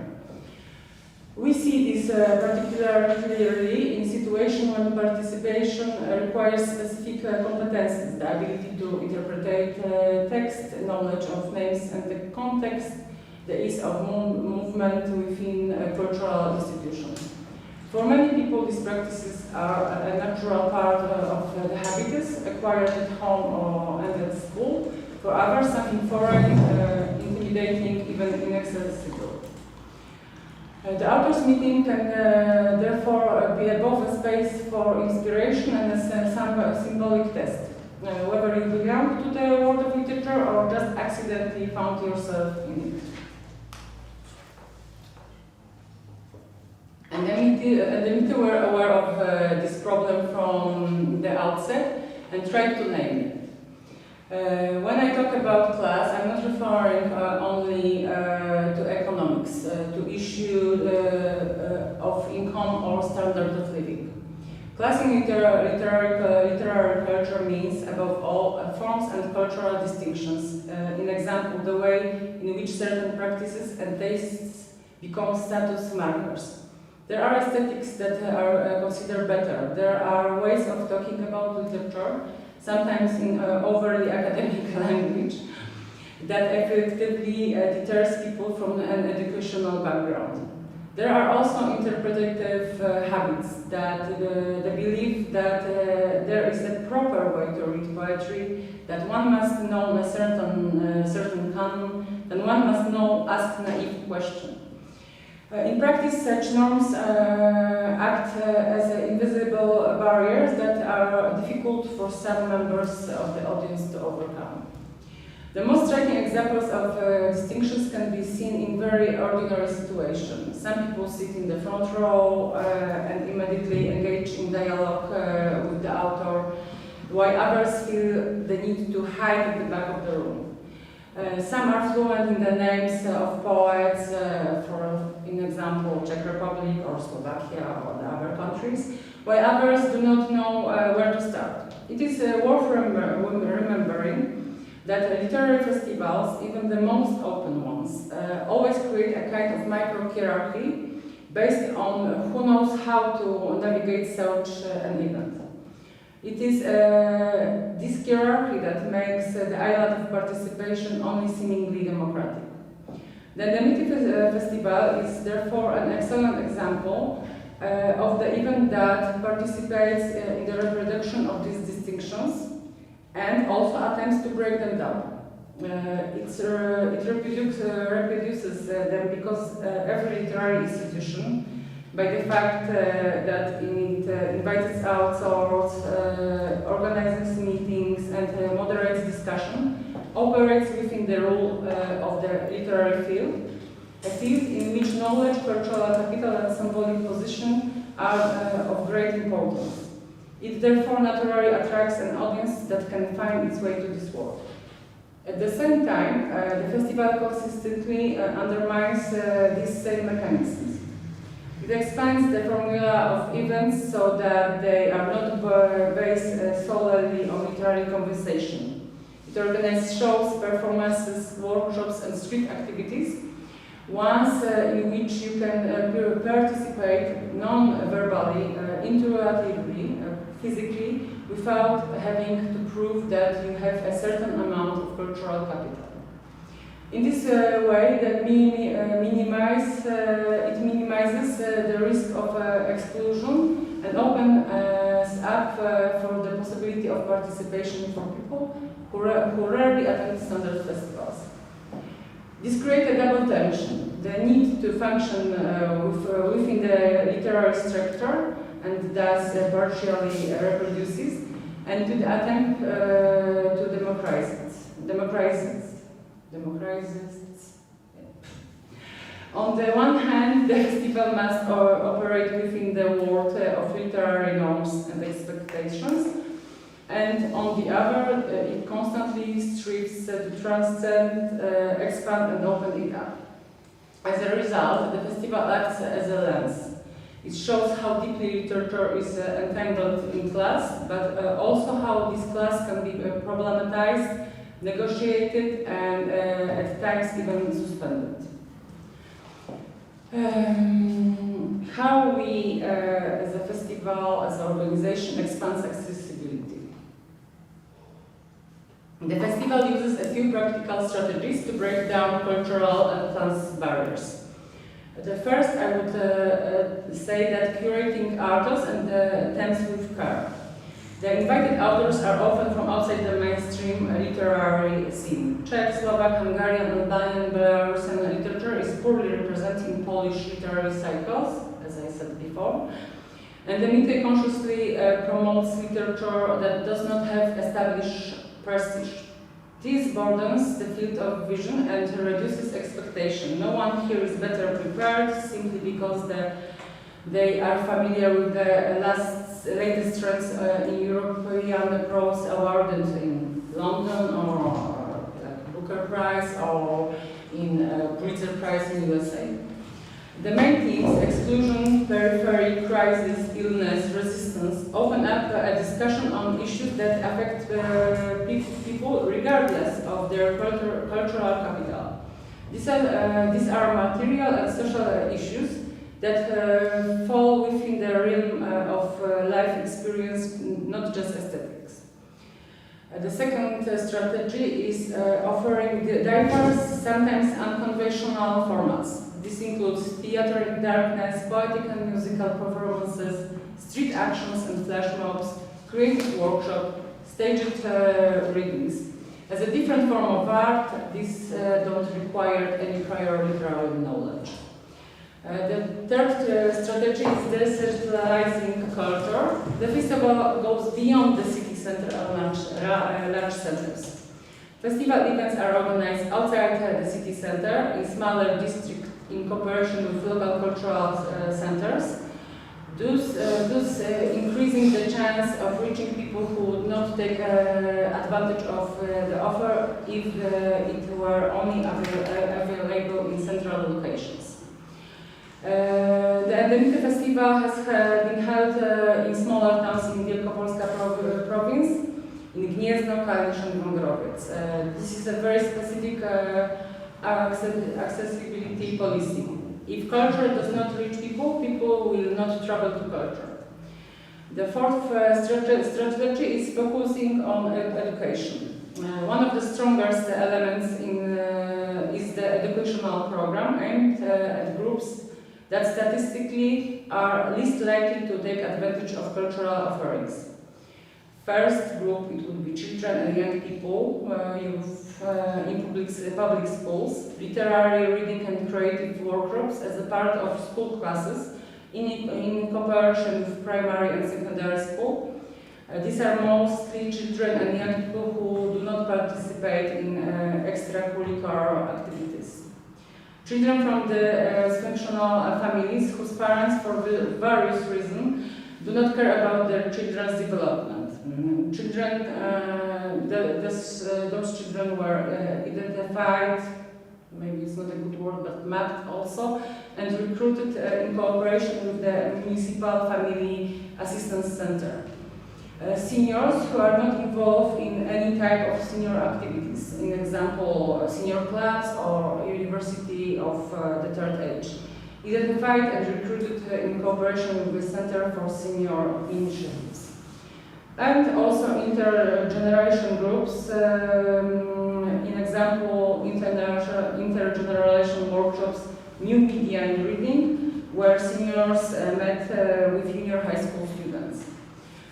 These workshops are not only aimed at promoting reading, but also at creating a space for social bonding. An additional aspect is the fact that they familiarize participants with active cultural activities. Workshop participants often return in subsequent years, now as full participants in the events. And the fifth strategy is keeping events free. All festival events are free of charge. There are no tickets or admission fees. In the context of rising living costs and declining spending on culture and household budgets, this decision has a huge impact on the inclusiveness of the festival. In recent years, Endemite has increasingly become a space of resistance, not only in the sense of political struggle, but as a place of contestation of the dominant ways of talking about literature, society, and the changes facing communities. In addition, such as crisis, illness, and this year's resistance, it is clear to see how literature is becoming a tool for social diagnosis. Examples of the topics covered during the festival were, for example, migration and refugees, illness as an individual and systematic experience, child poverty, state violence against citizens, the revolutionary potential of community, the memory of poets who were murdered, executed, or erased. It is an important note that resistance in Endemite is not declarative in nature. It is not only a slogan. Rather, it is a form of constantly asking question: how to talk about a reality that is falling apart, how to create a culture that is not a closed bubble, how to create community in times of crisis. In summary, the Endemite Festival reveals three key processes relating to contemporary literary culture. Processes that go far beyond the scale of the event itself and allow us to view it as a laboratory for new models of participation. Firstly, Endemite diagnoses the reality of class culture. The festival shows that literature does not function in a vacuum, but is linked to social divisions, prestige hierarchies, and access to cultural capital. Endemite is not only attracts people who are already familiar with reading practices, but also reveals how strong the barriers are for those who do not have the appropriate linguistic, interpretative, or institutional preparation. In this way, the festival does not so much reinforce class distinction as it displays them. It makes visible that remains taboo in many cultural institutions that participation in literature is a privilege, not a given.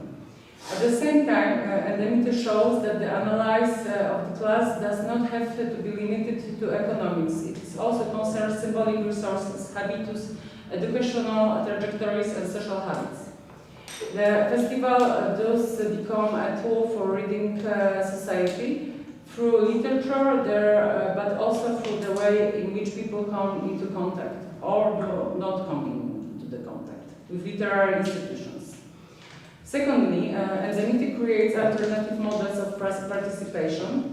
It is an interdisciplinarity, working of in small towns, free admission and a broad educational program are not just organizational elements. They are political gestures that genuinely change the dominant model of the literary festival as an event for the middle class, people from large cities and academic circles.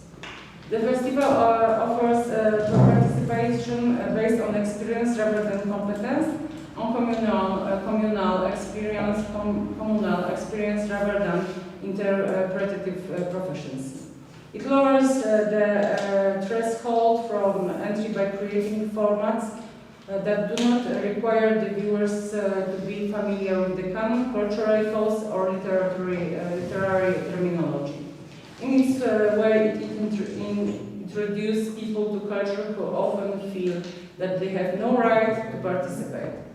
This is the important change, and Endemity does not ask whether the participant possesses cultural competence, but tries to co-create, treating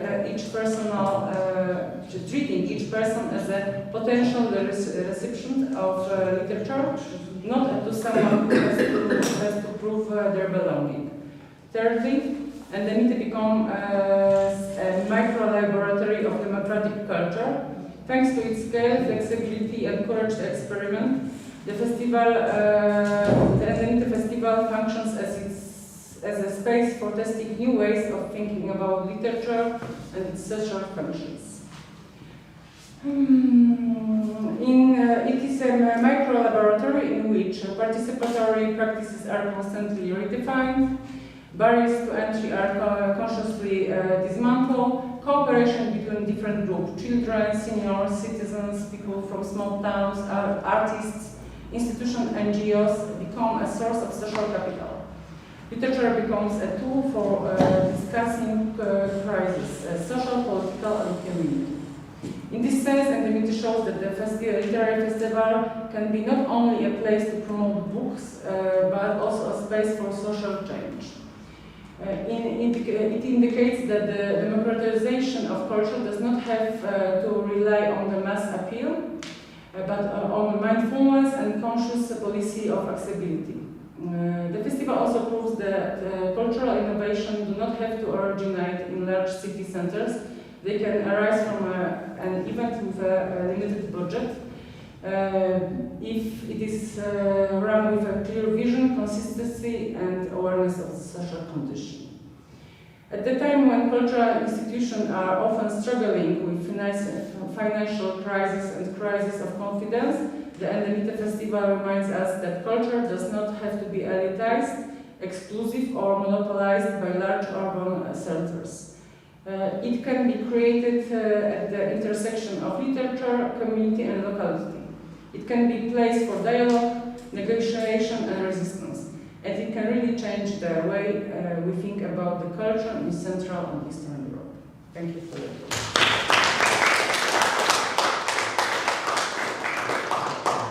I would like to say no questions, no comments, just respect. But I imagine there are some comments to make, and you're welcome. Yes, you very precious that you have mentioned that Endemity was also present in a small town such as Kalisz and Gniezno, but I have to tell you that Kalisz is not a small town. 100,000 inhabitants in Gniezno is over 600,000. So I use the term smaller, smaller than Poznań, but I agree with you. In the future, I would love to go to the even smaller places. I was working with literature in what's the place?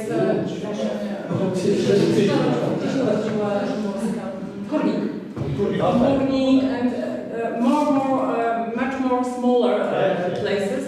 But it's a matter of financial budget. So that's the first matter. But the second one is that sometimes hard to overcome some kind of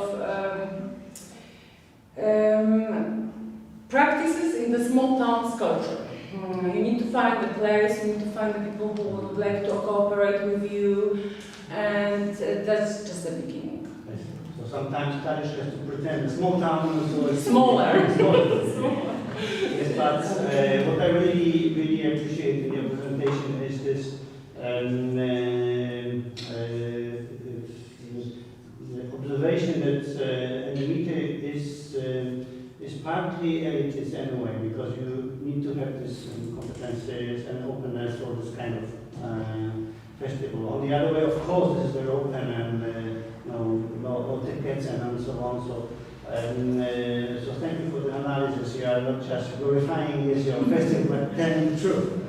And what is interesting for me as well, that you have chosen to name it Enemite. Enemite is connected with some forms of life that are connected only with this central place. But if you could play a little bit with this name, and something is endogenic and something is exogenic, yes? How is the exogenic perspective, the influence of the outer perspectives are important for your thinking about the festival?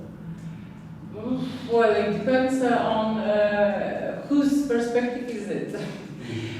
Mostly I'm trying to listen what the people who are participating in the festival are talking to me, what kind of events they like, what kind of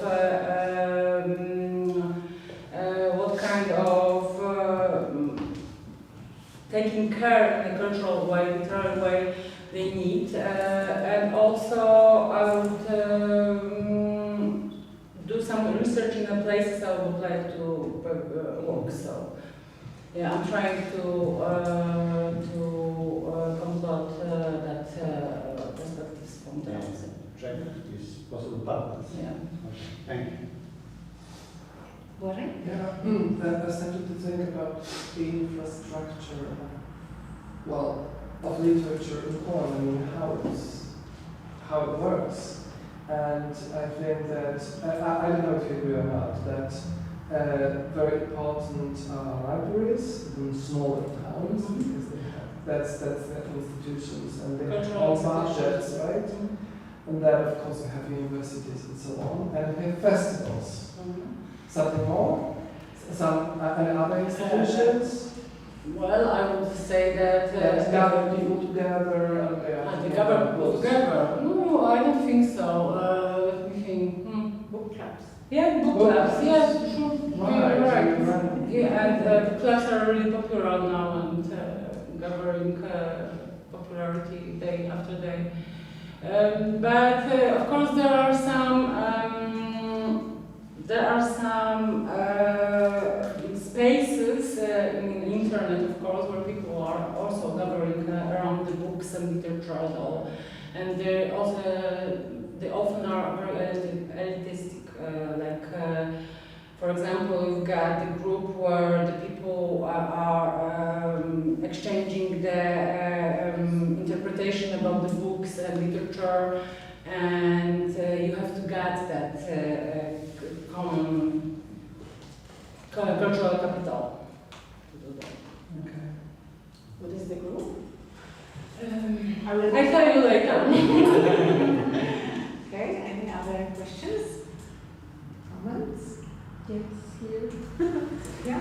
Yeah, I wanted to, it's not specifically connected to the festival, but to the main idea of the speech, for which I thank you very much. It was very interesting. And the topic is, I think, very engaging. So I wanted to ask about Dom Książki.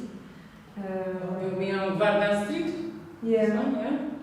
Because I think about this place a lot now, and I think it's what? Me too.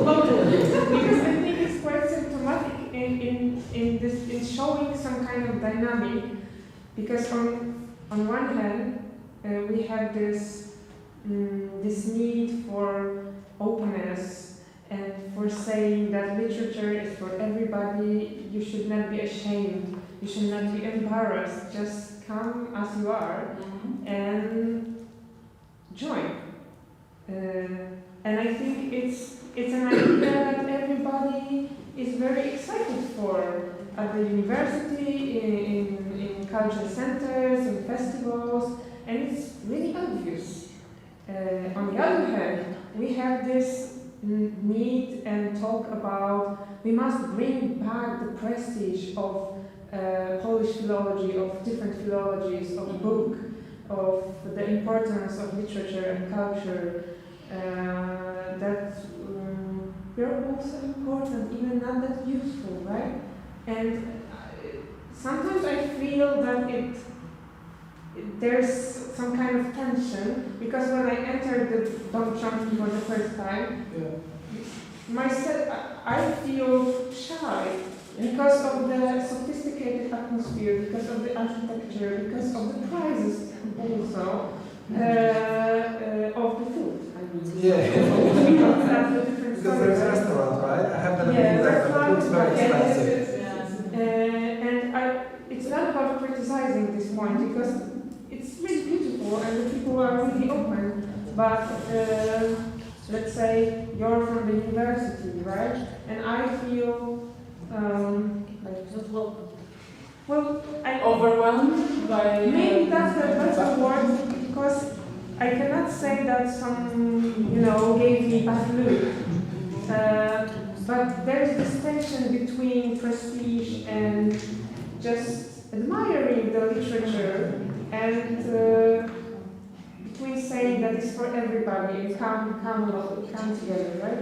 So I'm just asking, how do you feel about this place, maybe, or how do you feel about this place? To be honest with you, I haven't visited it yet, because I was very busy with preparing the last edition of festival, which ended 2 weeks ago. So I haven't been inside yet. I know there's a bookstore down there, Bukowski. Bookstore. Restaurant. Restaurant is the front. Okay, bookstore and then it's a restaurant. What about the other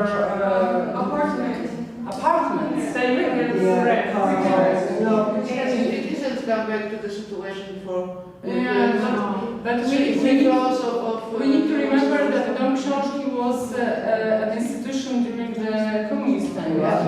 So it was totally the different techniques of marketing.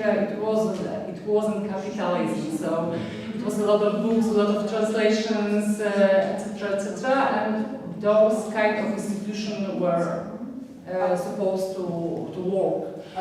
But in my opinion, I prefer to work in small places, in small libraries, in small cultural centers. I don't need a prestige place to work with literature and books. But I think if I can, because it's really interesting that the place, because it was bookshop during communist times. A house of books. House of books, and it was really big. There were 3 stages, as far as I know. Yes.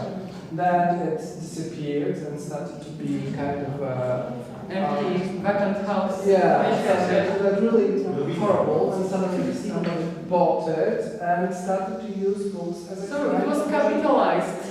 Right, that's kind of the advertisement. It's not about books there. It's about that very expensive restaurant and about the apartments. I would say that gastronomic books are just I would say that it's just using the sentiment for the place. Exactly.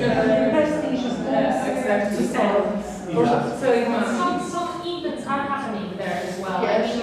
I know it goes to popularization of literature, but I think that the following the discussion, I think that the important discussion is also about when the popularization of books as classist problem became more aestheticization, like aesthetic problem. I think that's what is going on in Dom Książki is actually the aestheticization of the book industry, and also the beautiful pictures on Instagram that we now have, and beautiful people that are presenting beautiful covers that are expensive, of course, and it is in Instagram. So I think that this is maybe also the issue with aestheticization that nowadays, especially in Poznań, especially in some social groups, are like is in question, is going on. Yeah, so I don't know where exactly is this boundary between what is glasses and what is aesthetic. Sorry about that. I don't know. And business. I think it's gastronomic business that makes use of the prestige of the book and the sentiment for this place. But it has to be beautiful. It has to be, I mean, like it has to go with what is nowadays considered as in fashion. Even when it comes to the people and how they dress in Dom Książki, everyone looks quite similar. When you watch the photo, you see that here, the beer is just, not so important in books, yes? But there is a Yeah, there is. There is, I think you are referring to slam poetry night. Yeah, but there, the books and are wine just, also. Side dish for the main dish, yes. Yeah, exactly. There's time for the final question. Anyone volunteers for the last If question? nobody has a substantial question, I just saw the map of ex-Yugoslavia back there. Just the question, was there some program for Croatia? Croatian artist, let me think. No, I haven't got anybody yet, but I invited once Slavenka Drakulic, but she said no. Without any explanation, so even though she lives now in Sweden, Sweden, still, we're still Croatian. I'm thinking about Ivana Sajko maybe on the future editions, but I was once hosting Bora Tosic. But it wasn't on Indemnity, it was before Indemnity, because I always had that passion for literature. Bora Tosic, Maybe you can help to... This is contact person. Exactly. I would love to hear some recommendation from you about modern Croatian literature. And the telephone numbers. He knows many endings, I'm not sure. Useful contact person in that direction, but I can try. Open heart. Okay, once again, thank you so much, Maria.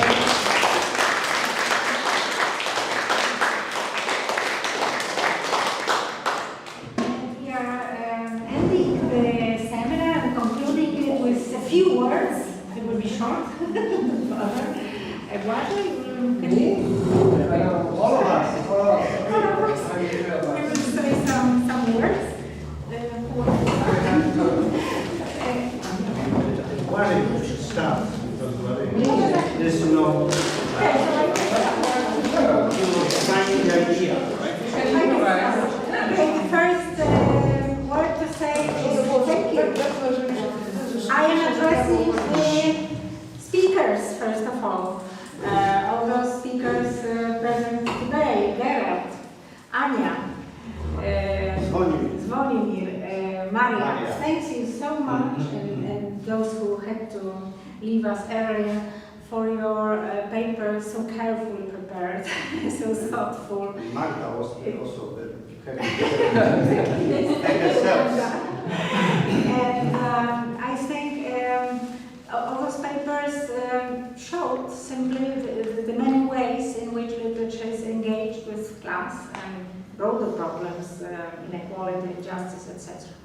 But immediately now I want to thank the participants, the audience, because you contributed so much to this seminar. Thank you so much, because the discussions that you offered, the response, questioning, discussing, asking, that curiosity is so important to us. I think it's the basis on what we build on our thinking, our reflection. First of all, receiving response to what we have researched, but also building on other people's reflection and work. So thank you so much. And I think during this summer it was exceptionally vivid. There was energy and a very interesting insight, so I think it's interesting. And as for the content, as for the class category, I was thinking over during all the time, if we come to a shared perspective on what the class is, and I think we can say class is not a fixed category, certainly not, but I found a shared, common perspective. It is that class is an experience, an effective experience that is shaped by language, by memory, by politics as well. So it is something that it is a kind of conclusion that we can draw on that seminar. It's from me, from my part. That was my part. The leader of the project. I've been thinking about that, and I asked the question. I remember I started to recall my introduction, and I remember that long ago, and I remember that I said that during my studies, the class word, a class category, was a kind of taboo word. It was not used at all because it was kind of delegitimized in the 90s. And suddenly I feel after this seminar that, the category of class returned to literary studies and to our thinking about world. So I'm really glad because of that, because, well, the whole seminar said that's really important category. We are living in a capitalist world, so we have to think about money, class, and this kind of issues. Fortunately or unfortunately, but we have to think about that. Yeah, for me, the most important thing was that I had so many revealing papers, because it means that we do not know a lot about classes. It means that we need to multi-perspective attitude during studying, making research on classes, right? And the very first presentation by Maciej Tula, yes, was such a revealing, right? His thinking was so different from our literary scholars' perspectives, and then what Maria delivered and what Professor Babako delivered, and so on, right? So for me, it is revealing, right, that we do not know enough about classes, and we have to cooperate. We have to work together to find out what is happening. I agree with Magda. Classes, we know the history of classes. I mean, there were solid categories and solid, objects called classes. Now, after that, they were called to disappear. Now they reappear. But we know that they are not solid as they used to be. But it doesn't mean that we do not experience them. Yes, but sometimes we do not even know that we experience them, right? But we do not have to just be psychoanalysts. We just have to sometimes have a friend, yes, who is a sociologist, who is a political theorist, who is the writer, yes, to reveal the situation that we are, divided into classes, and we should realize that it's happening, right? We live in a very, very divided world.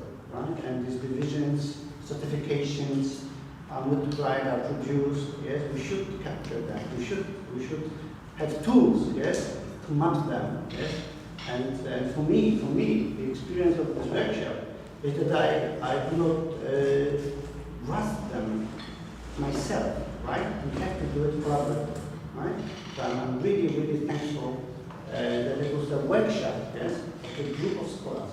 And of group of scholars of different perspectives.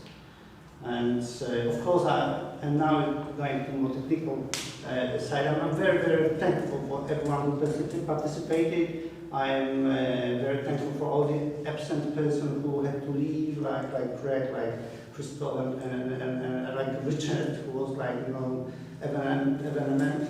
Very thankful to Dominic and Casper for recording us. Yes.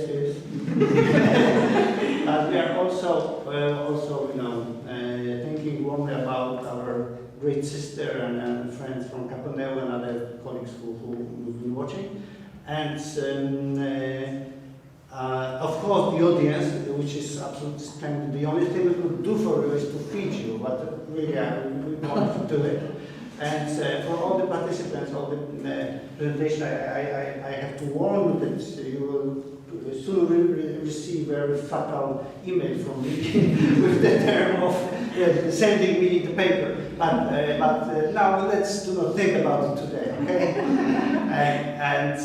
So a workshop on political novel and class distinction invented by Magda, developed by Magda, and Błażej is over, but what started here, the thinking about it, is in progress, right? Thank you very much.